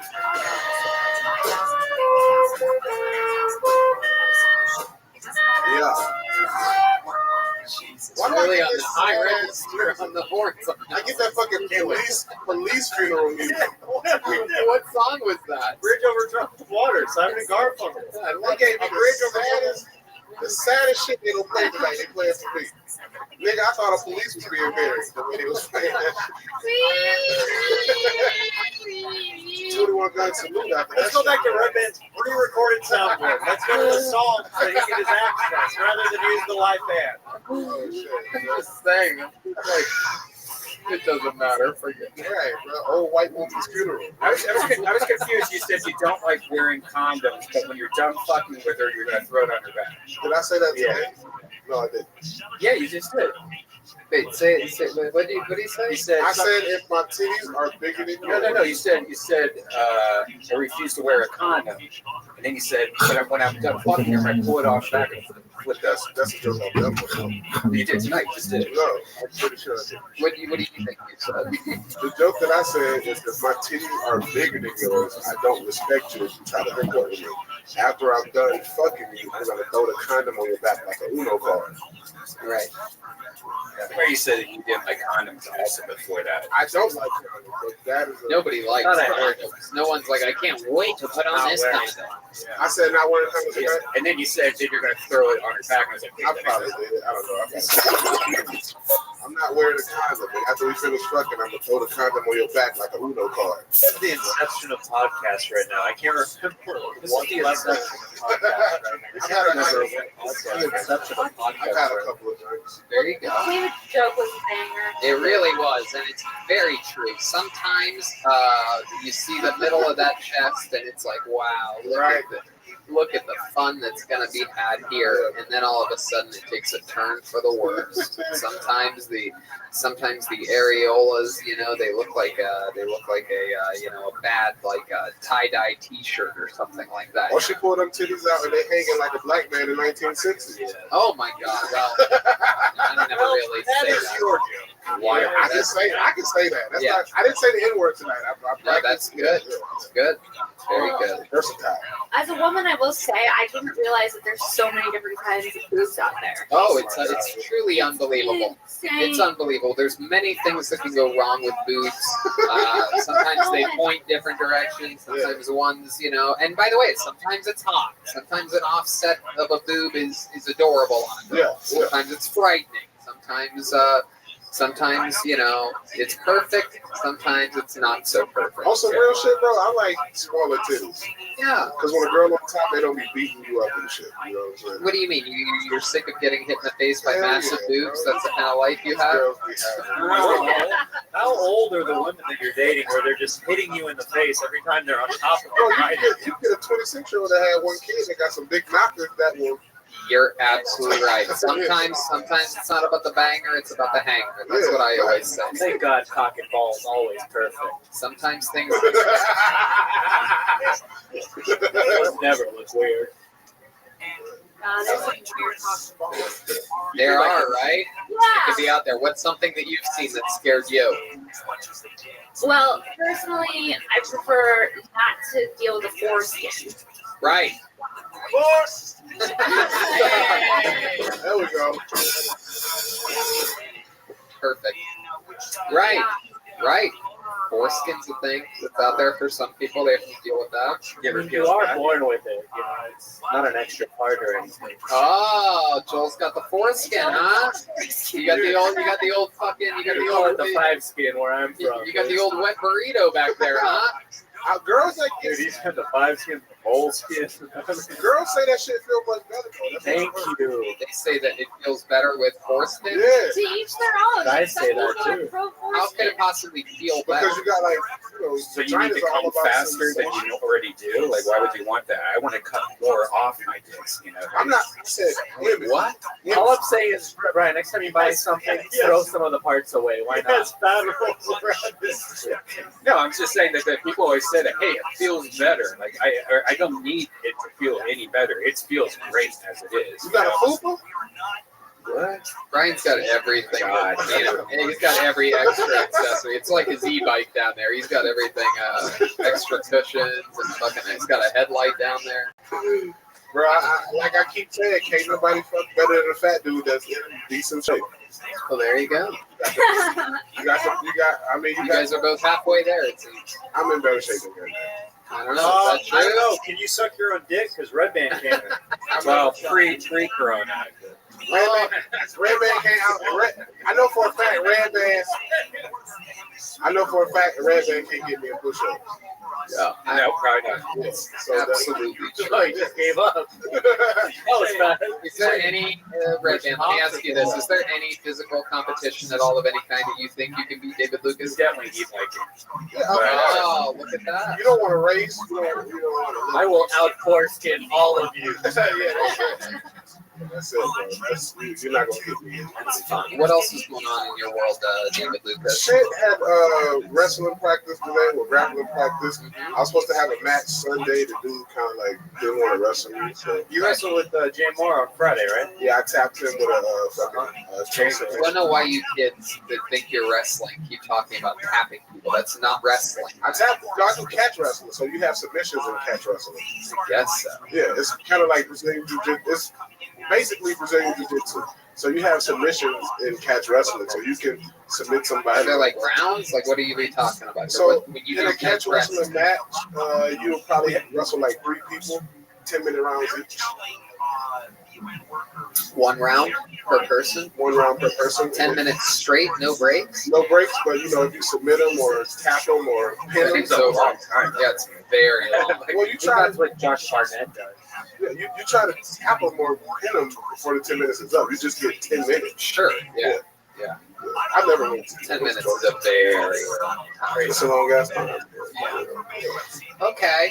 Well, David, fun times. I'm excited that you're getting exercise. Oh yeah, and I'm also headlining in Miami on November the 13th through the 16th. Oh, that's awesome. Hit me up, y'all. Very exciting. And also, everybody who follows Brothers in Cursive and also follows Kill Tony, make sure you sign up for our Patreon, patreon.com/Brothers Podcast. Red Band and Janice have cooked up so much stupid shit for us to do, bro. That's like very exciting. I donated that foreskin to get enough subscribers. I saw you guys eating hot foods on it. Bro, that's like bottom level. The shit that they're submitting us to now is like, that's very I wore makeup on the whole episode, bro. I hope my mom never sees it. Very exciting. Yeah. David, you're amazing. We love you. The great David Lucas, everybody. There he goes. David Lucas.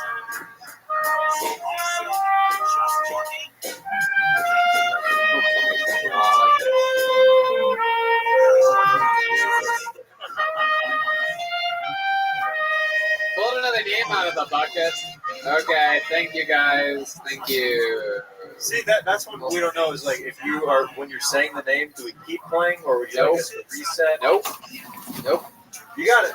It's very, very simple. It's been this way for years. Pull another name out of the bucket. Make some noise for your next comedian, Eric G. So now you would play.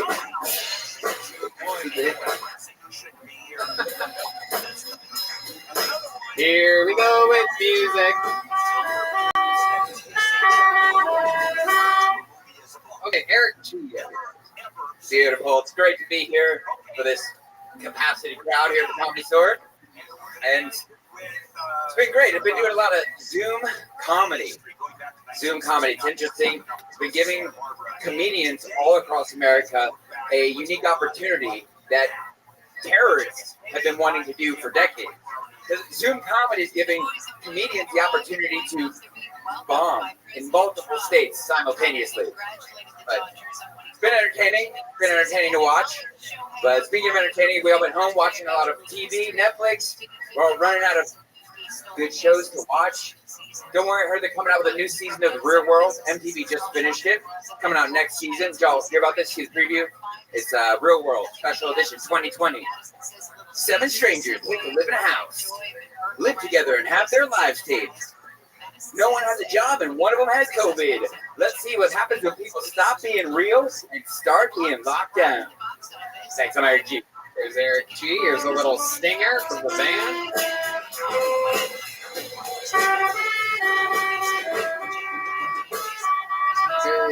Eric G. Welcome to the show, Eric. How are you? Fucking awesome. I love it. Best day of my life. I love it. Well, welcome to the show. It's very exciting. We all remember you being Two-Face at the end of one of the Batman movies, and now your face is back to normal. What is that guy's name? Aaron Eckhart. Aaron Eckhart, but his character was the mayor, right? It was Harvey Dent. What was that, Ryan? District Attorney, and his name was Harvey Dent. Of course, that's what I was trying to think I'll take it. Well, thank you for smoking too. You were talking for 50 seconds after the start of your set. I was trying to think of Harvey Dent that entire time, and then gosh darn couldn't. Glad you were thinking of that the whole time I was talking. You ever get that? From a lot of people. In fact, the host of the Zoom mic that I did the first time, he goes, "Yeah, it's good to have Harvey Dent on the Zoom comedy." Yeah, you really, really, truly look like Harvey Dent. How does that make you feel? Beautiful. He's a good-looking guy. I'll take it. How old are you? Some guy outside told me, he goes, "You're too good-looking to be doing comedy." I'm like, I'll take it, bro. I can't imagine how hideous that guy must be. He's outside right now. Shout out, buddy. You're beautiful. You said pretty ladies. Yeah, you already got enough going for you, booby. Yeah, exactly. So, Eric, tell us more about you. Where you been all this time? So I live in San Diego, and something interesting about myself. Going to ride my bicycle from Miami to San Diego, 14 months. Wow! Not an e-bike rider. You should try it. It'd be a lot easier. Yeah. Miami. People suggest that. They're like, you should get one of those electronic bikes. It'd be way easier. But or a motorcycle. Or a motorcycle, or a car, or air tag. A lot of things. A lot of things would be easier. Really, a lot of things would be easier. Pedaling bicycle. Red Band, how many times do you think you have to charge? Every 100 miles. A long time. For how long? How long does it take for that to charge from 0 to 100? I got a fast charger, so it takes about 20 minutes. Whoa, 20 minutes, and then you get another 100 miles. Yes. Wow. And I have 2 batteries. My goodness. There you go, man. Wow. We got 2 batteries right here, man. My Chevrolet. Yeah. What, are you doing it for like any reason, like a charity or something? Or so I'm on the board of a nonprofit and doing it to raise $500,000 for a medical clinic built in Haiti.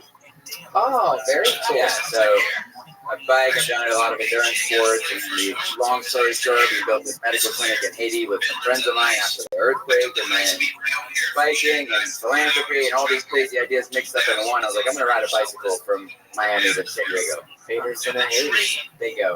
That's right. Don't hate the Haiti. Hate the guys. Exactly. Very exciting stuff. And what's something that you've done before that takes high endurance? Well, Something that's fun, just something that comes to mind is part of what I speak to young people about. I used to be a super fat kid. Wow, really? How fat are we talking? About a deuce and a half. Wow, 250. My goodness. I was a big boy. I liked to party. Look at that. So how did I party? I mean, sit at home every Friday night, eat a whole pizza to myself. Yeah, it's great. That's exciting. I do jokes about fat camp. I did fat camp for 4 years. 4 years. 4 years in fat camp. Oh yeah, locked up. So what does that mean exactly? What do they do in fat camp? Tell us. It means it's a lot like prison. It's great. There's a lot of subtle similarities. It's great. And don't get me wrong, shout out Camp Shane. That's not Camp Shane. Camp Shane. You should probably change it, right? Yeah, right? It was close. People say it all the time. It's like, did So tell us about fat camp. It's like normal camp. I did a summer camp before that. It's like a normal camp, but literally just full of fat kids and a lot less food. Right. High walls, real high walls. These kids are trying to escape and So shit. did people like order things or like try to sneak around? Like that's like, you know, in rehab clinics, I hear that there's a lot of drugs that go on there. There are people like sneaking, smuggling foods in, things like that. And you talking about the fucking black market? Oh yeah. African American. We would say where there's a will, there's a way. Where there's a fat kid, you will pay. Wow, that's true. So what are some of the things that you snuck For in? real. Tell us about you Fucked up, snuck I know. into fat camp. Tell us about some like binges that you went on. So I didn't fuck around with any of the big things, but I legit sold gum. I was a gum guy. Wow. What's What that? kind of gum? Oh my Trident White.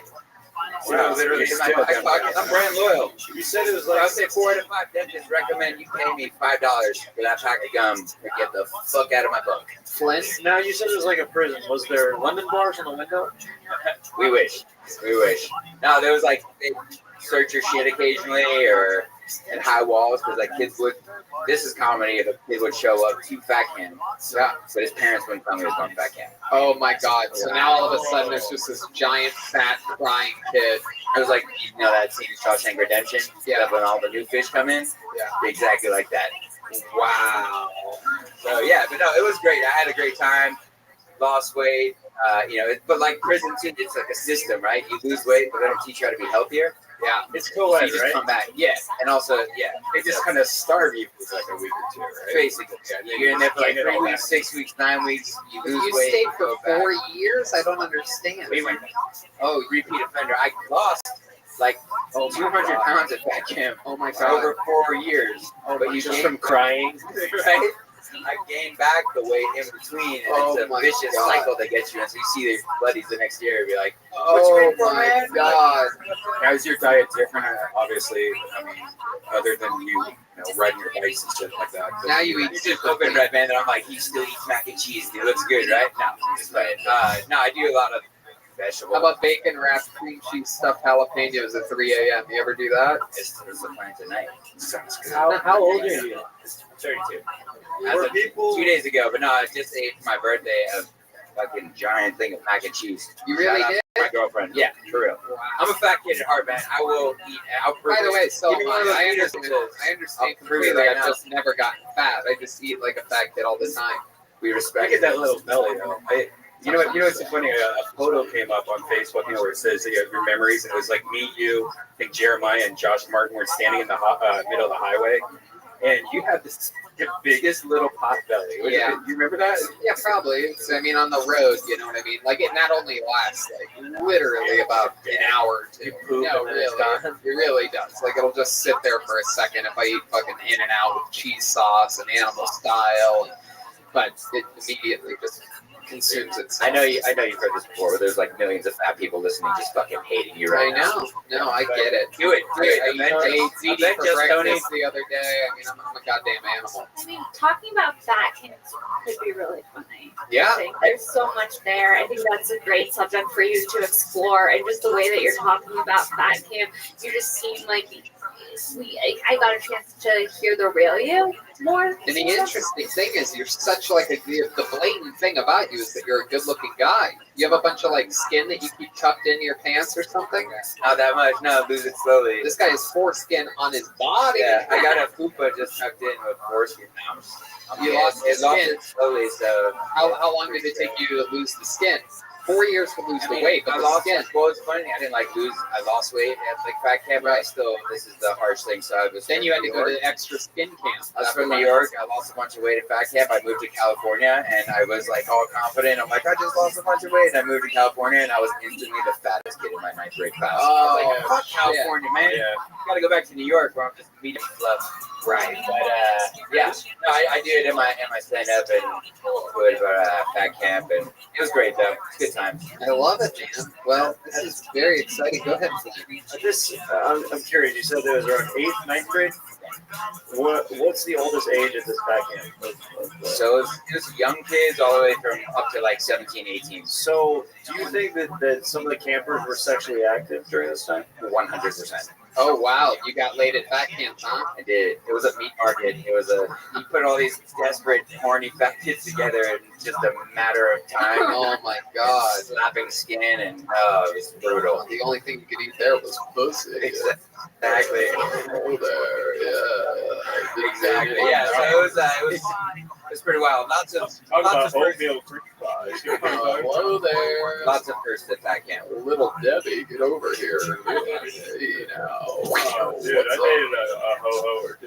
Yeah, goddamn right. Get over here, Aunt Jemima. Ooh. Give me that 20. Every day. We would talk about food like you talk about sex though. Like, oh damn it, yeah. Oh, what I would give Sarah lamb shanks. All right. Well, this has been a lot of fun. Come back again sometime. Appreciate you. Hey, Sign shout up. out to Tony and the whole crew and being an inspiration to rising comedians everywhere. We appreciate y'all. Thank you, Eric. That's Thank very you. nice. There you go. Very nice, man. Eric G, everybody.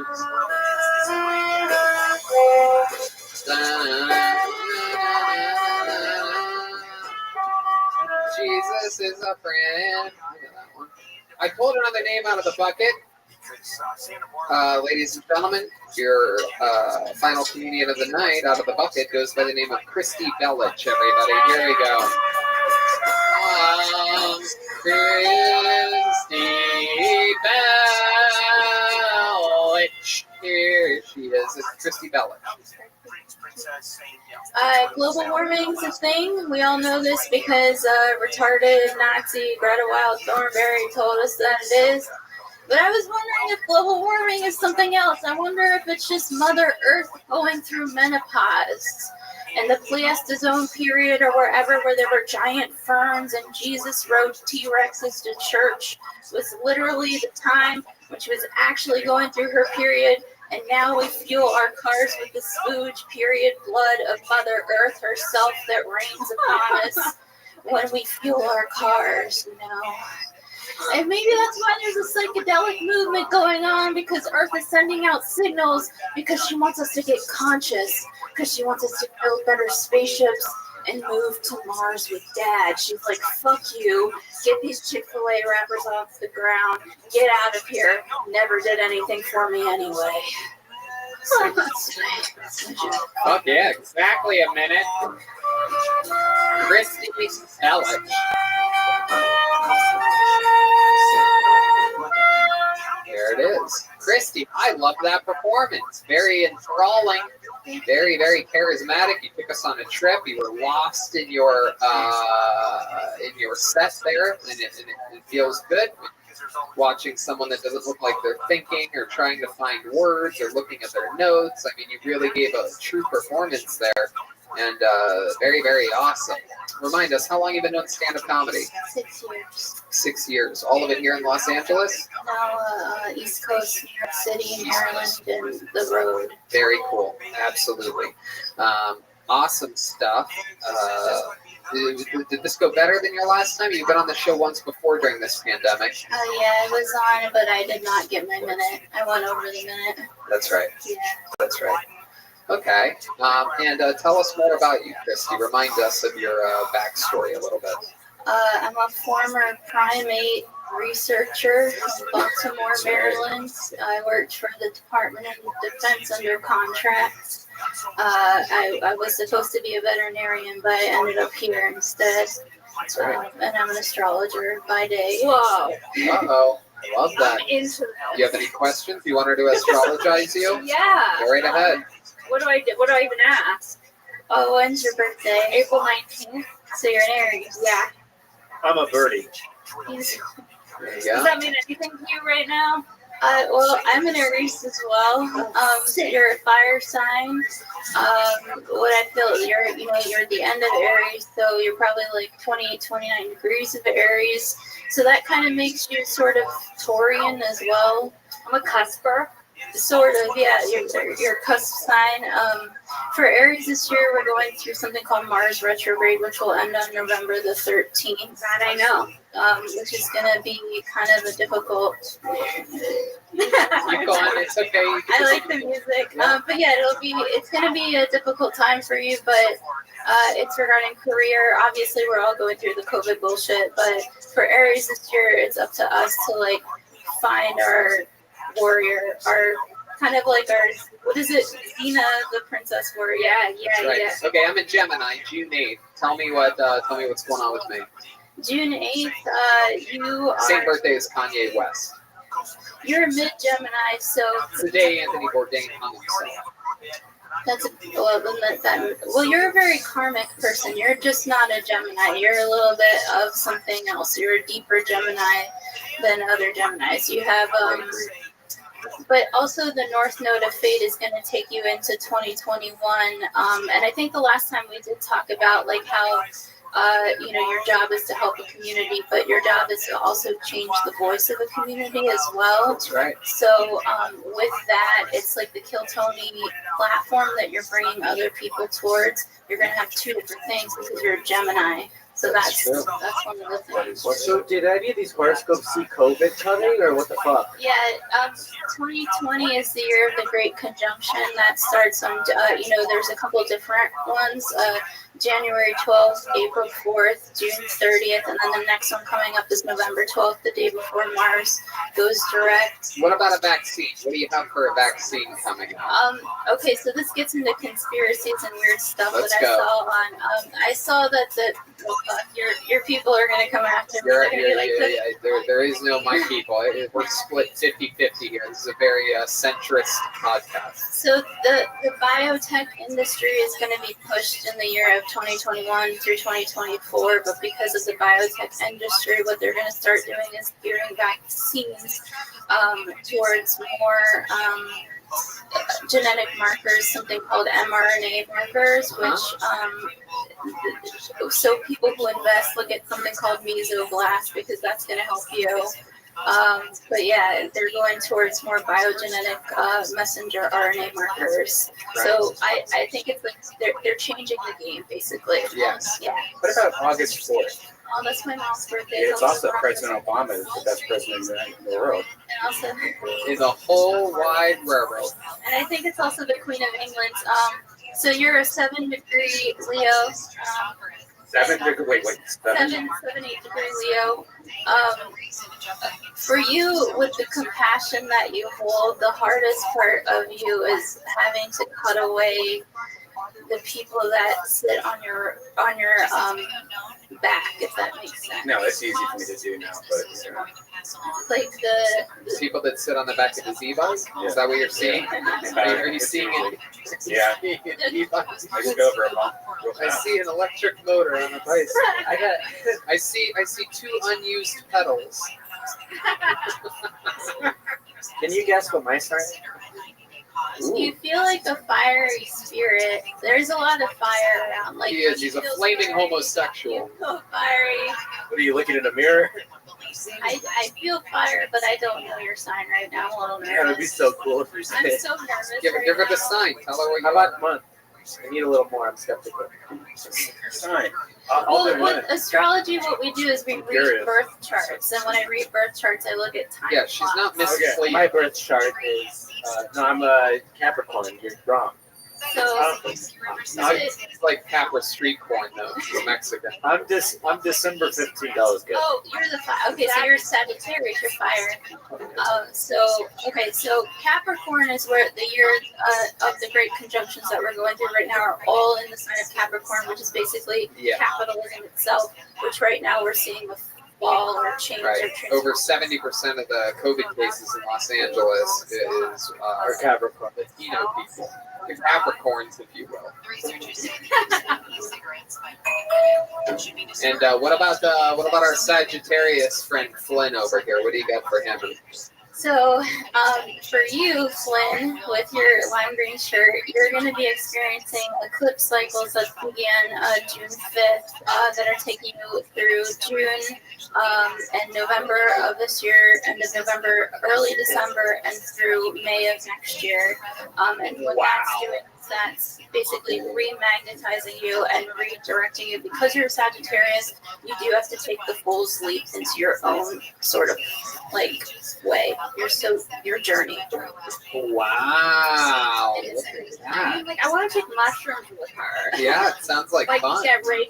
That's all she does in the desert. You do eat a lot of mushrooms, correct? Absolutely. She's like one of the Mario brothers. Yeah, I can tell by her set she does a lot of mushrooms. Yeah. And I loved every second. I loved every second of it too. This is a very, very special segment. I think we need to get our horoscopes read on this show more often. Yeah, we should start doing Get a little taste of our future. Gotta walk you into a spot or something like that, like some type of monthly. How about the first Monday of every month from now on? How about that? You'll come, you'll do a minute, and then you'll tell us. We bring your cards. Isn't there cards and stuff? Yeah. Yeah, bring your tarot deck. Yeah, bring something with you next time. How about a big hand for Christy Bellich, everybody? Really? Yeah. All right, so this is an exciting time. Exciting is the night when Jesus was born. That's it. That would be where it ends. Thank you. There you go. Okay, so ladies and gentlemen, this is a very exciting time. This young man who I'm going to bring out right now, just in a wild turn of events, had to go back home for a little bit to Wyoming, and he sent us in his set this evening. You know him as my favorite comedian on the planet Earth, and truly one of my best friends and one of my favorite humans of any kind, anywhere. Ladies and gentlemen, sending in a set, I present to you the great, the one, the only, Michael Lehrer.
And that's it. An amazing set by Michael Lights Out Lehrer. And we did it again. That's another episode of Kill Tony live from the world famous Comedy Store. Make sure you check out everything Michael Lehrer at michaellehrercomedy.com. He is one of our favorite humans, and he will be back with us very soon. Hey, let's check out tonight's drawing from Ryan J. Belt. Here it is. Wow, look at all the golf happening. You got me and my backswing there. The band is golfers. Sarah Weinshank in the front. Oh, yeah, see, that's accurate. Very, very cool. Unbelievable. The complexity of these prints, I feel like you could literally watch it increase every single week. Ryan J. Ebelt, RyanJEbelt.com to check out every print, the limited edition t-shirts, and everything else that he does. He's absolutely incredible. How about a handful of Ryan J. Ebelt, everybody? And keep the applause going for the great Kill Tony legend and icon, the great Sarah Weinshank, who is with us all night tonight. She is the host of the podcast Shank, available absolutely everywhere. What else, Sarah? Follow me on Instagram and Twitter at Princess Shank, Princess like normal, and then another SHENK. I post jokes, I post my podcast, all that shit. Yep. Check it out. She's a legend, one of our favorites of all time. I put a big hand for the leader, and Flynn Jeremiah Watkins. He's got Jeremiah Wonders. He's got Eating Breakfast with Jeremiah. He always has amazing guests. Dan Soder, I noticed. Yeah, the Holmes. Yeah, Great stuff. Yeah. I have my debut 1 hour special coming out on December 8th, and you can pre-order it now on my website, jeremiahwatkins.com. It's through Comedy Dynamics, and it'll be available on Apple TV and Amazon and all that stuff. There you go. It's coming December 8th, the debut 1 hour special from Jeremiah Watkins. Hey, you know what I just noticed? Is that wasn't Veronica. That was Jesse Johnson the whole time. Hey, everybody, that was Jetski. She's Jetski Johnson on everything social media. She has brand new decorations. She has ornaments. They are anytime ornaments. I'm putting them all over my Christmas tree. I have a couple cacti that they're hanging from right now. How many have you bought? I lost track. I've now bought 9 of them. Wow. Yeah. It's incredible. It absolutely is. And they all That arrive. means there's only about 4 left. Oh my goodness. You only made 14. Wow. 24. Okay. No, that's cool. But I really appreciate all your support. And check it out, jetskijohnson.com. Jetskijohnson.com. They really are. They're super awesome. Handmade. Every single part of the craft is made by the great Jetski Johnson. He's been killing it in the window, killing it at stand-up comedy. You're just so much fun, and such a little positive firecracker here on Kiltony. Speaking of firecrackers, you know who loves lighting off firecrackers are Latino people, and Joel Jimenez was on drums all night tonight. How about a big hand for Joel? He's mostly sorry on everything social media. He also has mostly sorry the podcast. What else, Joel? Nothing. Love you guys. Stay safe. There you go. Chroma Chris has a new music video out. Make sure you check that out. Follow him on social media and all of that good stuff. What else, Red Dan? Check out Brothers in Cursive on Patreon. It's Brothers Podcast. Also, I do Brian Holtzman's podcast. He's a really funny guy. Holtzman, Tony's going to actually be doing his podcast tomorrow.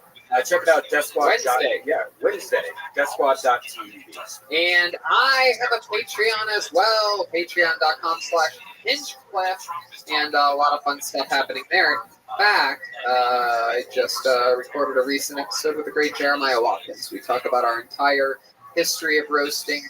I mean, this guy's been part of everything. Kill Tony, roast battle, historical roast, absolutely everything. Very interesting that an unbelievable character-y, silly comedian has such a fluent roasting background. But that's what happens when you do all the shows and you got your hands in all the cookie jars like this guy. Go ahead, Jeremiah. November 1st through 7th, I'll be in New York if you want to come catch me out at a rooftop show or something. There you go. Around up there. And I am doing stand-up comedy in Dallas, Texas, November 13th through the 16th. Those are all stand-up comedy shows, and I'm going to go spend some time in Texas, maybe look around at some special places, November 13th through the 16th. Love me some Texas. I hope everybody had fun here tonight. Have a good night, y'all.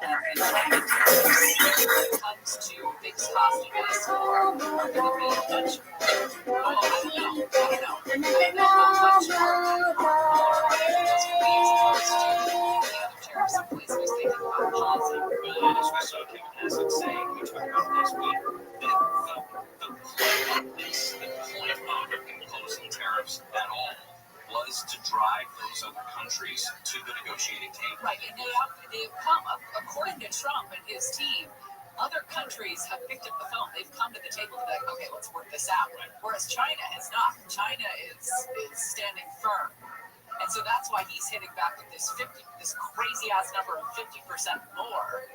I don't know if that's the way you play with China. I don't know. I've never played with China. And if one of his goals is to then isolate China so much out of the international market, us being their biggest customer, maybe there is some success to it. I mean, I don't know. I don't understand the guy's brain because he, as Kevin has referred to it, Trump's the one making it. It's necessarily they take a lot of guidance from anybody in the economic team.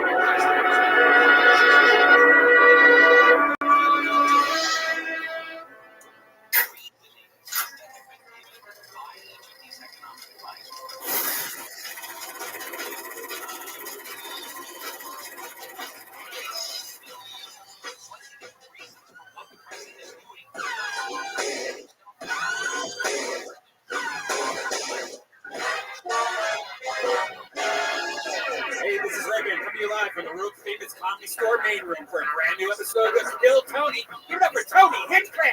Yeah, yippee-doo-dah-day. How exciting to be back here at the beautiful Comedy Store with you, Brian Redman. Oh, I love being here with you, Austin. That's right. We've been riding e-bikes together all week. We even rode an e-carousel this week. We bought an e-carousel with all the money that we've saved from the years of working very hard. We bought an electric carousel with tiny little ponies on it.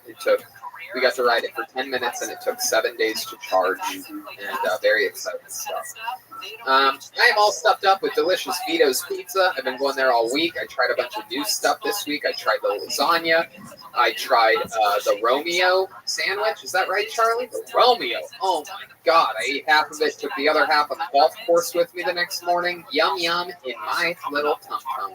Vito's Pizza 3 times a week now for me. I'm becoming a little Italian piglet, or as it's known in Italian, a pigoletta. Pigoletta. And I'm all stuffed up on caveman coffee, all filled to the brim and energized. And I'm also moderately stoned, thanks to my friends over at Speedweed, the great Gino, the director of operations over at Betterbox Studios, which helped us during this pandemic, film some shows when the Comedy Store was completely enclosed. And yeah, excited about things. We have 5 people that signed up for tonight's show. We have a guest ready to go, but before we do, oh, how could I forget this? He's holding his own lamplight. I can barely see him over there. Hey, General Bogus. Okay, hey, look, everybody. It's Ryan J. Ebel. There he is. Whoa! He draws every single episode of the show, and all those prints are available at ryanjebel.com. Very, very exciting stuff. And yeah, like I said, Ryan J., the guest is ready. We got names in a bucket. Everything's ready to go. But before we start tonight's show, let's get a word from the amazing sponsors that made this episode possible for you for free right now. Hey, y'all. Now more than ever, you really shouldn't put off seeing a doctor when you're not feeling well. And I know that with everything going on, it can be difficult to put your health first. Seeing a doctor can be a real hassle. Plus, it's scary nowadays to go in there. There might be people in the waiting room coughing. It's frightening. That's why I use PlushCare. They make seeing a doctor so easy, I do it right from home. PlushCare provides virtual doctor appointments through your smartphone or computer. I just pick a time that works for me and book an appointment right online. I don't have to sit on hold forever to make an appointment or leave the house and sit in the crowded waiting room like Tony just said. And to be exposed to who knows what. With PlushCare, I can be diagnosed, treated, and even have a prescription sent to the pharmacy of my choice if needed within minutes. PlushCare accepts most major insurance carriers and is available in all 50 states and the doctor's care. They're here to help by discussing treatment options and providing prescriptions as needed. And they're available anytime I have questions. And if you need a regular checkup or have questions about mental health, PlushCare doctors are available to help. Schedule an appointment today to discuss your treatment options. You know, I did this, Brian, and it was super easy. It turns out I had a little case of food poisoning after eating some diabolical sushi, and I was worried, and I took care of all of it over PlushCare. With PlushCare, I don't put off seeing a doctor, and neither should you. No more excuses. Make your appointment today. Go to plushcare.com/Tony. That's plushcare.com/Tony. Plushcare.com/Tony. When you use the bathroom, you always close the door behind you, right? You don't want random passers-by looking in on you. So why would you let people look in on you when you go online? Using the internet without ExpressVPN is like going to the bathroom and not closing the door. Did you know that your internet service provider, say Comcast or Verizon, knows every single website you visit? And what's worse is they can sell this information to ad companies and tech giants who will use your data to target you. Yeah, it's completely legal that they do that. Also, it's scary. ExpressVPN puts a stop to this. It creates a secure encrypted tunnel between the device and the internet so that your online activity can't be seen by anyone. I use ExpressVPN on all my devices. It works on everything, phones, laptops, even routers. So everyone who shares your Wi-Fi can still be protected even if they don't have have ExpressVPN. The best part, if you're using ExpressVPN, it's as easy as closing the bathroom door. Just fire up the app, click one button, and you are protected. ExpressVPN is the world's #1 rated VPN by CNET, Wired, The Verge, and countless others. So if you're like me and believe your online activity is your business, secure yourself by visiting expressvpn.com/KillTony today. Use our exclusive link, expressvpn.com/KillTony, and you can get an extra 3 months free. That's expressvpn.com/KillTony.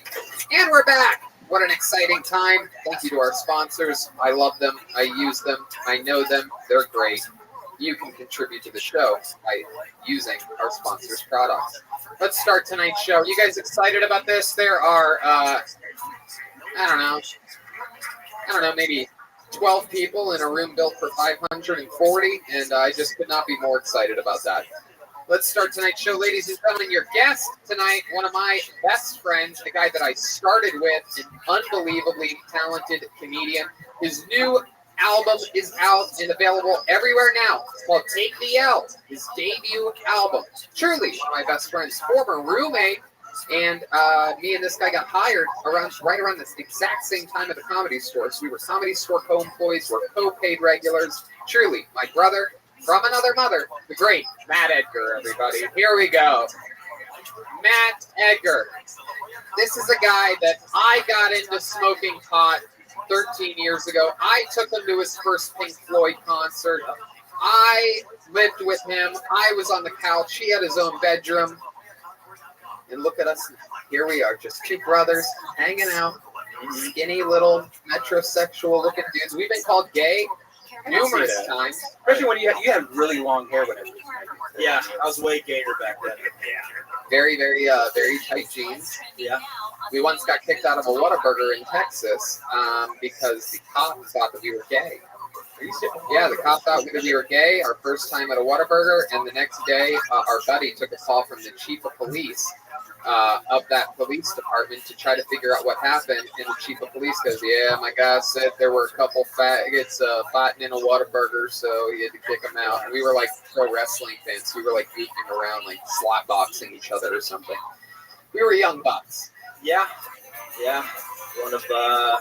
One of those defining nights. Yeah, a couple 23, 24-year-old little punklets out there in Texas, and we really stood out. Matt had really skinny jeans on, which basically was a crime in Texas 12 years ago. Skinny jeans was like burning an American flag.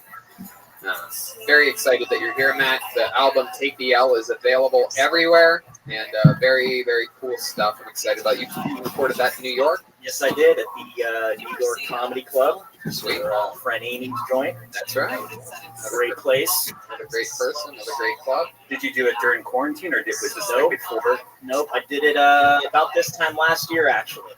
Oh, wow. Yeah, so it's been a while to... It's been a while, and it's been a while since you were a guest on the show. I don't know if you remember this or not, but there's a band on the show, Matt Edgar. And every single episode, they commit to being different characters, and we never know what they're going to be. They've been in the back getting ready this entire time, and they're about to come out right now. You want to know what the band's going to be tonight? Please. So let's all find out together as I present to you the best damn band in the land. It's the Kill Tony Band. Jeremiah Watkins, Joelberg Joel Jimenez, Chroma Chris, and Jetski Jesse Johnson.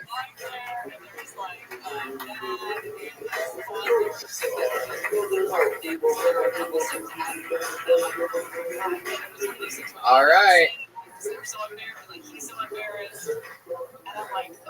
Normally, this is the part where I start to figure out what they are. I don't know what they could possibly be. It appears as if Jeremiah is a homeless version of Khaleesi from Game of Thrones. What are you? Oh, wait a second. Are you guys homeless? Yeah. Nope, we're rappers. Now what you hear is not a test. This is a blanket, not a vest. I'm a blanket, Tony. You're a blanket. I'm a blanket. Okay, Jeremiah's a blanket. Here we go. This is very exciting. This is exciting. And what are you, little lady? I'm aluminum foil, and I'm here to save your food.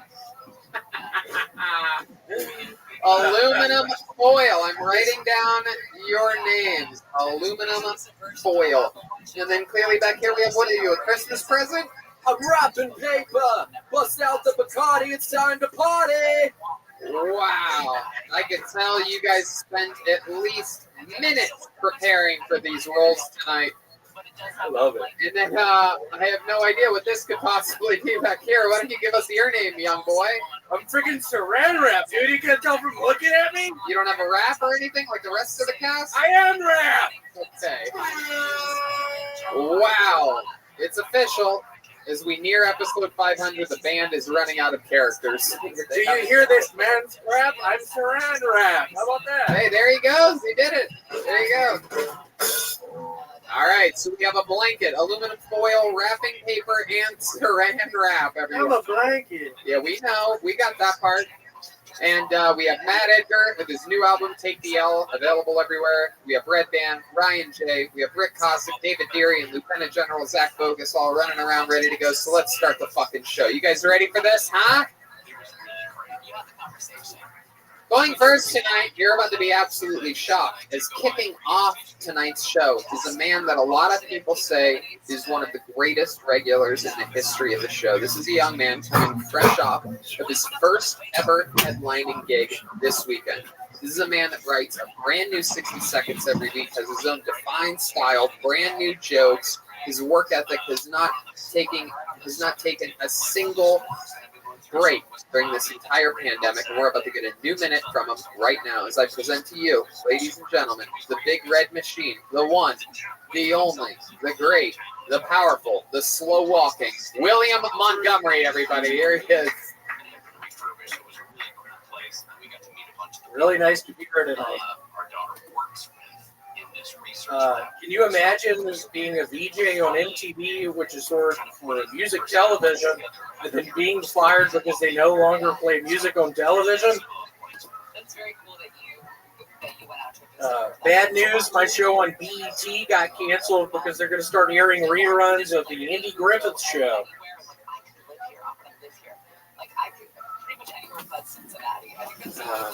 I'm so afraid of COVID, I called the cops because I think it's black.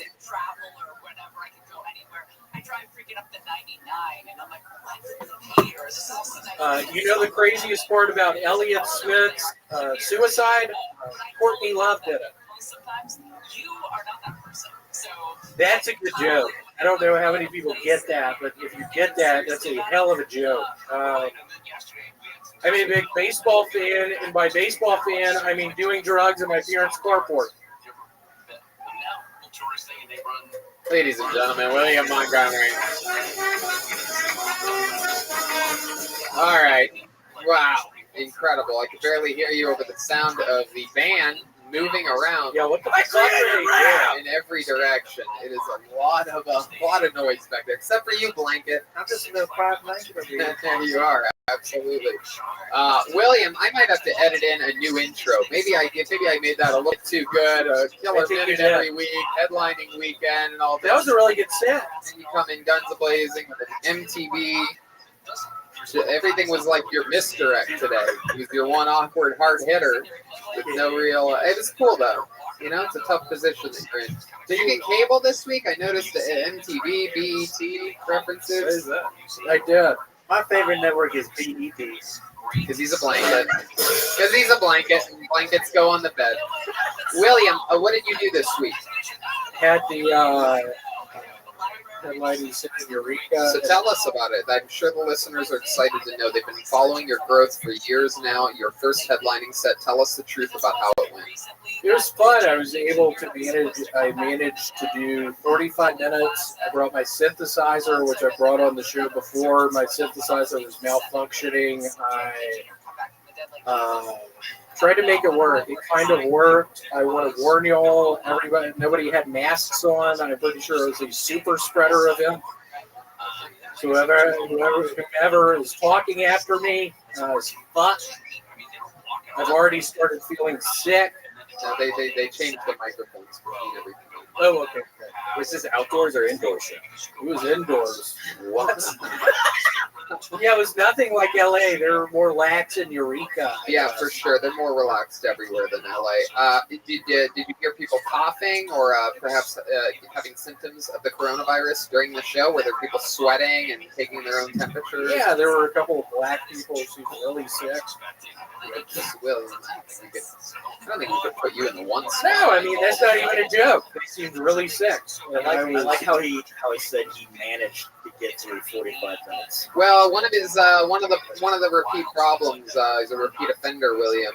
What? One of the catches with him is that he tends to just do the bare minimum time. So even on an average Kill Tony set, for some reason, he usually clocks in at about 52 What was it seconds. tonight? And I would be really interested. Did you record that set? It was recorded. What did you record it on your phone? No, some guy. Some guy? No, the guy who ran the bar, he recorded it on a GoPro. Have you watched it yet? I never watch any of my sets. We should watch them. Because I think I would. What does that mean? I don't want to watch it. Why?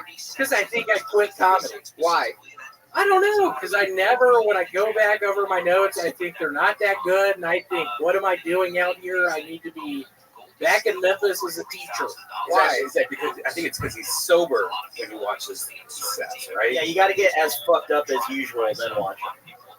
No, don't do that. He is a serious alcoholic. Yeah, I have a problem. Don't tell me that. So, William, let me ask you this. You did the set. What do you think the odds are that you actually did like 43 or 44 minutes and you're stretching it out saying 45? I think I actually did 32 minutes. There you go. I think that's I did 32 minutes. You really believe that, or are you being silly right now? No, I did 32 William, minutes. over here. Don't look that way. I did 32 minutes. 32. No, I did 45. 45, exactly 45. Yeah, 45, 46. When did you get the light? 40. Did they say wrap it up? All right, maybe just a regular rim shot after jokes like that, Joel. No, it was fun though. It gave me a bit of confidence. I did, I think 125 jokes. Wow, that's great. So I was reading out of my notebook. And who did you take with you to Eureka? Did you go by yourself? Did you take Eureka. Your girlfriend? My girlfriend. Yeah. We had fun. Did you drive her there? I drove the entire way. I was able to get Adderall. I was able to procure Adderall from a friend. So I was taking that. I got on 70s Road Trip on Spotify. Smoking cigs, drinking beer. You were drinking beers while driving? Blacking out. What time of the day? What time of the day did you drive there? Starting at 7 in the morning. 7 in the morning, and you took Adderall after that? Oh yeah, I was blacked out by probably 2 in the cow country of California. And then did you guys stay at a hotel in Eureka? We did. We stayed in one in Fort Bragg. Oh wow, what was that like? We went to a hell of a pizza place. Was it called Vito's Pizza in La Cienega? I hate Vito's Pizza, so I wish you wouldn't bring that up. What do you possibly hate about Vito's Pizza? It gives me diarrhea. But you eat it every And Monday. that racist piece of shit who's always here, I really don't like him. Every single Monday you eat the pizza, though. I really don't like that guy, and I'm looking at him through the lights right now. I can He sees me. I'm looking right at Charlie. He's laughing. Charlie, you are racist as a motherfucker. He's laughing at you saying that. Well, I'm glad he is. Normally, I would be defensive of him and defensive of Vito's Pizza, but the last time you called a sponsor racist, we ended up selling a lot of their products and got a bonus from it. I thought Cool, I saw a bunch of that money. Thank you.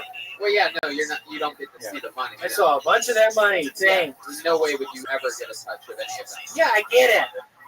It's an honor and a privilege. I get it. For you to be here. It is. I appreciate it. Yeah. I got a bunch of weed. I got a bunch of mushrooms from people in Eureka. Did you have some Kill Tony fans come out and support you? There were, I think that's all it was. Right. No We shit. sold it out. That's How else all it could was. people possibly know who William was? Yeah, no shit. No shit. We're on the same team. It was fun. Yeah.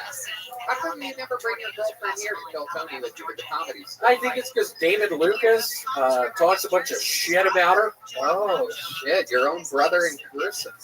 Well, my black brother. Brothers in person. My black brother. He's black. He's a real womanizer. So who's the girl that you brought? The hot blonde chick that you've been hanging with? Perfect. Erica will see this in 3 weeks. Erica, that is a lie. I came here by myself. I don't know why you say that, fucking red man. Why do you do that? I had a hell of a week with Erica. We drove in the car for, I don't know, 12 hours. Did you guys have sex this weekend? Good question. We have sex every day. Hey, can you wrap it up? All right. I just want to. I mean, I was gonna do it on the second one, but I'm gonna let the rappers know that you guys have used that exact joke 3 times. And we started. Yeah, the but joke. was they using the condom? I don't think so, Tony. I don't think so. Right. I don't think it was. I don't think it was. All right. Well, ladies and gentlemen, another very interesting. Oh, how could I possibly forget? I almost cut this interview short. Speaking of short, Can I get some more? we got another package this week. I Open it up. believe it is going to be shorts. Yeah, unwrap that. Wow. Should we give it to the blonde chick or you? Very exciting. Red band, stop. Okay, I'll read the note. Kill Tony Crew. Heard William needed some shorts.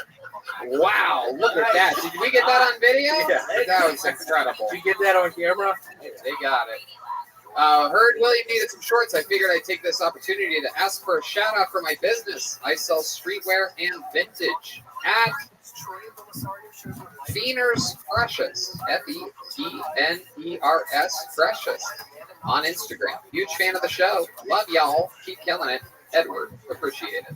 Thanks for the 2XL, Edward. And he let us know that he also does shoe and hat restoration. So for the -3 people that want to get their shoes and hats restored right now during the pandemic, make sure you check out Feeners Precious. Thanks, Feener. Thanks, Feener. Okay, you're gonna go try those on so we can get a little show in a little bit? Yeah. Ladies and gentlemen, there he goes, William Montgomery, everybody. Yeah.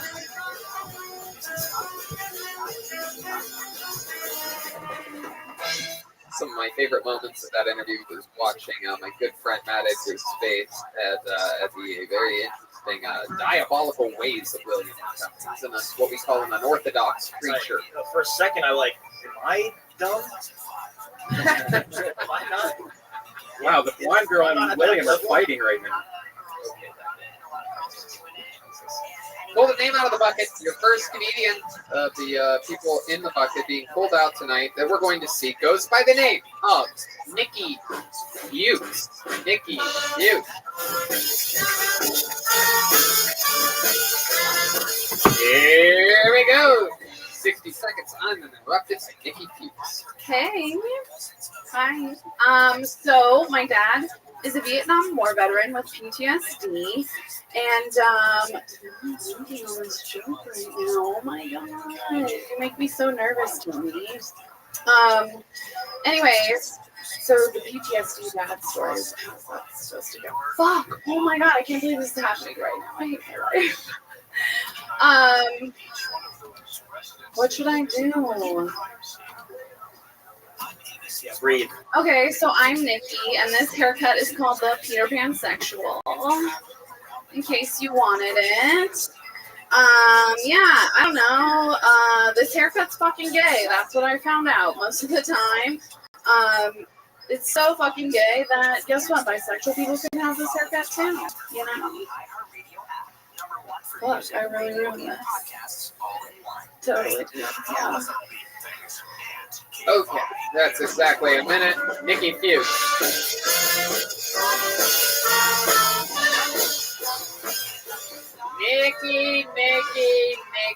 Nikki. What is this PTSD joke? What do you think happened here? You make me nervous tonight. How do I possibly make you nervous? Because I was like, I don't want you to be mean to me. What happened? You're so worried about me being mean. You fulfill your own prophecy. I know. Is this not a real story?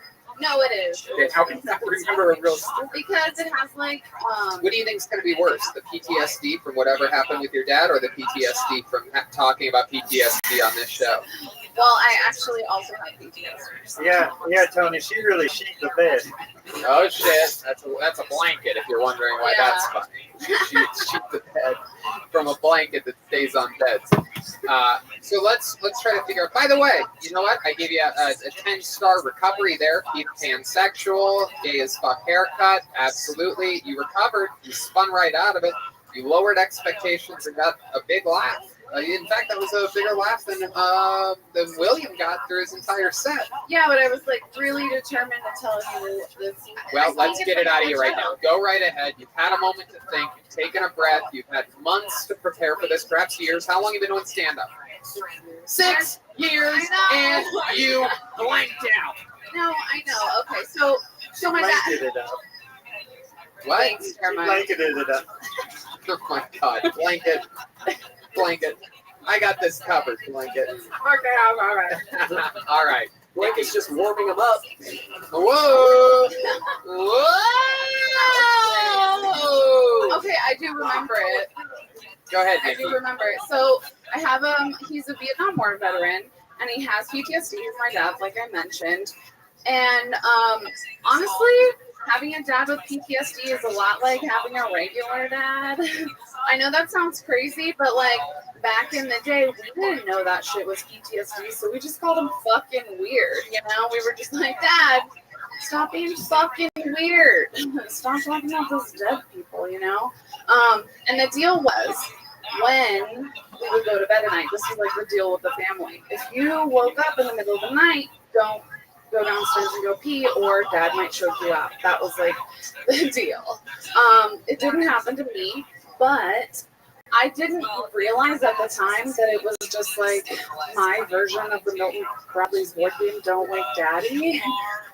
Do you remember that game? I don't. Don't wake, I remember don't the wake commercial a little Daddy. bit, but I don't know anybody that ever actually played The it. guy kind of looked like Tony a little bit if you think about it. Oh my god. And then Let I me had a see this tag that fucking somebody gave me that was just like, Goddamn, I'm not gonna let a piece of fucking saran wrap make fun of me. What do you mean I look like Tony? Let me see this fucking thing. I mean, he was tall and skinny. What the fuck is this? Whoa! That does look like me. I'm Daddy. Oh, it looks like me. I can already see the cover of this. I can already see the cover of this episode. That looks like you. Don't Wake Daddy. That's me. Wow. Look at that. You should have played. What? You should have played the game. No, it looks like a horrible game. Still, horrible game. I mean, I played all the other games. Yeah, I've actually never even seen or heard that. And I'm a board game guy. I love you've games. never seen, you've never Never heard the even heard of it. commercials? Like, You know, we should have a special board game episode of Kill Tony one of these days where we just play board games. That's a good idea. And we just let people, instead of having people prepare for 6 years and come up and flatline. maybe it we could was just- maybe it was a trick this whole time, so I could get more time. So let's talk about it, Nikki. Where have you been doing this stand-up comedy that you speak of? Here I moved here about 2 years ago. From where? Baltimore. Baltimore. And your father really was in Vietnam? Yeah. And he's an older guy? He's 69.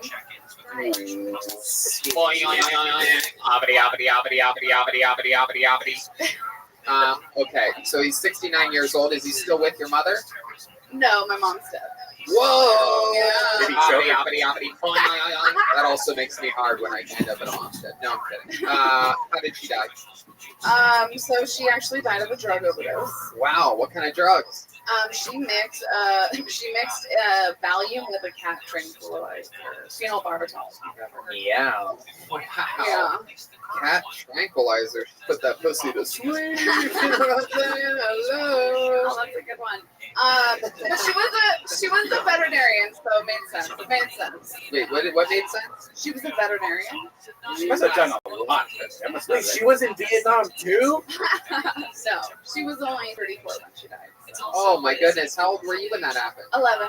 Wow. So do you think you have more PTSD from your Vietnam vet father or PTSD from your mom dying? Both. Both. Equal. I found her dead, so like, Oh. I definitely have PTSD. Did you put a blanket over her? Oh my God. Don't mind him. He's the No, I like making jokes. We don't mind when you did.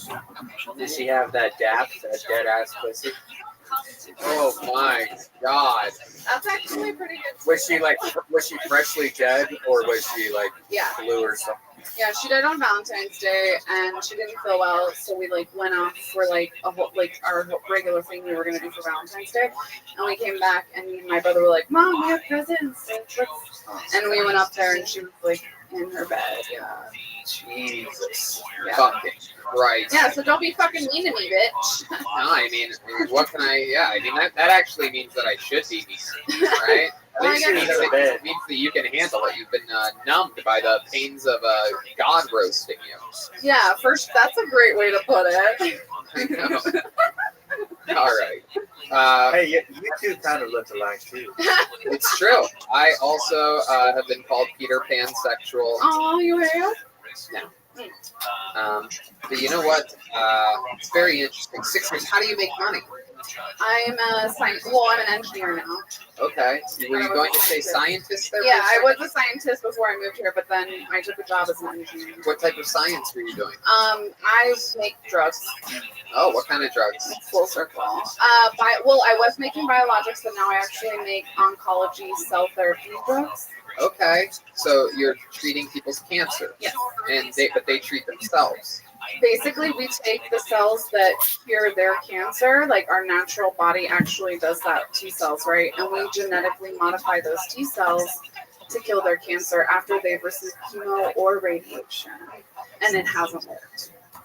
It hasn't worked? Yeah, that's the only way they'll, like, the world will let them use this drug is if chemo and radiation hasn't worked. Oh, and Really does that work after that doesn't work? It does. There's about an 80% efficacy rate for the one that we have on that's FDA approved. Wow. So Yeah. if chemo and radiation don't work, they give you this. This works 80% of the time. Yeah, why would they? For this, well, because It extends their life. It doesn't. It doesn't keep them. This is like when the opener's funnier than the headliner. When the self therapy is the last resort. Yeah. that yeah. works. When Okay. the third option. is Yeah, the best like what the option. fuck? Yeah, so it's really messed up. But that's just the way basically biotech industry works in America right now. Is like you have because you make so much money on chemo and radiation. Police announced this morning that person has died. Police say they do believe Yeah, because we might have to turn off the microphone for you because it's constant. It's so annoying. You really didn't think this through before wrapping yourself before an audio podcast. Or you could just stay still. I invented rap. Okay, very good. That's weird. So if say like one of us gets cancer, we know you. Can we get it from you? So this is really funny because the company that owns the company that I work for makes one of COVID-19's treatments, and so people get constantly getting barraged with like, hey, if I have COVID-19, can I like get it from you? No, and I just want to be clear, it's only certain types of cancer. You said that your haircut's gay. What is your love life like? What are you into? I'm bi. Uh-huh. Yeah, I'm bi. I'm currently Currently what? not being inserted of any kind, like no insertion happening. So you haven't gotten any PTSD lately? No, I haven't. No insertion of any kind. Does that mean you're with a woman as of late? No, women insert things too. Sure they do. Yeah. They do. How adorable. Yeah. Oh God, it's a finger. Look out, we're having sex. Whoa. Other things too. Like what? Dildo. Yeah, but a tongue realistically only goes 2-3 Depends on how long the inches tongue max into something. I mean, the outside of something is really what the Brian tongue. knows. Yeah, he knows. Brian's tongue is larger than his. No, you don't need to go. You don't need to go. You ready to get fucked, baby? Oh my God. Brian has a gigantic cock. I've seen it while we manscape together with the new Manscaper Lawnmower 3.0. At Waterbury. What? At Waterbury. Yeah, exactly. Nikki, what's something we'd be shocked to find out about you? One thing that I don't know. I think my tits have gotten like way bigger since quarantine. Let's see. Red band. Red band. Come on. But actually, these are the biggest tits I've ever. Why do you think that is? I don't know. I've stopped exercising. Okay. Boobs are bigger than ever. They are. I don't know. Or I have breast cancer. Wow. Look at that. It's just a lot. It's just a tumor. Do they get bigger? Yeah. Yeah, Cool. Okay. Oh my god. All right. Well, that's fun, Nikki. It was nice to meet you. Thanks for coming back on the Thank show, you. and we'll see you again soon. Okay, Nikki bye. Fuchs, everybody. There she goes.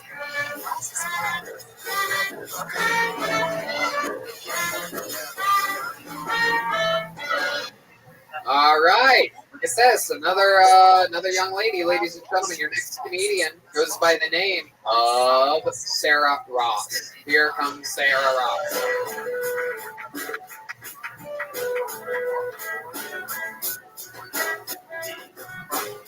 Hello. Here she is, Sarah Ross. I once worked at, what should I say, was fired from an Outback Steakhouse. If you've never been to Australia, this place is nothing like it. It's more the TGI Fridays that just throw in the word kookaburra every now and again. I was 18, and the 23-year-old manager brought me into the back and he said, "We just don't think you're Outback Steakhouse material." And I said, "Thank God." It's to be fired first, but to find out what you're made of is just what really thrives in chain casual dining 20 minutes south of Oklahoma City. What's it going to be? The older I get, though, I feel like I understand his decision more. I maybe agree with him a little bit more. You know, being a performer, there's no reason to explain the bloomin' onion to a customer as a fried onion, so it's in a bit of shy McGill when you Google how many calories are in it. I want to say this, guys. Dating is hard right now. The dating men and bandanas is harder. There it is, Sarah Ross. I had trouble hearing you there at the end. Did you say dating men in Vegas is harder? I said dating men is hard, dating men and bandanas is harder. It's harder. Why is it harder? It's just hard to take serious. Oh, because they wear those at Outback? No, I just tried that. Oh, the bandanas, yeah. All right. Okay. I guess so. So Outback Steakhouse, let's talk about it. How long did you work there for? Like 6 months when I was 18. 6 months when you were 18. Yeah. I like Outback Steakhouse. Too. It's one of those places where if you can squeeze in there for lunch, you know, it's a place that I would like to go to lunch at, not necessarily dinner. So, you know, it's pretty good. You have a steak, a bloomin' onion, a baked potato. Yeah, that's pretty much what everybody. Yeah. I had my first bloomin' onion with you there. You're goddamn motherfucking right. You had a lot of firsts with me, didn't you, Blanket? Yeah, I did. I take my blanket all different restaurants. All over the country. Yeah, that's a blanket statement. What are some other things? Dang, I was saving that for later, you bitch. I've invented rap! You've been spoiled.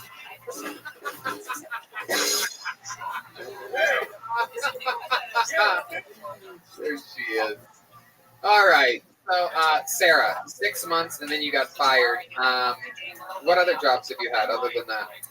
I feel like I had a lot of weird jobs, like in high school and college. I was a lifeguard at a water park in PCB. PCB is Panama City Beach, okay. Florida. Wow. Okay. I grew up in Houston, and when I moved back there for school, I worked at NRG Stadium, which is like the football stadium. Uh-huh. Worked in the suites. That's the home of Just like the Houston Cougars. Cougars is the college. Oh, you work for the Houston Texans at their stadium? I mean, I worked for Airlock, but yeah, I did. It was fun. I mean, I was in nursing school at the time, so I didn't have to go in all that often just when they had football games or rodeo. I went to work the Super Bowl though. When we did it in Houston. Very That cool. was pretty What do you do now? I'm a travel nurse. Okay. How long have you been doing stand-up for? I started stand-up in September of last year. I live in New York City, so I did it once in Austin, and Where at in Austin? The Belvedere Room. Okay. And I enjoyed it. It was a really good time. It was like the classic case of like your very first time up goes incredibly well. Moved to New York. I did it in New York like September through March, and then I've been off this whole time. So since the pandemic, I mean, I was in New York. I was working on the front lines for like March through June, and then I was in Texas, and then I was in Florida, and now I'm here. And I'm not working with any COVID beaches anymore. Thank God. You look like a pretty Drew Barrymore. Thank you. I have a joke that I call myself Drew Barrymore if she were on the management track at a Home Goods. If she ran a what? If she were on the management track at a Home Goods. Okay. Alright. So you moved from New York to LA? So I'm just on a contract right now. So since the pandemic, I've just been doing travel nursing. So it's like. So you're taking care of a patient right now? My contract in LA is I don't see patients. I'm working in interventional radiology, which is all like imaging, and like planned scheduled procedures where they like get a case. Everything in LA is about image. There you go. Absolutely. She works in imaging. Yeah, no, I got it. Thank you. I invented rap. Thank you. You did? Sarah. What year? So Ran Rap, giving us a little bit of insight on what's on his mind right now. Sarah, did you leave a boyfriend back in New York when you came out here? I was like kind of dating somebody a little bit before the pandemic, and it was like a situation of we were like, okay, we have not been dating that long, and we have no idea when it's going to be till we see each other again. So kind of fizzled, but no, I didn't have anything serious. You didn't see him during the pandemic at all? No, no, not during the pandemic, because I was like on the front lines, like as nobody wanted to see me at that time. I was like shut away from people for months and months. Wow, American hero on the front lines of the coronavirus. So brave. There it is. Did you get COVID? Did you end up getting it?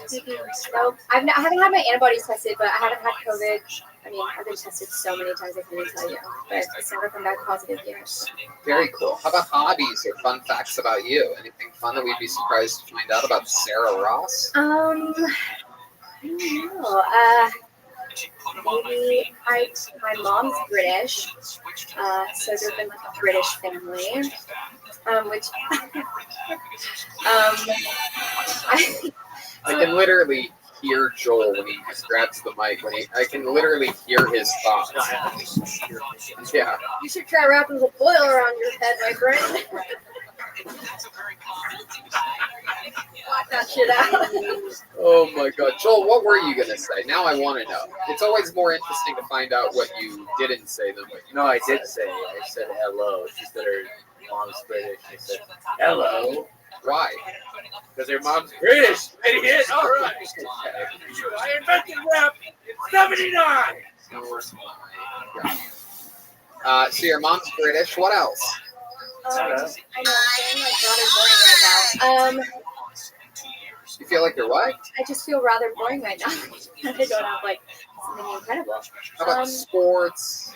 You know, any special skills or talents? Well, you know, this hopefully one day will turn into it. This is like I'm rather new at the stand-up aspect of comedy. I've like mainly was doing like UCB like sketch and improv stuff.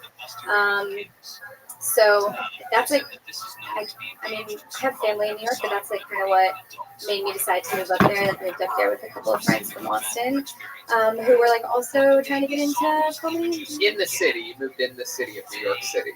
Yes. Okay, very cool. Well, Sarah, it was nice to meet you. Anything else for Sarah, guys? Anything? Any thoughts? Any advice, Matt Edgar, for little Sarah Ross here? These 12 people, I feel like I came up here to dead silence. Well, there's not like a crowd, but it's just so hard because it's so new, you know. I was going to ask too, when did you work at Outback? How long ago? She was 18. Yeah, but how long ago? Yeah, so that was like 7 years ago.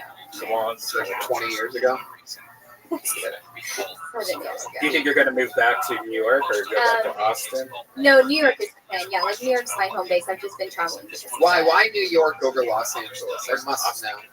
Because my family's up there. Like my dad's side of the family lives in New York. You like your family a lot. They make you Yeah, feel and good. I like New York. Does your family have a lot of money? Yes, they You can tell her. You can live for free as no, Big Monster. no, that's not true. Either that or you read a lot of Harry Potter books. What? What does your dad do for a living? Tell the truth. Don't hesitate. He's a civil engineer. Civil engineer? Mhm. So, or like, what do you mean? What does So that mean? civil engineer is like an engineer that designs like roads and bridges. Right. So is he like a big deal civil engineer? He likes to describe civil engineering as like the least glamorous. Of course, I know. engineering there is. Yes, I know he plays it. I know when you quickly answer that question exactly. what I you earn were gonna say. good money on my own. Sure you do. Yeah. No, we know nurses make the most money. So do During the pandemic, I did. Okay. Why do you think? How about your mom? How does your mom do? What does your mom do for a living? My mom's been in sales all my life, like in waste primarily. So she does. So she sells shit. She she helps. She sets up recycling like for large companies. Very cool. There's something fishy here. How about that? How about your grandpa? Do you have a wildly successful grandpa? Yes. My grandpa on my mom's side who moved his family from England. Yes. He did well for himself. He was a king. But no, he was a metallurgist. A metallurgist? Yeah, he designed. It's like the study of metal, the chemistry of metal. So he worked for Cameron Iron Works. Still has a patent with Rolls Royce. I mean, that is pretty cool. There you go. All right, Sarah. Well, so much fun. Nice to meet you. Oh yes, Blanket. Go right ahead. Cover this for us. Okay. What I will say is that a couple times I think it was hard for people to understand you because you were talking so fast. You were trying to rush through your punchlines. And if you really stick the landing, it's way more comfortable. Yeah, and you have a quiet vibe to it. There goes Sarah Ross, everybody. On to the next one we go. Sarah Ross. There goes Sarah Ross. Sarah Ross. Hey. Is that Brian Moses? What's up? Put your hands together for Brian Moses, everybody. Another one of our brothers. Show producer, comedian, showrunner, the creator of Roast Battle, and another one of our best friends. I think I'm going deep sea fishing with you in a week or two, right? Me, you, and this guy. What's that? That's right. We're going deep sea fishing. Got to make sure one of those fish don't pull you in there, you little firecracker, you. Speaking of on a diet, speaking of deep sea fishing, your next comedian, a regular on the show, an absolute monster, one of my favorite top young rising comedians in the world. It's the great, the powerful, David Lucas. There he is. Yeah. It's only rape if she says stop 4 times. Because everybody knows she says it 3 times, she really don't mean it. Because she's like, stop. That means keep going. The time is when you should stop. I personally think that the news should only come on once a week. Nobody needs to hear that bullshit every day. Like CNN should come on once on a Wednesday, like during the middle of the week. We don't need to hear the same old bullshit every day about Trump and Biden. My girlfriend made me go to the homeless shelter to volunteer with her to cook. And when I get down there, I thought we was about to cook some bullshit, but I get down there and we cooking steak, shrimp, and ribs. And I'm like, I'm about to get in line for this fucking food. Like, why do these niggas need to eat this? Why should they be full on steak? Get these motherfuckers a ham sandwich and keep it pushing. You should not be homeless and get full on steak and shrimp. Give them a peanut butter and jelly and a bag of chips. Absolutely couldn't agree with you more, David Lucas. I mean, seriously, steak and shrimp. Why not just stay homeless? That's what we work overtime for. Red Band and I love eating steak and shrimp. And you know how we're able to do it, Red Band? How's that? Because of the amazing work from our incredible sponsors. And let's check in and get a word, a little bit more from them right now. Hiring can be challenging, but ZipRecruiter makes it fast and easy. One CEO, Ali, needed to hire for a multifaceted role at his wallpaper company, Walls Need Love. He was looking for someone who was the right fit for his team and culture, but his search was slow going. So he turned to ZipRecruiter. ZipRecruiter's powerful matching technology identifies the right people for your job and actively invites them to apply, which is why you should try ZipRecruiter for free at ZipRecruiter.com/Keltoni. That's how Ali found Savannah Ray. Ali said Savannah's skills and experience were a great match for the role. Plus, she applied within a few days after he posted the job. Through ZipRecruiter, Ali has hired everyone from head of marketing to a sales director to lead graphic designer. But Ali's not the only employer who loves ZipRecruiter. That's right. A lot of them do. 4 out of 5 employers who post on ZipRecruiter get a quality candidate within the first day. See for yourself how ZipRecruiter makes hiring faster and easier. Try it for free. That's right, free at ZipRecruiter.com/Keltoni. That's ZipRecruiter.com/KILLTONY.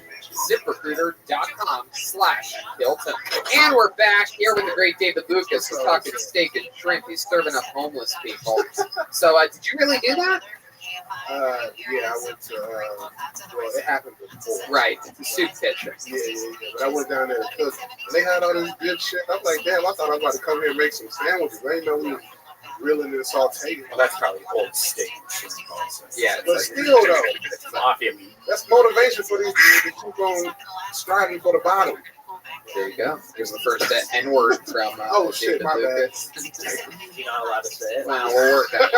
Turns out a lot of I thought that was the funniest part of the joke. was the N-word. Well, not the N-word, but what you just said following it. It's a good inflection. Fuck. You know what I'm saying? Anyway. Yeah, I'm trying not to say the N-word in my jokes because we get demonetized and shit. What a good thing to probably just do for yourself. 'Cause, you know, you catch yourself saying it. I know it takes a lot of work. It took me a very long time to teach myself to stop saying it in public. Especially to my mom. Right. Yeah. They'd be like, Mrs. Red Band, you crazy. Like that. But instead of that last fight, I would say the N-word. So, what else, David? What else in life is going on this week? I worked the shift. I worked 2 shifts. Here at the Comedy Store. The door guy, yeah.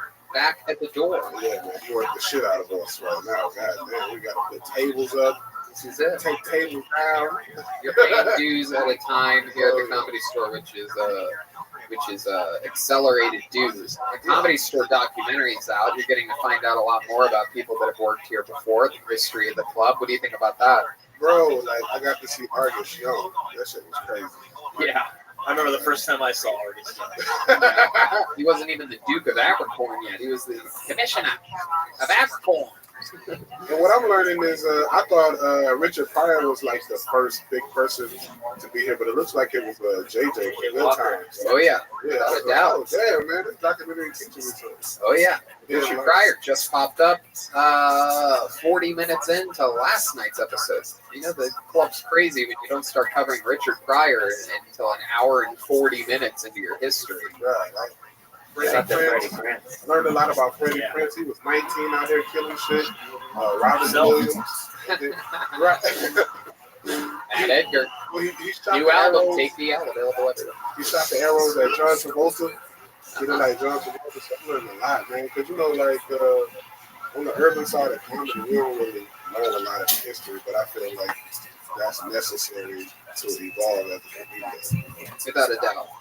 You gotta know history. Even though Red Fox is still like my father. People consider Richard Pryor, but I'm like, Red Fox to me is the father of comedy. Yeah. I think Pryor might say the same thing. Yeah, absolutely. Yep. So what have you been doing for fun as of late? Anything? Just same shit at the grappling and shit. Ain't been nothing too exciting recently, so we're just chilling, working here, coming here, getting up in the window and shit. You know. I love it. How about dietary wise? What have you been eating? Still trying to get it right. You know what I'm saying? Still pescatarian. Pescatarian that specializes. That means he eats mostly bread and potatoes. Some fish. Potato. I've been there before. I was a vegan for 4 or 5 years. I was a hardcore vegetarian. I still ate it. It was a pescatarian, but I didn't eat dairy. We know you love fake meat. Well, I actually love real meat in my butthole. That's only, though, when dildos are not available, because dildos are my number one choice, and then meat, and then fake meat. I've shoved so many Beyond patties in my asshole, it's incredible. The weird thing is that if you shove Beyond meat in your butt, you poop it out of your mouth. Red Band's getting Right. No, Red Band's getting irritated. You remember, Red Band's like the same shit every week. Booty holes and dildos. You should have seen how unhealthy he was, though, when he was doing it. It's true, because I wasn't drinking enough water. And that's why I brought this up, is because vegetarians overcompensate, and so do pescatarians. They overcompensate for the lack of protein and energy that they're getting from their food by eating bread and starch and fucking carbohydrates. Would you agree with that? Right. Do you eat a lot of bread? Not necessarily. Because let me see, my breakfast was normally like an acai bowl, a bowl of Greek yogurt with the no strawberries. I let a guy eat my acai bowl the other day. I'm like, hey, give me that back. That's in my butthole. That's what we call bed breakfast. That's right. I say the hardest part is like it's like, coming here, drinking to one, then getting hungry and not want to wait to get home, so you stop. It's some bullshit. That's the hardest part. Absolutely. I stopped that recently. I'm no longer a late night eater. And boy, oh boy, what a game changer that is. I didn't realize that was contributing to a lot of the hangovers that I was having. Yeah. The late night food. Causing me to want to sleep in the next day. Meanwhile, now I can drink and wake up till 7 a.m. Wake up hungry, so you're kind of like, oh, it kind of gets you out of bed. Not really. Even if I go to bed hungry, I'll get hungry an hour or two after waking up, but I still don't really wake up hungry. Well, that's what I'm saying, because usually, like, if I eat late at night, I will have coffee. You mean when you eat later. But I'll wake up, have coffee and not eat until like 5 p.m. Right. Because you woke up at 3 p.m. But Red, man, you eat dinner. Red wish. Tony, Brian calls breakfast dinner. Right. He's dinner at 5 a.m. Like, you shouldn't be home. I don't know why everyone thinks I go to bed so late. I actually fall asleep. You post it on your social media, like unless you're waking up, like I'm gonna post this video from a few hours ago.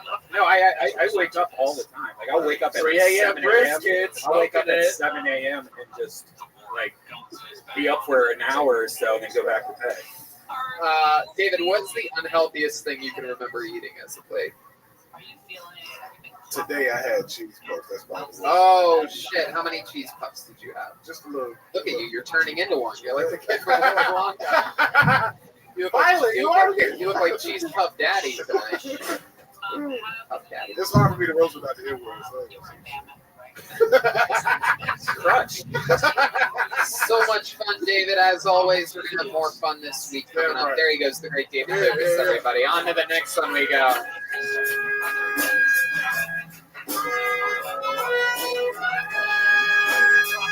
Hey, I know what song that was. That was nice. That sounded nice. All right, your next comedian goes by the name of Joel Malins, everybody. Here he comes. This will be interesting. I know it. Another one bites the dust. Oh.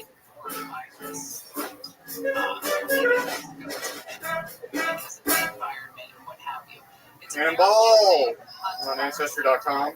Find out I'm 100% free. Ask my buddy, what kind of Pokemon do you think I am? Says you're a Pikachu. Pikachu. I like to think of more of an alien Charizard / Zapdos / Sasquatch. From Montana originally, state animals to Subaru. I live out of a 05 Toyota Sienna. Deliver Grubhub and Postmates out of it. She's my everything.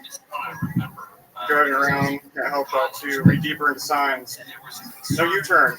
I'm going home. In and out. Gonna say your friends too long. Subway. Thank God for the vans. Staples. What I hold my life together with. Budgets. I know. Urgent care. Need it. In an accident, need a lawyer? Well, L.A. Jacob. No! Panda. Yes. Blue Moon. Reach for the moon. TNT. NBA Finals. Bed Bath & Beyond. Stay next to myself. Target. Hooters. Joel Malins, everyone. Hey, this is where the drums would come in normally. Four. That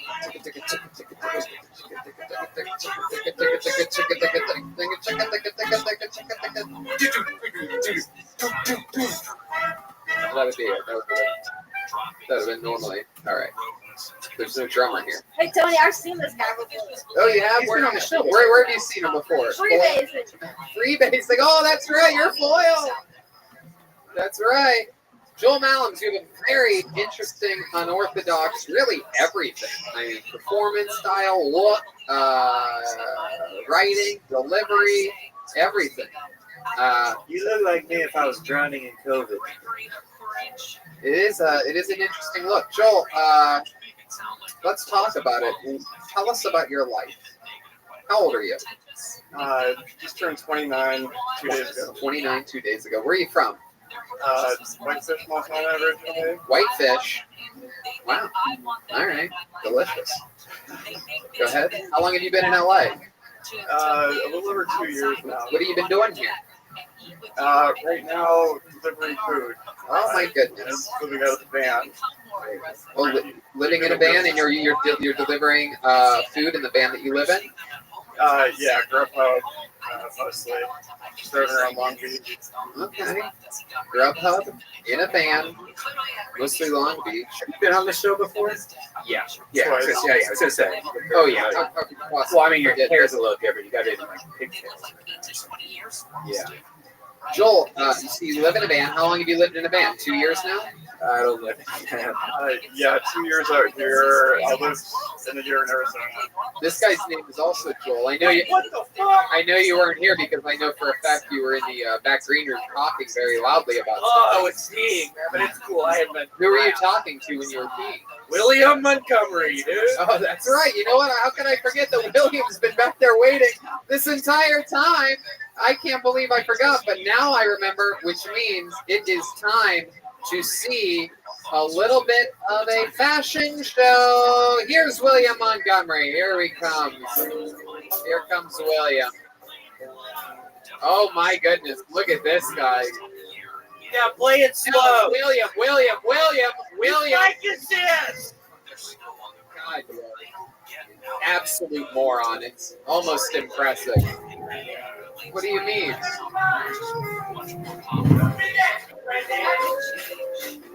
There he is. Okay, face that way. There it is for all of you that are into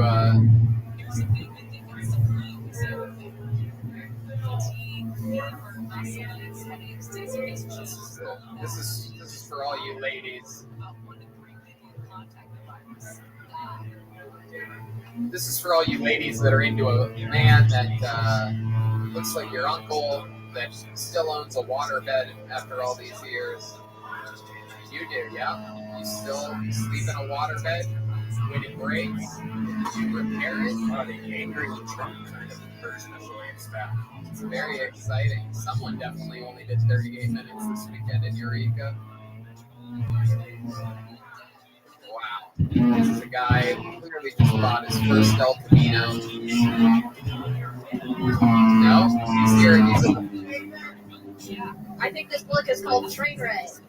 Yeah. It's the camera, William. Look right into the camera and tell them how you feel about things. He believes in Jesus Christ. Yeah, William, look directly. Can you get a little bit closer there, Zach? Can you zoom in? Right there is perfect. And a little bit lower. Get a little bit of that belly. All right. William, do some jumping jacks for the people at home. Do some jumping jacks. Come on, do 5 jumping jacks. How many do you want to see him do jumping jacks? Everybody does. This camera angle looks great, William. Come on, give the people at home what they want. Come on, William. Uh-oh. Someone's dancing. Whoa. Oh, shit. Keep looking down that camera, William. You have to trust me. Take direction. Oh, my goodness. What a stud. Wow. Look at that. You might be wondering, is that a man pregnant with octuplets? Yeah. Okay, there goes William Montgomery, everybody. Really impressive. For those of you that like Adult Swim and things like that, you must love the wonkiness that just happened here. Joel, what's something that we would be shocked to know about you? I did methamphetamine when I was 17 years old. Shocked. Oh my God. Joel, it's not you. You're saran wrap tonight, Joel. You already did that once, Joel. So we're sticking with Joel Malum's here, which we built tension for with that last question. No matter what he said, it would have been funny. But instead, I'm going to ask it again, and it won't be funny this time because now he's had too much time to think about it. So that tension that we built will not be there this time. You don't have to say whatever you're going to say right now because I just stood up and I'm going to ask him again. You can move away from that, Mike. Yep, very good. Here we go. Joel Malum, what is something that we would be shocked to find out about you? Right now I'm working on a lot of artwork lately. Making stickers. Yeah, actually, it works perfectly. You rebuilt that tension just like I thought you would. Just like I thought you would. There you go. I'll say this story. A few years ago when I was driving back home, I was living in Arizona at the time, so I was going back home to Montana, and it was like 3 in the morning, it's like 30 degrees out, and I hit this deer that somebody had already hit, and I just ran right over it. I had massive sea wobbles, I was drifting all over the road, and I made it to the next town. I'm like, I'm gonna pizza right now because I'm still alive, and there was literally blood all over the back of the car, and I go into the car wash the next morning, and then there's this guy next to me who's just looking at me like, are you okay? Yeah, he thought you killed somebody. Okay. The deer blood was all over the back of the car, but you hit it with the front, huh? Yeah, it was already dead, and I drove straight over it. It literally just like shot blood like all over the back of the car and on the top. Was there any blood on the inside of the car? Maybe in the back seat? No. Was it really a deer? Yeah, it was some. It just I couldn't see it coming. It just like 2 seconds. It came into the headlights, and there was no swerving or anything. So it was probably best that I ran over Yeah, it's definitely always best that you run over. Do you think, in retrospect, you could have avoided it, or was it just unhit? I don't think so. I think it was one of those things people say, like, don't swerve for a deer because you might go off the road. And maybe that was those situations where it was really better to just hold on to the wheel than hit it again. Okay. What are your parents like? They are very Catholic. Yeah. But they're very religious, still together. They're up there in Montana still. Yes. And you live like in a rural area. Whitefish is not certainly not a very. About 10,000-15,000 people there. Oh, very cool. There's like 3 stoplights. Did you do a lot of outdoor stuff growing up there? Yes, played a lot of basketball, played golf. Yeah. That's really what I do. You still play golf? I see you're wearing a pink hat. You're an interesting. You're either I can tell by your look. You would. I get the vibe that you'd actually be really good at it. Am I correct? Because you seem like you wouldn't be good at it, and those are the people that are always great at it. Am I right? You have a natural. You keep the left arm straight. You follow through. Everything good over there? Am I correct? You learned when you were young, right? Yeah, I started when I was a freshman in high school. Okay. So that's really what got me into everything like that. Do you ever get to play still? I don't, just because I'm really fancy at home right now. Oh. And I don't have my clubs with me. Oh, okay. I'm going to Trump tomorrow at 11 a.m. You have an extra $300. You can play? I'm just kidding. I know you don't. Funny, why'd you take them? No chance. No, we have. We're going for Richie's birthday. Not 300. It's 250. Anyway, so wow. How about your love life, Joel? You ever get a girl in your Grubhub van? Your house? I have a few girls. Ooh, that one of the pings or in the sting? What? I hear you. It's so funny. Okay, go ahead. I love that the band can literally say anything this episode, and they get. And then I say something, and I get you put your foot on the left, all the way left cymbal. Can you do that one more time? And I said, not with mine, you don't. Oh, okay, that's not the cymbal. That would be the bass drum, but you're the drummer, so how could you have fucked that up? No, the one all the way to the left, all the way to the left. Farther left, except I said just the pedal. That's the hi-hat. Sure, hi-hat, low-hat. And I said the pedal, hit the pedal. No, that's still the bass drum. The pedal, bass pedal. Yep, and there's that pedal on the left cymbal, isn't there? Forget it, Joel. Wow, can't even, with all the direction in the world, can't even get him to do something that he did 3 seconds earlier. He's got that William Montgomery journey. Wow, he really does, but he doesn't really have another, dude. What, Joel? Oh my God, we are watching. Slow, not the first time I've seen Saran Wrap melt down. I don't know if you've ever put it in the microwave before, but okay. So you got some action in the van. That's cool. Yes, 2 times.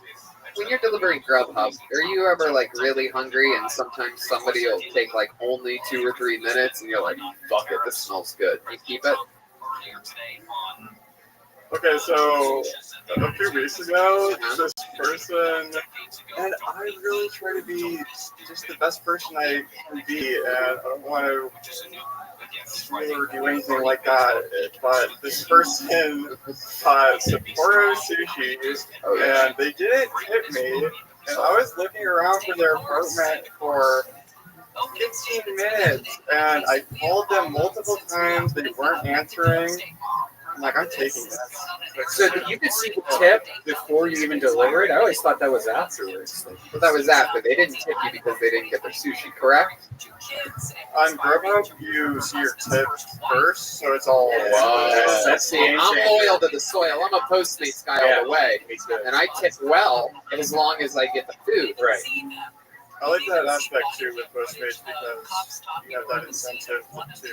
Wow, so you knew he wasn't going to tip. That is so interesting.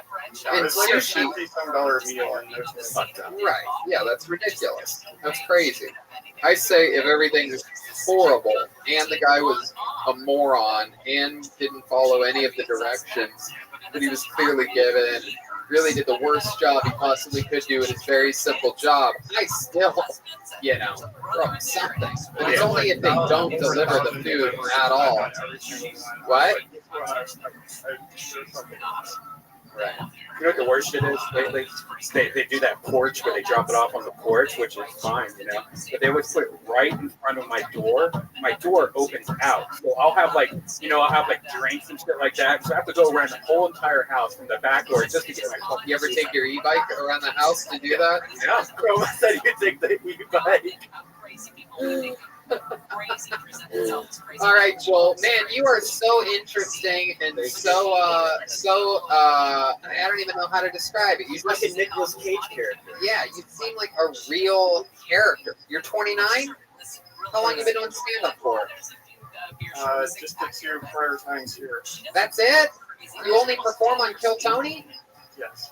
Yeah, well, you got to keep writing and trying things and taking chances and write everything down and get it going because you have such an interesting everything about you is interesting. It's very compelling.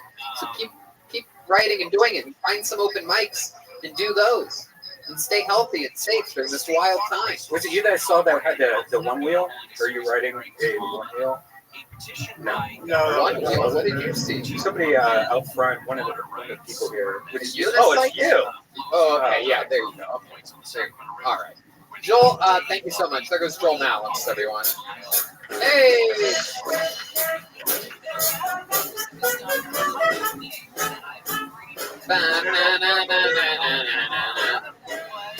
All right. This next young man, we have he's become quite the regular character during this pandemic.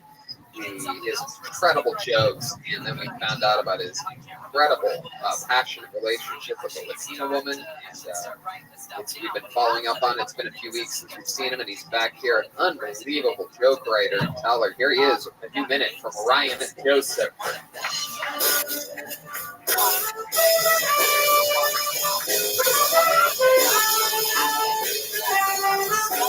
Here's Ryan. So my girlfriend broke up with me. She sent me a letter saying she needs space, something like no less than 500 feet or something. I used to date this beautiful black girl.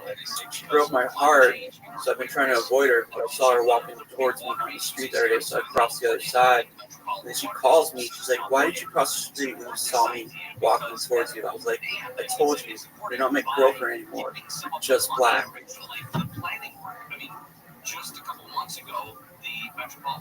Although I'm white, I know what it's like to be a minority. I went to predominantly Hispanic and black school, and it's a horrible feeling just walking around knowing that you're like better than everyone. I don't like going on the apps because they always say they're looking for their partner in crime, and when you hang out with them, all they want to do is just call the cops. I'm naturally left-handed. My dad said life would be easier if I learned to use my right, but I still couldn't get him off. Ryan Joseph. Step back from that ledge, because you are my friend. Ryan Joseph is back. Welcome back, Ryan. How are you? Doing all right. How are you? Good. Fun jokes. Good to see you again. Yes. Ryan is a very persistent, hungry comedian. He loves his spots here on Kelton. He takes advantage of it. Writes new short jokes, memorizes all of them, remembers them when he gets pulled out of the bucket, and executes them right down the barrel. Remind us again how long you've been doing stand-up comedy. Almost 2 years. 2 years only. Damn. And already has had multiple great appearances. Can I ask how old you are? 36. So I have this theory that people that start a little bit later kind of get just in a way, just like a head start. Yeah. You know what I'm saying? It's more of a mature thing. When we were kids, we had nothing to talk about. Right. And we would be too scared to say like the racial stuff. Indeed. Like that. And that's like really fun. It's really fun nowadays to like say the racial stuff. Yeah. Especially if you're topical. Yeah, I did a show the other day at a drive-in show at the Magic Castle, and about 6 or 7 minutes into a set, a young black lady in the audience screamed from her car that I am white privileged, and I was reminded at how much fun it is to riff live in the moment. You start going after the car like that. Oh, you're goddamn what right. kind of car was it? Oh, you mean that 2002 white Toyota Prius?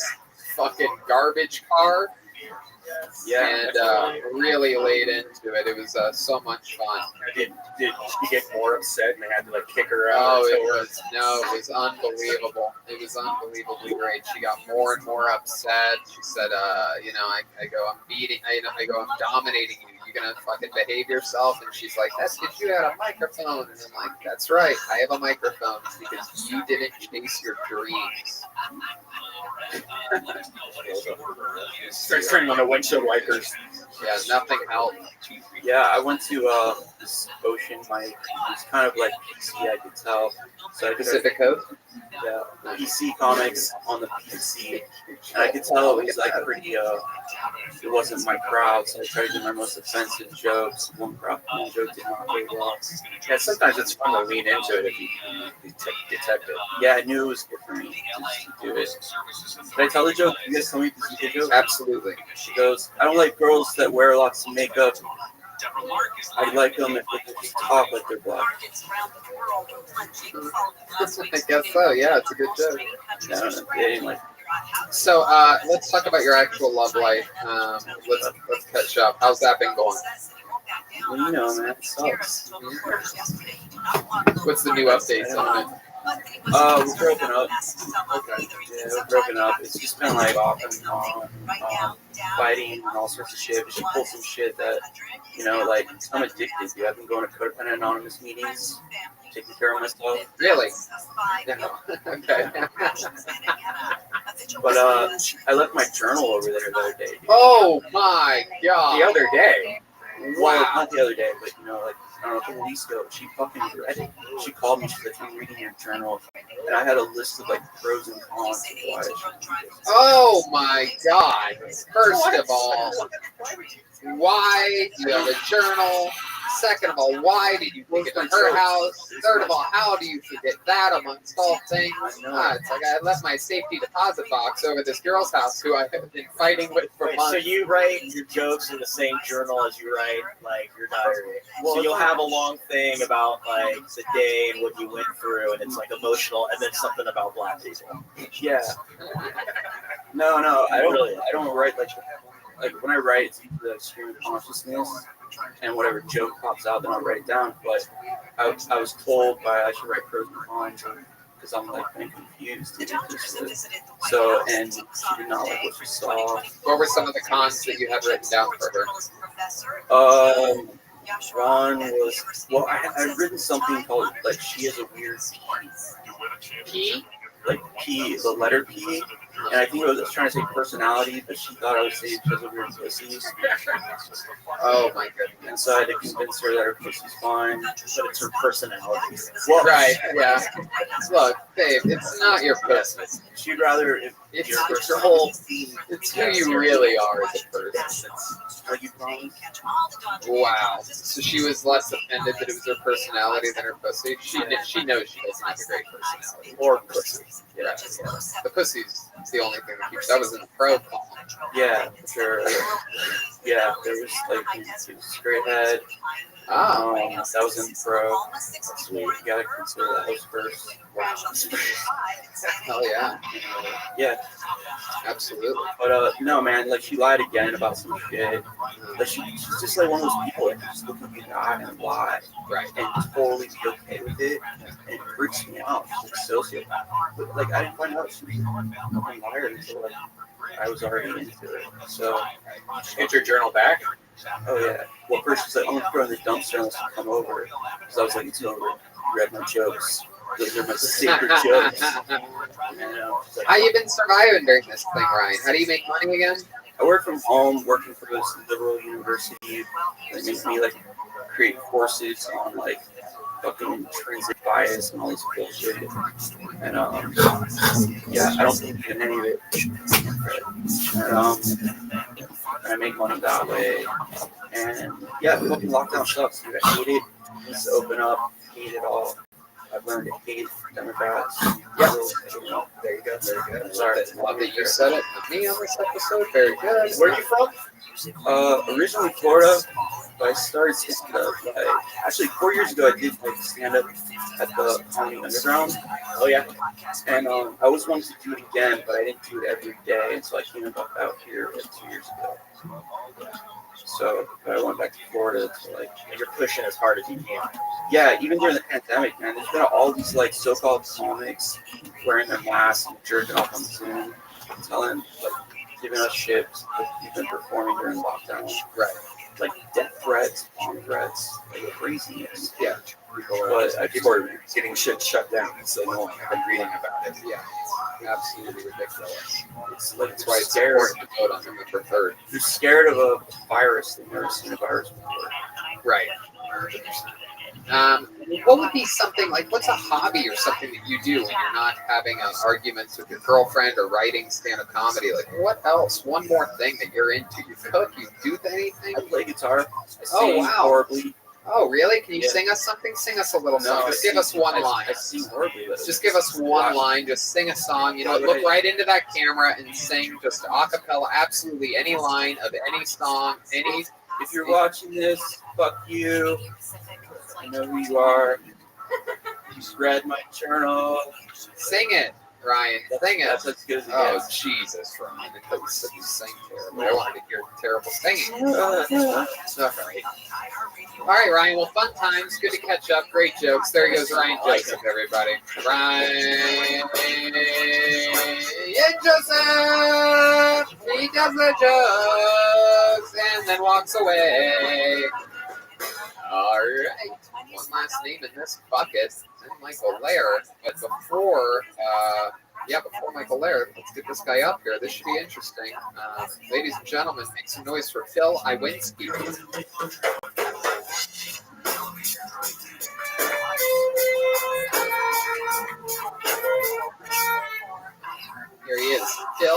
Lewinsky. Yeah, it's going Listen here to juggle, but I just wanted to share some life-saving advice that our genius fucking governor shared with us a few days ago. He said, make sure you put your mask on in between bites.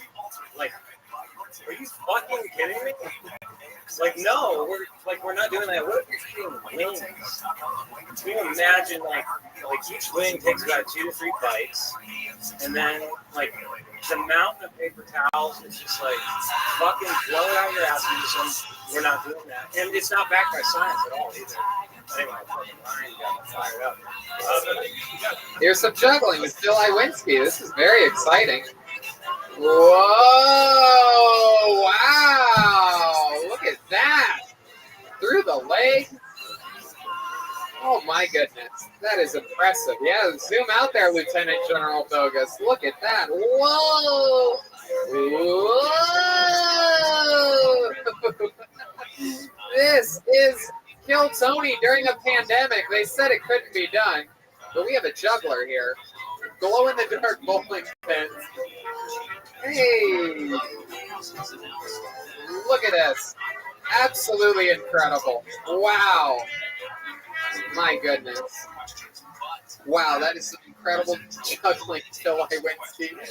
My goodness, you are. I've never seen it. Most jugglers are ugly guys, and this is a good-looking guy. You're like the Tom Brady of jugglers. Oh, thank you, Phil. Are we? He's about to juggle your balls. I think I'm about to have a bowling pin in my ass tonight, everybody. Can you juggle on the one wheel? Oh, can we see some of that? Yeah. Oh my goodness! Hey, let's get some more circus music. Hey, da-da-da-da. Used to be 600 people in the room, sold out every week. We used to do massive theaters, and we were popular. Now this is what it's come to. We're all sitting here watching, so excited. Hey, whoa! He's got the bowling pins and a unicycle. We're having fun. Whoa! Whoa! Wow! Ooh la la! Matt's like, I should have had that acid before the show, man. That's badass.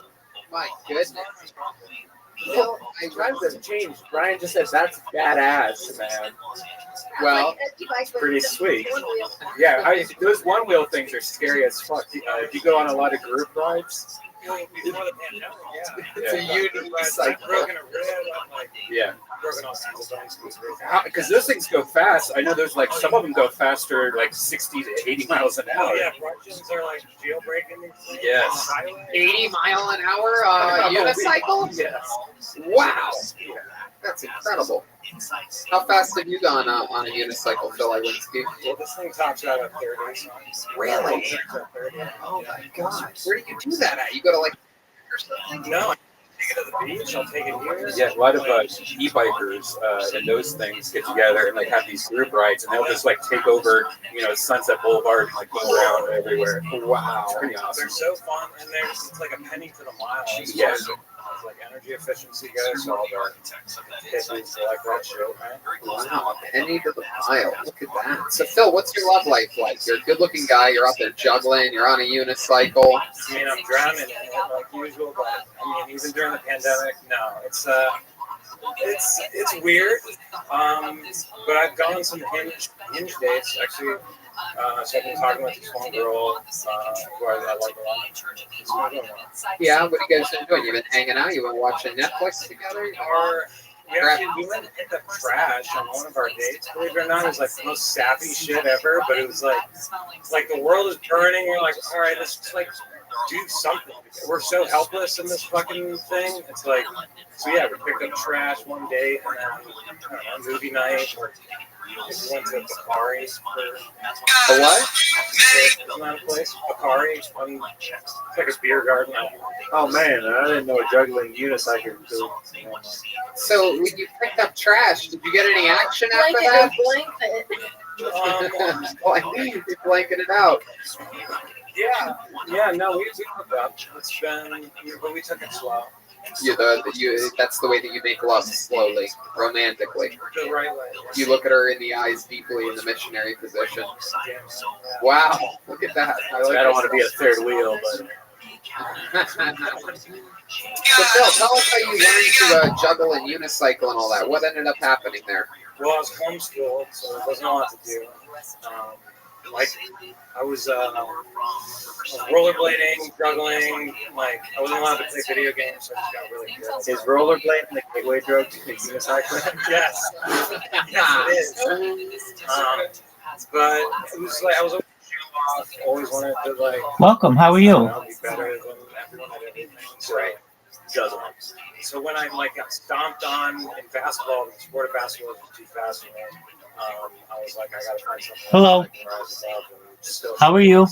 What else are you good at? You play any musical instruments or anything? Hope you're doing well. We just. Right. How about other sports, other things? Play all the sports. Okay.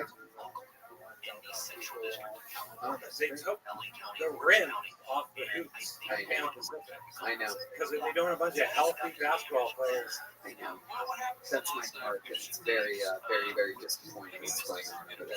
They took basketball hoops off of the rims, off of the backboard. Yeah. Meanwhile, they allow giant rallies where people scream things, which is how this disease is spread by vapors in the air. So people scream things, and then they repeat the things that they scream. One of the main things that they scream at these rallies is no justice with that noise, no peace.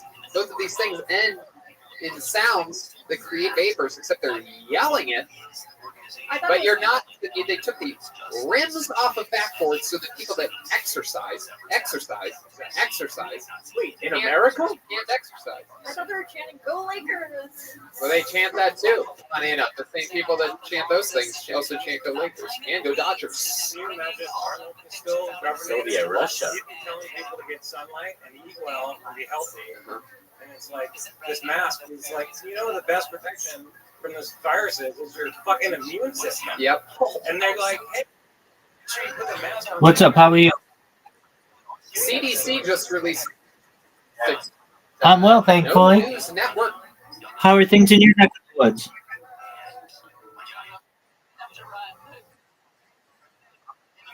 Excellent. How'd you find out about me?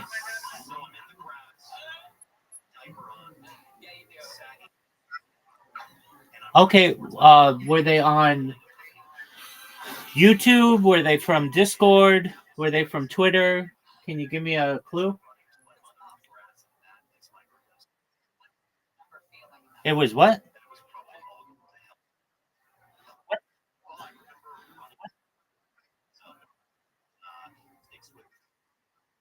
Oh, excellent. Was it from Blue Sky?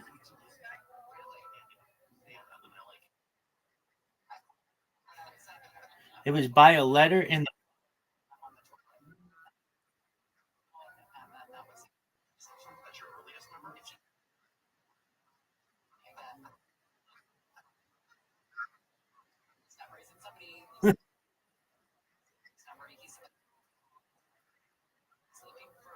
Really? Okay. Well, very well.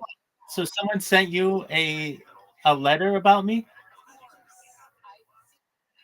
Well, I am. Do you mind if I tell you about myself? Excellent. I am Rabbi Rothschild. I stream my life 24 hours a day, 7 days a week, 365 days a year for world peace. I have more data archived on the internet than any person in global history. If I may ask, have you ever seen the movie The Truman Show? Excellent. Well, I'm a real life Truman Show. According to The Economist magazine, data is Earth's #1 resource. Oh, yeah. 100%. 100%. Yeah. So we have my consent to do this.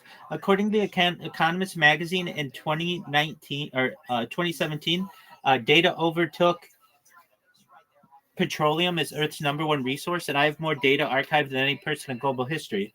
And not only, I may be very wealthy someday. And when that happens, I'm going to make you wealthy. I'm going to make all your friends wealthy, all your family wealthy. And if you're like, okay, how are you going to do that, Rabbi? Yeah, absolutely. The way that I'm going to do it is I'm going to be able to monetize it. So right now I'm live on 16 different YouTube streams and quite a few other multi-streaming platforms, including Twitch and things like Rumble. Absolutely. I'm live on Twitter. I'm live on basically every major platform there is, and exactly. And what I do is I stream my life for world peace. I don't want war anymore, anywhere in the world.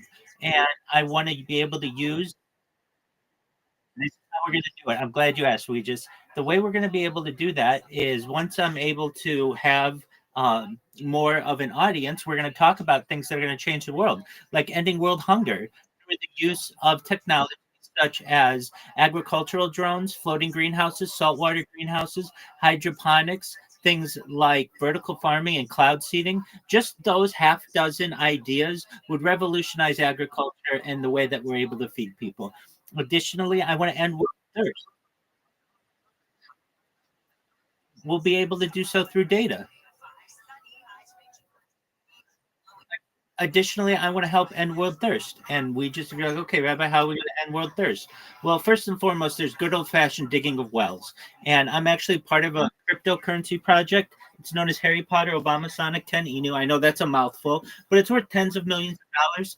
And we've built wells in the developing world, specifically in Africa, in Nigeria. And I want to continue good projects like that. I'm also a major advocate for the Lifestyle program, but most importantly, I feel that we could utilize desalination technology to be able to revolutionize world thirst. So essentially pumping earth seawater onto land to make it drinkable.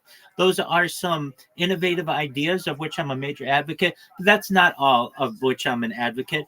I'm an advocate for futurology. So things like anti-gravity, antimatter, faster than light travel, faster than light communication, things like de-extinction. Many people don't know this, but the first successful de-extinction took place in the year 2003 with the Pyrenean ibex, which was a goat located in northern Spain, southern France. Fast forward to the year. Exactly.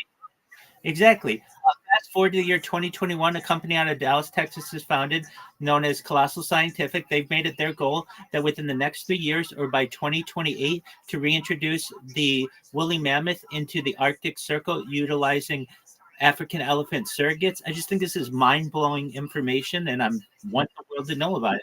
Additionally, following the reintroduction of the woolly mammoth, they want to reintroduce the Tasmanian tiger, followed by the dodo bird. These are important projects that I don't feel are getting enough discussion in the mainstream, and I'm doing my best to interject these discussions on a daily basis.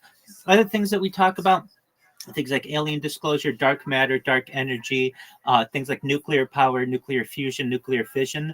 But what's really going to impact you and perhaps those around you, once I'm able to monetize the data, money will have no value to me because I'll have so much of it. I have so much data already. I'll be able to give you everything that you need to help your friends and your family. And then from there, I want you to be able to start charities of your own to help the world and philanthropic organizations. You're also going to be able to use those funds for life extension technology if you want. If you want to die at a normal age, you can die at a normal age. But if you want, you'll be able to utilize technology such as oxygen therapy, human growth hormone, stem cells, things like nootropics, cryonics, cryogenics, things like cold shock therapies, ambrosia therapy to extend the average life expectancy for yourself and those in your family from age 80 to age 100, 120. But eventually you may say, Rabbi, I'm 120 years old and my life has been really great and we've been able to take advantage of all the things that you said that we'd be able to, and I don't want it to end. Now, well, that's for the next. Take your time, we just.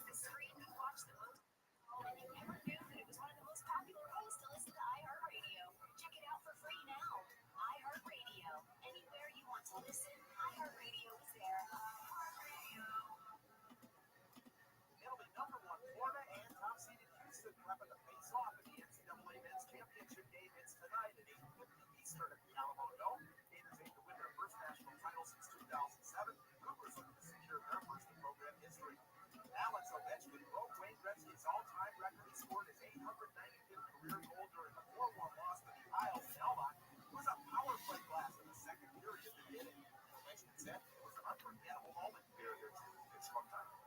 It's you can see how many people travel all over the world to see that moment. Yeah, it's special. Vladimir Guerrero, he is staying north of the border. He agreed to a 14-year extension to stay with the Toronto Blue Jays late Sunday night. That contract is worth $500 million. And the Dodgers, they're set to visit the White House. That happens today. They'll celebrate last year's World Series title. And that's sports. I'm Scott Davidson. It's a Conway Show today at 4:35. David Massey, along with the world champion Los Angeles Dodgers, will be at the White House. And we'll hear live from David Massey at the White House today at 4:35 p.m. on the Conway Show.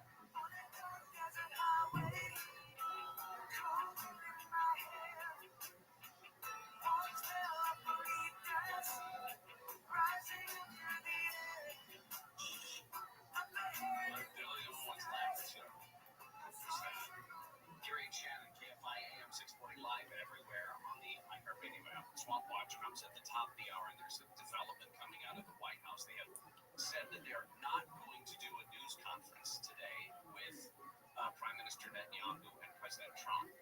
Netanyahu's at the White House today for a visit, but the traditional dual news conference apparently will not be happening. They haven't explained why. But President Trump is expected to take some questions regarding tariffs. We were asking for your earliest memory. We got one from our buddy Dave over at ABC 7. He is their automotive expert, and so his first memory is funny. When I was 3, we lived in New Jersey, he says, for a short time. I remember the man across the street had a Pontiac, and he backed it into the driveway. I just thought that was so cool. I remember it to this day. How funny. Hey, Gary, Shannon, this is Colleen in Dallas, Texas. My earliest memory is when I was 3 years old. I was in a bad car accident with my mom, and I vividly remember it. And I was told, like, my whole life that there's no way I could remember something so young until I actually met the man that pulled me out of the car at 15. He was a tanner at the tanning salon I worked at. Interesting. He was a what at the tanning salon? Tanner at the tanning salon. Interesting. I don't think I do remember a dude that went to the tanning salon. I remember a car accident as well. That I was in. Like as a child? Yeah. I remember the car, I remember the intersection, and it apparently was a lot worse than we didn't get hurt, but the car itself was pretty well destroyed. Because I remember asking, whatever happened to that blue Chrysler that we used to have? And they said, well, it was in the accident. It was totaled. Oh, wait a minute. And then it was the accident, like, just at Water Street, right below the bridge? Yeah, right there where yes, that's exactly where it was. Yeah, they T-boned us from the right side. And Mom was like, how could you possibly remember that? How old were you? 2 or 3. Wow. Because I remember being in the back seat. Car. And I would not have been in a car seat, just to be clear. This would have been, but I also had 2 football field-size acres of land. Welcome. So we're talking once you get to age 120, then what's the next plan? Well, again, this is with your consent. If you want, you may be able to take. I create robots. So, just one moment. So, you may say at age 120, what's the next plan? And the next plan, perhaps, is mind uploading technology, where if you want, again, with your consent, we scan your brain into a computer like a CAT scan or an MRI, knowing where every atom is in your central nervous system, your peripheral nervous system, for later download as an android, an avatar, a cyborg, a cybernetic being, a clone of yourself, a robot, an ethereal being, whatever you want to be. But essentially what I'm telling you, is that you may be able to experience digital immortality, which is quite an interesting prospect. Well, to some people it may, and that's why it's with your consent. That's why if you don't want it, you don't have to have it. But essentially, sure.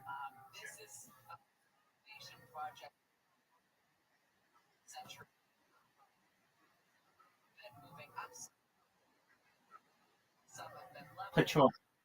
Yep, and that I'm not the person saying that. That's from the Economist magazine in 2018.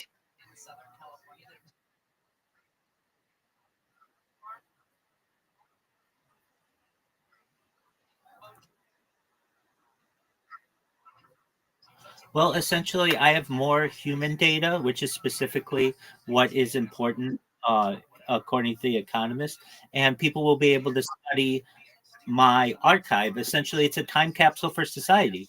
It goes back to the pandemic. More than 3 years, we've seen the death of a queen, the birth of AI, the coronation of a king, and everything in between. It's essentially a time capsule or a timeline for society. So that'll be very interesting. Okay, well, they can't go back in time and get to the pandemic, so I've already got them beat at that point. And they can't go back and see the queen die. They can't see the creation of ChatGPT. They can't see perhaps.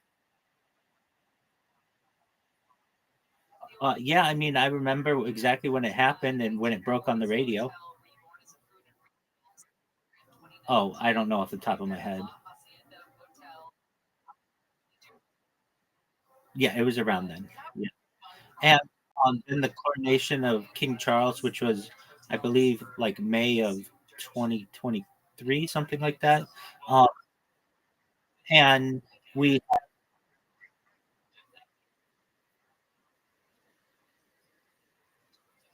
well, a search engine isn't video. So mine's a video archive. Search engines are just text. Yeah, I'm live right now on video. Oh, yeah, you can go back in my streams and find that. I don't have that exact moment, like queer queued, but well, it is for humans. It is for humans, but for AI, it's not difficult at all. So essentially, as we continue to advance as a society, AI is able to parse the information that I have. And we're just looking at this with the minds of 2025 people. We don't understand that what is being archived right now is more than just two-dimensional pictures, but people in the future will be able to study my behavior traits, my societal traits, my sleeping habits, my eating habits, bathing patterns, my circadian rhythms, everything about a human biologically could be studied at an. Oh, absolutely. Showering, bathing, absolutely. Yeah, I sing in the shower. I make sure that I archive every sleep that I have, and not just from one angle. I'm live on 16 different streams right now, so you can watch me 160 degrees, which no other human is doing. There are people who may stream their life, but they don't archive it. I archive mine so that you can literally go back on a given day, see what I'm doing, going back to the pandemic. You go to YouTube and yeah, and you can type in Rabbi Rothschild, and I have quite a few different accounts. And you just click on, if you want, click on filter by live, or like click on the live filter, and you'll see I'm live on 16 different streams right now, and you can see my various accounts that I have that have been archiving my life. Additionally, I've archived my life on Instagram, on Twitter, on Twitch. I have over 100 YouTube accounts, over 200 Instagram accounts, over 500 Twitch accounts, over 1,000 TikTok accounts, over 2,000 Twitter accounts, over 5,000 Blue Sky accounts, and over 10,000 Kick accounts. I have more social media than any person in global history. To archive my life, to essentially be uncancelable. So let's say someone doesn't like what I do on Twitter and they take down my accounts on Twitter. That's fine. I'm live on um, you now. If you don't like what I do on you, well, that's a good question. I show a lot of copyrighted material, so I can lose accounts for copyright strikes. We've watched the Super Bowls. We've watched the World Cup. I watch movies. Sometimes even just music can get you a copyright strike. So if for any reason somebody doesn't like what I do, you can essentially go back and one of my other archives will likely have it and much more. So that's what I do with my life. California, I am. I've done I've done my best to essentially create the world's largest time capsule for the world and to allow people for generations to come to be able to view what life was like in the same way that someone who was a journalist or a diarist, someone who would write journals or write diaries a century or two ago would have done that. And we've studied what life was like and got a good idea of what life was like. I have done the same, but just through video.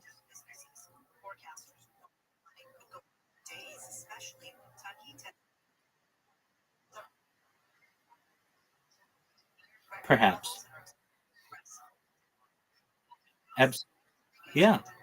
So that's what I do. I like to learn, certainly, but I also like to be entertained. Right now, I'm watching stand up comedy and just adjusting my robots that I have spamming on Blue Sky to let people know about what I do. And I get people in here every day who are interested. Blue Sky is like a Twitter alternative. So, got like 35 million users now. And I'm getting people to come in here and learn about what I do and to spread the word. And that's all I ask from you is just tell your friends, hey, did you know that there's somebody who has been live streaming their life for more than 3 years, going back to the pandemic? You can watch essentially every moment of every day with this person and grow up together. It's quite an interesting project. I do IRL streaming. I've streamed as far north as Santa Barbara, as far south as San Diego. I've streamed as far west as the Pacific Ocean, as far east as the mountains and desert. I've streamed in Beverly Hills. I've streamed at Disneyland. You name it in Southern California, I've likely been there and streamed there. And then additionally, I have quite an archive, at least months worth of video footage on hard drives and on SD cards. So before I started actually live streaming, I was just archiving it on hard drives and SD cards. So I've been doing this now almost 4 years, more than 3.5 years. And then I've got another. Absolutely. We're watching stand up comedy. Feel free to enjoy. Go ahead.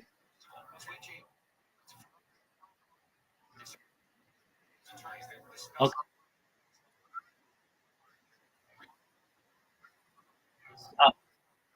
Yeah, you can mute them. So, on whatever one you wish, most likely the one with the podcast that's showing right now, you just click on it and move the volume down, and then it should make it clearer.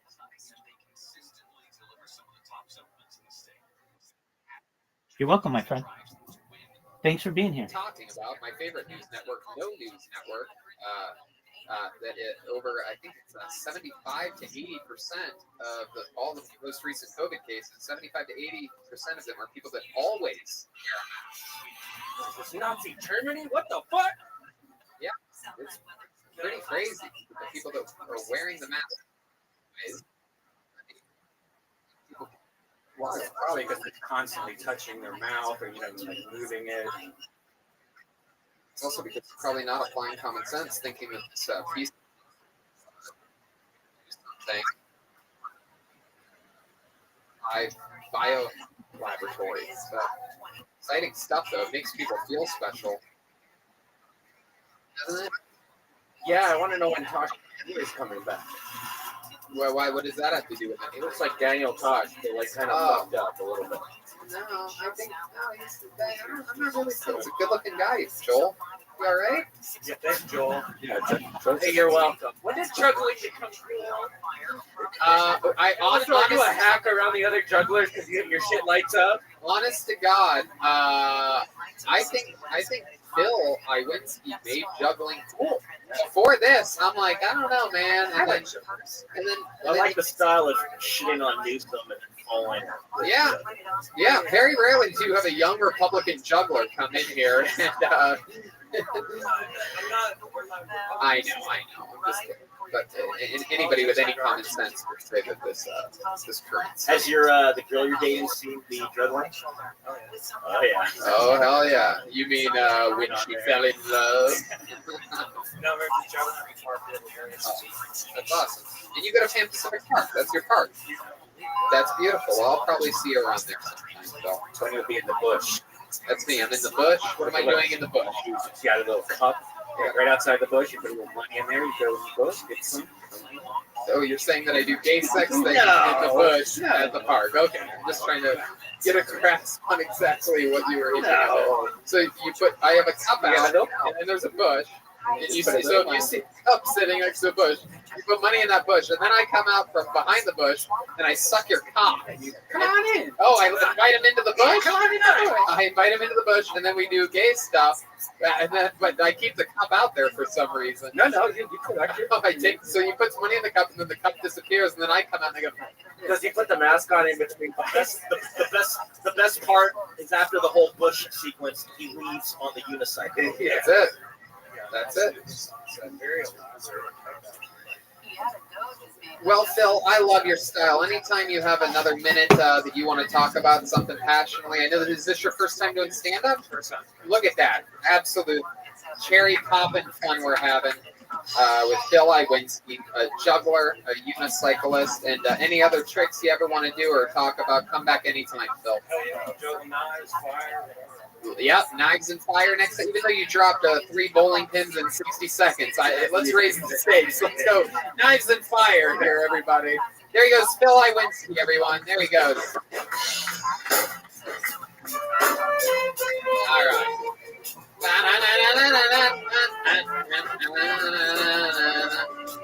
This is it. It's everybody's favorite part of the show, ladies and gentlemen. It is a special time where we check in with one of our favorite human beings on the planet, an incredible regular here on Kill Tony, and he is not present tonight.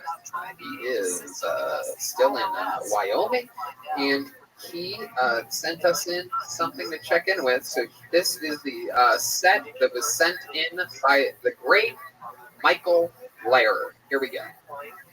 I've worked in restaurants so much that once in a while, like, I'll become a manager. I'm like, okay, I'll take all those keys. You mind if I steal all the time and fuck in here? You know, Hollywood does not have a monopoly on cocaine, all right? So I'll tell you this much. Matthew Perry ain't got shit on the general manager at CPK Burbank, all right? Because you cannot talk about Thai chicken pizza all day and not do some fucking cocaine. I grew up in Queens, and I was always White Mike, you know, I was just like that guy in junior high.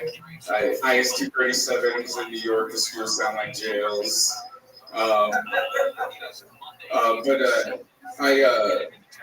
was always into rap music, and I feel like my lifelong interest in rap music made me super gluttonous and made me horny as fuck. All right, I just want to put it out there. You know, I'm in an awkward position where you know, I don't say this to be cute or clever or think this is a real funny joke, but like one of my favorite songs has the N-word in it. It's like, that's like, you know, it's like My Joy Is My Cage on that one. And, you know, someone asked me, like, well, you know, what's the name of your favorite song? I'd be like, oh yeah, it's Bobby Schroeder. So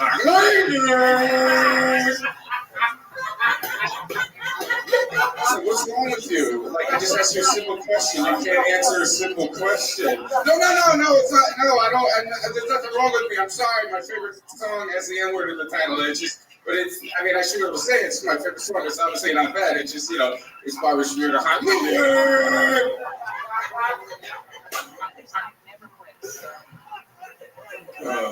I think 90% of my problems in life are caused by bad breathing, which sucks because it means the fucking chiropractors were right, you know? And they fucking are right about most of the shit they say, but they're so condescending. Always asking you what your shits look like. Don't judge me if you study pictures of shit all day and know what they mean. I'm an Armenian birthday party catering waiter in Glendale. The Armenian capital of the world. Armenians are amazing. I love them so much. I never want to work for them again. But at Armenian birthday parties, they're amazing. It's family style. The table is covered in the most amazing Mediterranean spread you've ever seen. When it comes to like drinks, there's a bottle of tequila, a bottle of vodka, a bottle of whiskey, Pellegrinos, a pitcher of water, and a pitcher of Coke. So it's like Scarface and Chuck E. Cheese. And between every course, they dance. And there are no wallflowers at an Armenian birthday party. Everybody dances. Everybody, it's amazing. And then they sit down, the band stops, the lights come up, they eat another course of meat, like all that fucking dancing never happens. Thank you, I'm Michael Laird. Creative, of course, Michael Laird. Follow him, Michael Laird Comedy. Go to michaellairdcomedy.com. Check out everything on his website. Let's check in with the drawing. Tonight's drawing from Ryan J. Ebelt. Let's check it out here. What do we got? What do we got here? Wow, look at that. Oh my goodness, that really looks like Matt Edgar. That looks like Red Band. Cool. That looks like me. Wow. Is that like a skull? Is that kind of like a... That is. That's a fucking skull, man. Ryan J. Ebelt is on a whole nother level. All of his prints are available at ryanjebelt.com. This one is unfucking real. I think I might buy this one myself. Let's see what happens here. I gotta take another look at that.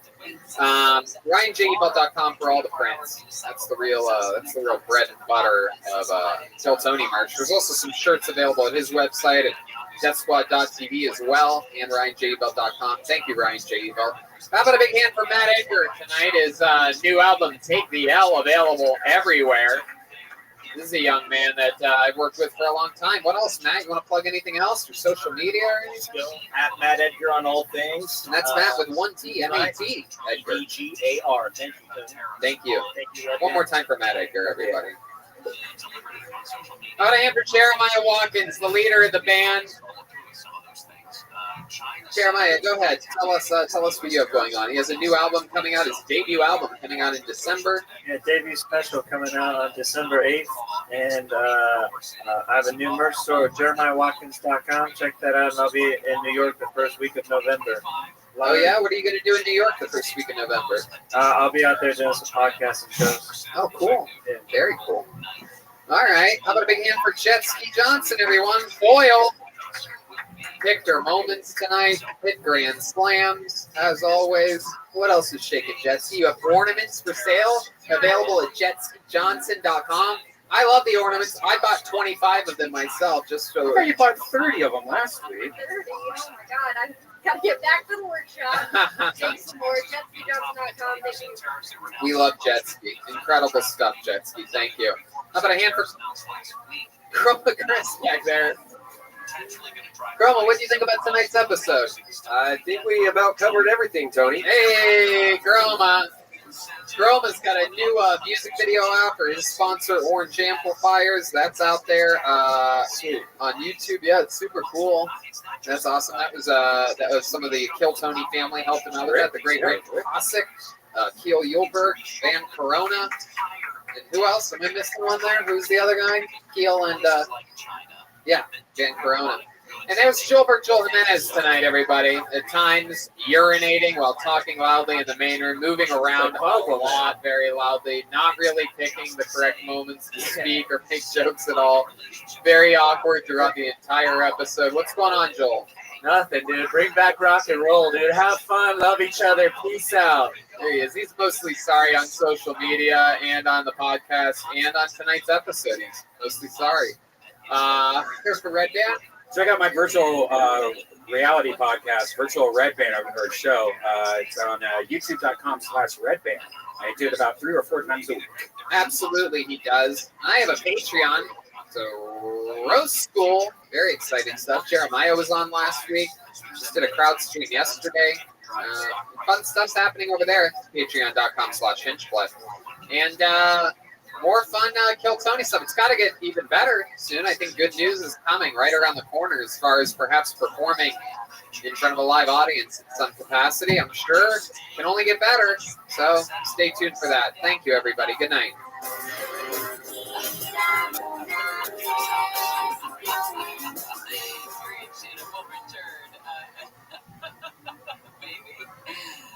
Deborah Bark, did you finish that show, Deborah? I have to think more episode. Shannon, I don't know, man. I thought we were going to catch some hell for talking about this. Okay, so to catch you up when we come back. Okay, great. I'm going to finish it because I think that's... We have to. You have to.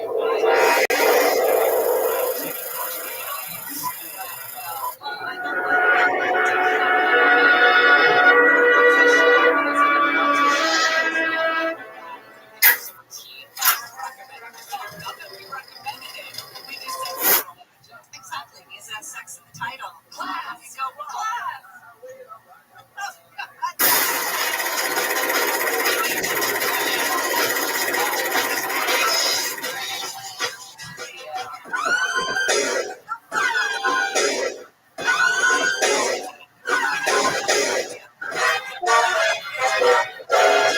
Hey, this is Red Band coming live from the world famous Comedy Store main room for a brand new episode of Kill Tony. Get up, Red Tony. Yeah, here we are again. We're doing it again. It's another one. We're here.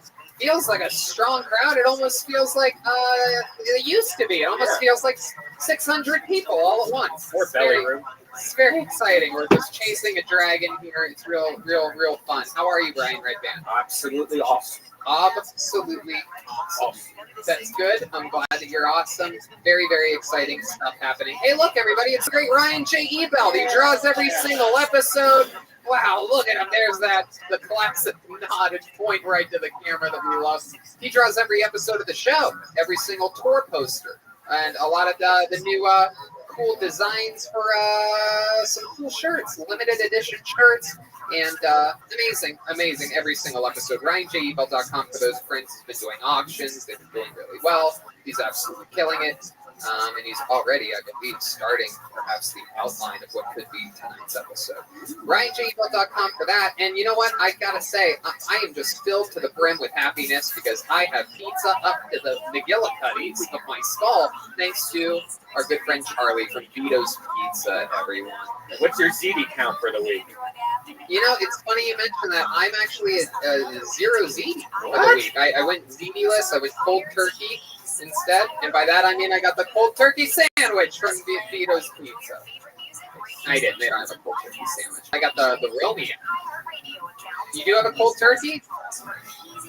There we go, the big dog. I'm going to try that next time. Is there a Vito's in Burbank? I don't believe there is. You should try to. You should start seeing if you can get a special Postmates or something like that. I'm telling you, it is so addicting. It's absolutely incredible. And Charlie's a great guy. Grace over there. It's an incredible team, and it's one of my favorite Italian restaurants in all of LA. It actually is my favorite. It jumped everybody. So Charlie's here. The great Gino is here from LA Speedweed and Better Box Studios, which kept us housed during the pandemic for a bit. Fun times. I think there's even a Penny Fletcher somewhere around here. Some caveman coffee. No way. Where's Cave Fletcher? I haven't seen him yet. Delicious caveman coffee. Use the promo code Kill Tony. Save 15% without a doubt. I know that. I drink it all the time. It gives me so much energy. Sometimes I'll eat Vito's Pizza. And you know, you get the pizza buzz going on in your head, and I just take a couple sips of that caveman coffee, and it knocks everything right into position. So let's, before we get started tonight with a very, very exciting episode, let's find out more from our amazing sponsors that made this episode possible. For you, a listener, right now, here are tonight's sponsors. Hey y'all, now more than ever, you really shouldn't put off seeing a doctor when you're not feeling well. And I know that with everything going on, it can be difficult to put your health first. Seeing a doctor can be a real hassle. Plus, it's scary nowadays to go in there. There might be people in the waiting room coughing. It's frightening. That's why I use PlushCare. They make seeing a doctor so easy, I do it right from home. PlushCare provides virtual doctor appointments through your smartphone or computer. I just pick a time that works for me and book an appointment right online. I don't have to sit on hold forever to make an appointment or leave the house and sit in a crowded waiting room like Tony just said and then be exposed to who knows what. With PlushCare, I can be diagnosed, treated, and even have a prescription sent to the pharmacy of my choice if needed within minutes. PlushCare accepts most major insurance carriers and is available in all 50 states in the doctor's care. They're here to help by discussing treatment options and providing prescriptions as needed. And they're available anytime I have questions. And if you need a regular checkup or have questions about mental health, PlushCare doctors are available to help. Schedule an appointment today to discuss your treatment options. You know, I did this, Brian, and it was super easy. Turns out I had a little case of food poisoning after eating some diabolical sushi, and I was worried, and I took care of all of it over PlushCare. With PlushCare, I don't put off seeing a doctor, and neither should you. No more excuses. Make your appointment today. Go to plushcare.com/Tony. That's plushcare.com/Tony. plushcare.com/Tony. And we're back. How exciting. Thank you to our amazing sponsors. And let's start tonight's show. You guys ready for this? This is very exciting. There's a few people here. I'm not going to lie, people at home. There's a few people. There's the comedians. There's our people. You know, it's getting kind of hectic.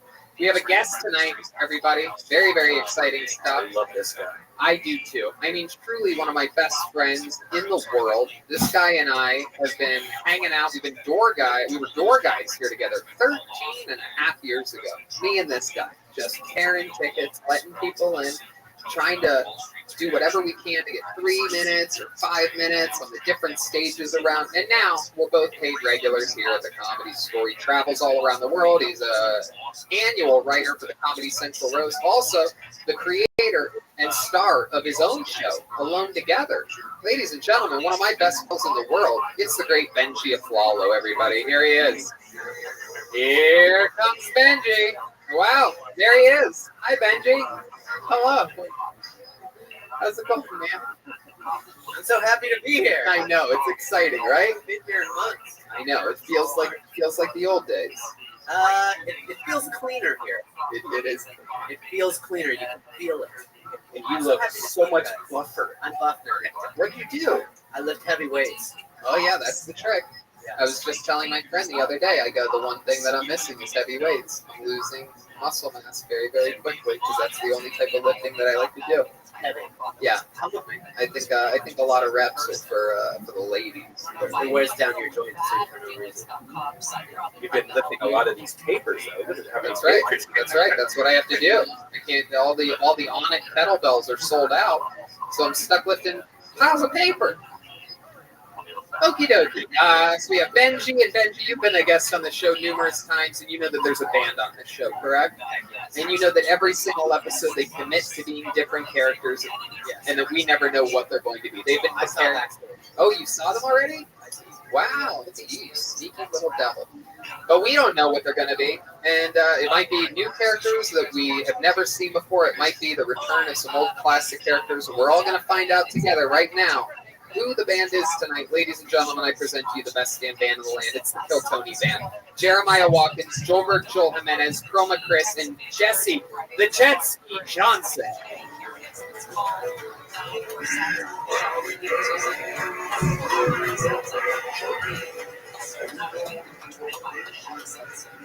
Wow. Wow. This is very exciting. Lots of flannel. I do believe this might be truck drivers. I have a feeling that these might be truck drivers. I got it? Yeah. Look at this guy. You don't seem like you would be a great truck driver, sir. What's your name? My name is Rustin Fields. Rustin Fields. And how long you been driving trucks for? 32 years. 18-wheelers? Yeah, 18-wheelers. Do you have cerebral palsy or something? What's that limp? I got some hip problems. can't feel the right side of my body, and then also I've been blind for 20 years. Oh my God, you're blind. You guys might not be able to see at home. Maybe you can. If you can you lift that hat up a little bit, and maybe we could maybe look at that camera with the red light there. Maybe we could see. Can you zoom in a little bit? He's literally blind. David, you know how to zoom in, right? Lift your hat up a little bit there, Rustin. Oh my God. Oh my goodness. He's completely blind. That's ridiculous. How do you drive trucks like that? It's a seventh sense I got. Oh my God. Have you ever hit anything? No. Okay. Oh, that's awesome. Well, nice to meet you, Rustin Wheels. We're going to have a lot of fun tonight. Look at this. Is this a female truck driver? Yeah, that's right. What are you, a female queen? I thought only just from me. Toot, you little bitch.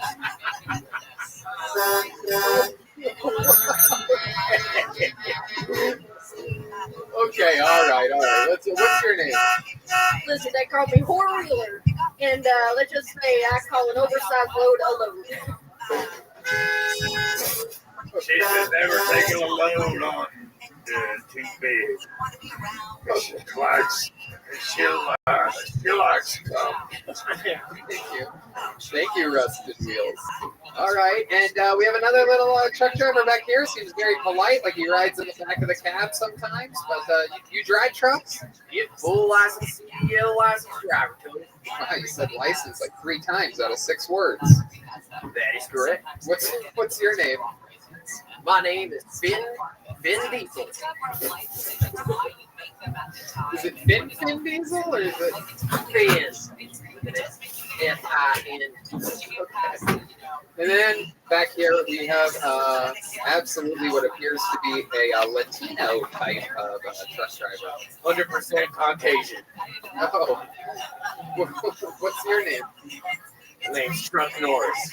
Truck Norris. We have Truck Norris, Finn Diesel, 4-wheeler. Yeah, you better. Why would they call you that? She's a whore. Yeah, what don't you get? And I drive truck. They made all those Tumblr jokes. And the wheeler. Some stuff ain't nuanced, Tony. It just is what it is. Like 4-wheeler rhymes with 4-wheeler, and I don't see how Those 4-wheeler. are the dicks I'm sucking are the 4-wheelers that are not there. Okay, all right. And we got Rusted Wheels, blind as a bat, never been in an accident in his life. Benji a Flawless, ready to go. Red Band and his big wacky soundboard. So let's start tonight's show. You guys ready for this? I'd like to give a special shout out to a couple people in tonight's audience. Because I don't know if I got to do this last week, but I'm going to do it this week for sure. Ladies and gentlemen, here in this audience, 2 people that were at episode 1 of Kill Tony 7.5 years ago, before we traveled the world, before we started selling out the main room every Monday in an unprecedented maneuver. Laney and Jerry are here, everybody. Look at them. I think one of 7 people that were in the audience, our first episode. Yeah, absolutely incredible. And they come every single week since, and they just started coming back. It's just super cool because they're a little bit, I don't want to say they're older, but they're not like the youngest people in the room, that's for sure. It takes a real set of balls to come out nowadays. It shows their love for the show, and we love them as well. So Laney and Jerry are here, and I just wanted to say, if they catch the coronavirus at a taping of Kill Tony, then they die doing what they love. You know what I mean? Okie dokie. Let's start the show. We have I think we have 5 people, semi pre-selected, pre-tested, temperature checked, and tested for the coronavirus. We tested all of them. Red Band takes a tube and sticks it deep up their nose and runs it. Anyway, I pull their name out. You know how it works. They get 60 seconds over there on that side microphone to do stand-up comedy and try their best to be funny. And then I interview them about anything in the world. Maybe I find out more about their personal lives. Maybe I find out about their stand-up comedy history and things like that. And everybody here is going to join me. It's a bunch of truckers at Benji Apollo. Did you have something that you wanted to say? Rusted Wheels? Oh, I don't think he knows that he's staring at. You're staring. Well, my eyes are broke right now. So this is it. You guys ready to start the show? Okay.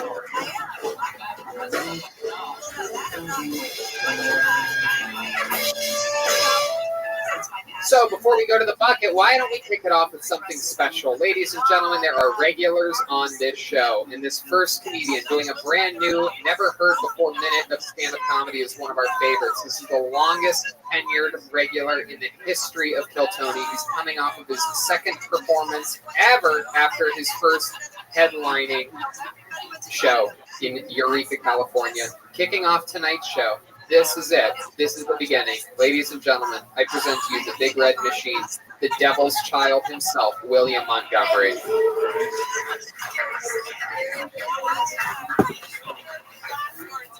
You guys like craft beer? I like craft stew. My parents' minivan is not where I lost my virginity, but if you could help me find it. I'm actually pretty crafty, and by crafty I mean doing drugs in my parents' carport. Y'all seen Blackish? I have a new TV show idea called Racist-ish. Y'all seen Blackish? I have a new TV show idea called Trans-ish. Y'all seen Blackish? I have a new TV show idea called I'm Doing Drugs in My Parents' Carport. I love how everyone that hopes Trump goes to hell will probably meet him there. Like that. That song means it's a minute. William Montgomery.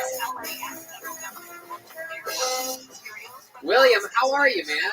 I've been better. What's going on? You seem a little disheveled this week. Yeah, I'm totally disheveled. I continue to make pozole. Yeah, I ate some pozole earlier. How much pozole have you been eating? I don't know what is that. You got a crock pot a couple weeks It's a Mexican dish. Aren't you Hispanic? No, I'm not. Oh, okay. You look like it. You look that way. Yeah, I heard you the first time you said it. Yeah, okay. I said it again. Okay. Okay, perfect. Have you ever seen William before? Yeah, I've seen him before. We've met outside before. Benji had a Yeah, you want me to say what you look like? I thought you were about to say, do you want to say what we did? We kissed. Tell him. Yeah, we made out one I night. would never kissed you. Stop it. We made out one night. That's not true. Yes, it is, Benji. I'm starting to believe William. We made out one night. So, William, let's talk about it. What did you just learn what the word craft is this week? Yes. How could you tell? Because you had so many jokes with the word craft in it. You had 4 jokes, and 2 of them involved the word craft. Did you like it, Benji? I liked it, yeah.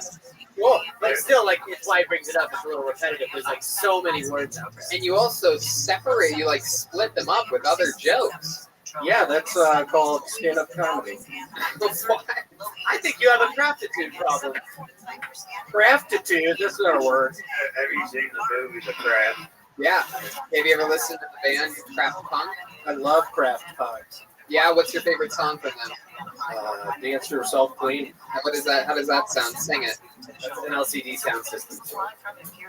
DLC sound system. It's D.L. Hughley sound system. All right. Getting out of control. That would be the best band. DCL sound system starring D.L. Hughley. I would listen. William, how's the drinking? It's great. Good. I pretty much... Thanks, Benji. That's the crazy thing. Thanks, Benji. Why do you say that? I was starting. I've been doing good.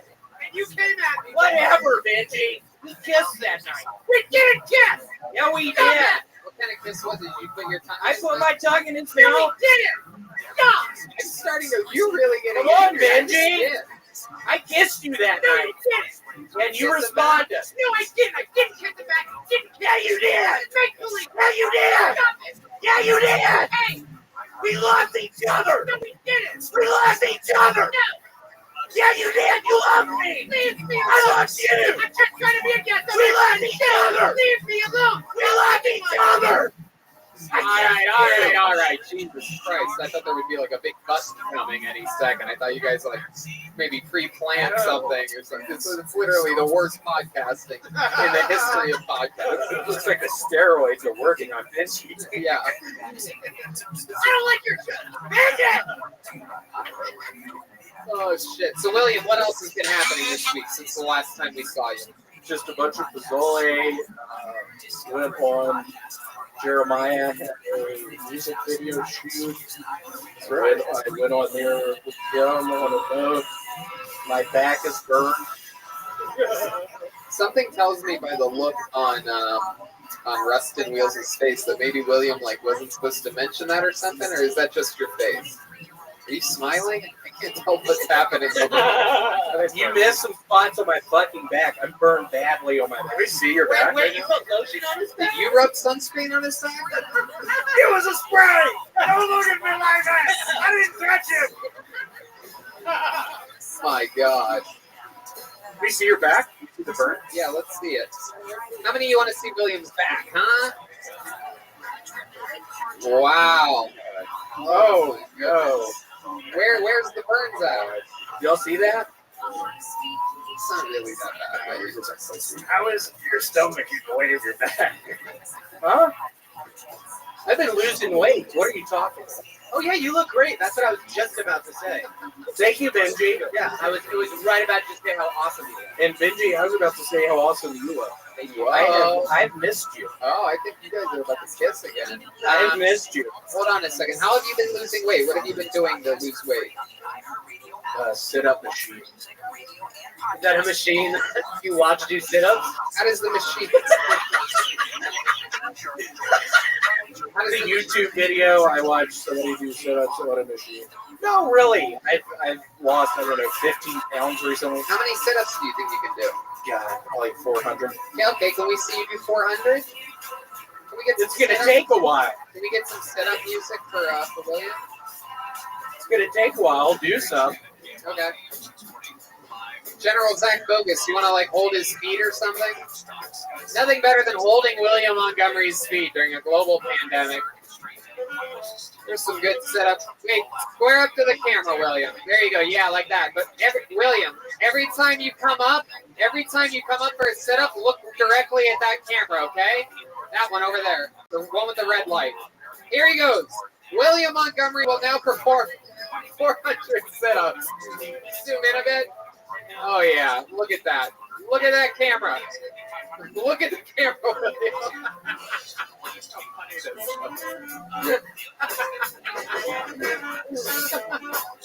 Oh, this is podcasting history right here. If you don't tell your friends to listen to every episode of the show after this, and this is just the beginning. Does Joe Rogan have people do sit-ups on his show? No. All right, I believe he's at 8 or 9, and the castle is crumbling over there. Big trouble. Oh, he's done. There it is. There you go. That's what that's it. How many did we get off there? Like 6 or 7. Maybe 11 or 12. Is anybody counting? 6. I think he's got a fat tire there. There he goes. Look at that. Look at the struggle to get up. This is actually the best part of the entire thing. That was actually the real sit-up, was him just sitting up. He's having serious problems. I'm starting to think he's semi-retarded. Oh, that's a sky joke. Whoa.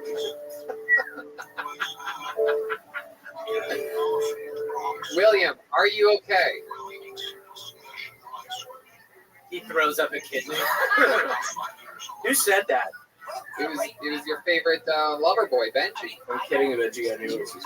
I knew you were kidding. That's why I never. Are we hanging out after this? Or? Who's the next? Yeah, no, this is it. That was it, William. You're so goddamn charismatic, and you're so much gosh darn fun. You know that? Hey, can I add something to one of your jokes?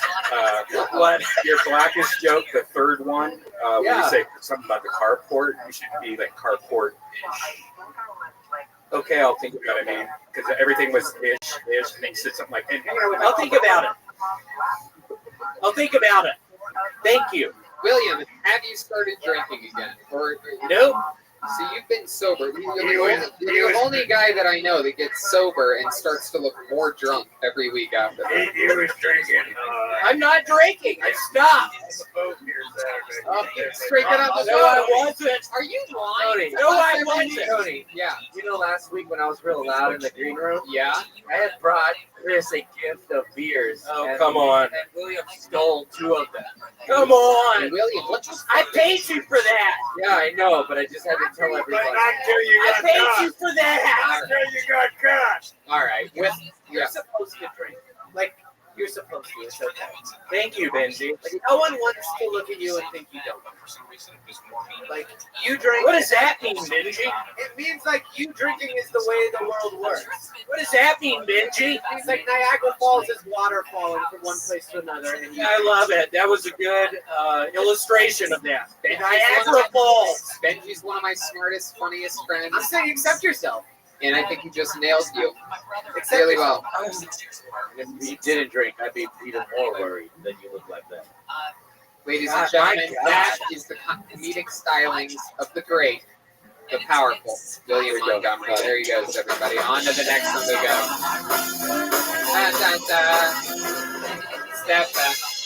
Not wearing a hat this week. That was weird. Yeah, bold maneuver. Showing his lump. Yeah, he's got a lump in his skull. Have you ever had that checked out by an actual doctor, William? Oh, wow. This is very exciting. This young lady, I believe, made her stand-up comedy debut exactly 1 year ago, to the day of today, in San Francisco at Kill Tony Mania. This past weekend was scheduled to be the return of Kill Tony Mania, our big, huge annual event. This young lady's son was on the show, and he absolutely bombed. I believe he said that his mom was funnier than he was. I called her up, and she was indeed funnier than her son. Since then, for an entire year, she has been preparing a new official minute-long set of stand-up comedy. She's going to debut it right now, here, live, in the main room of the Comedy Store. It's Laura Liu. Here's Laura Liu.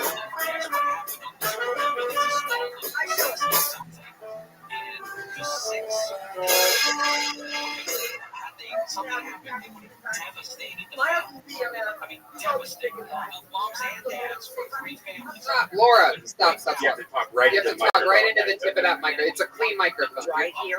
Yeah. All right, let's start it one more time. Ladies and gentlemen, Laura Liu. Here we go. Here comes Laura. Oh, when I crumble. Here's Laura Liu. Okay, my husband, bastard motherfucker, he's always picking fights with me, and I have to look at him and go, look, bastard, are you healthy enough to have makeup sex? So what's better than makeup sex? Restraining order makeup sex. So he asked me the other day, but if I knew what a mulligan was, and I said, yeah, he's the guy that keeps doing it over and over again, right?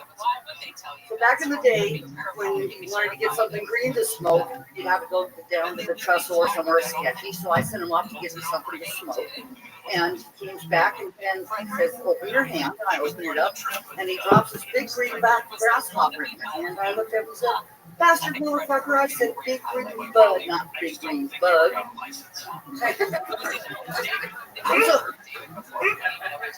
So I'm knocking off my bucket list, and I did skydiving last week, and he sends me off on the plane and says, darling, I'll be praying for you. And I had to stop and think, what exactly are you going to be praying for? And so I love the camo pad. I went to the store, I looked around, I couldn't find any. Kept bumping into the square and I said, oh, I'm sorry, I didn't see you. Wow, look at that. How adorable is she? I mean, wow. Combos when you are not here. Hi, Laura. Welcome back. restraining order on makeup sex. True story. Wow, I was just about to ask about that. I got chicken, didn't I? Yeah, that was hilarious.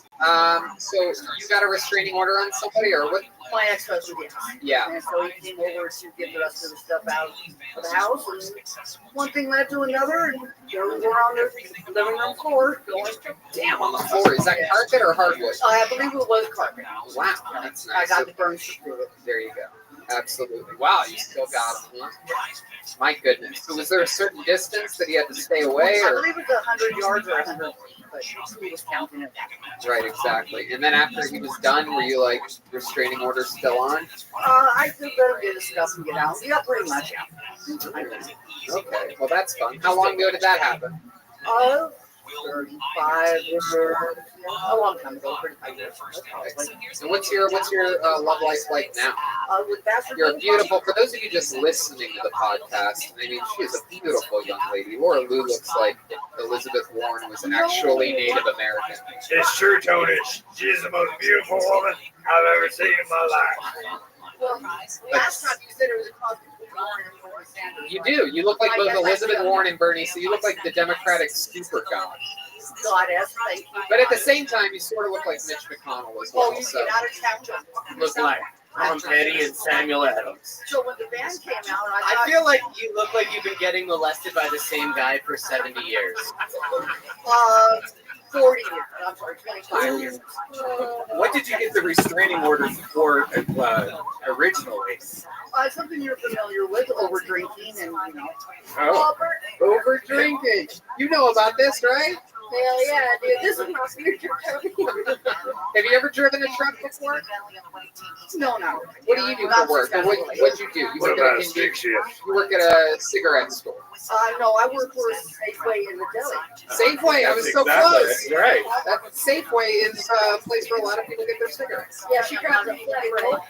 Do you smoke? Yes, I do. We smoke. We used to smoke as well. Then we started chewing Lucy nicotine Yeah, gum. I was interested in it. It's my namesake, too. When you work for the deli, do you smoke meats or do you smoke? Hello. I sell the smoke. Oh my goodness! Look at you. You smoke a lot of marijuana, huh? Oh, you got How do you like to smoke? Yeah, I feel like you have like a bong that looks like a corn pipe. Yeah. Well, actually, no, it's an amber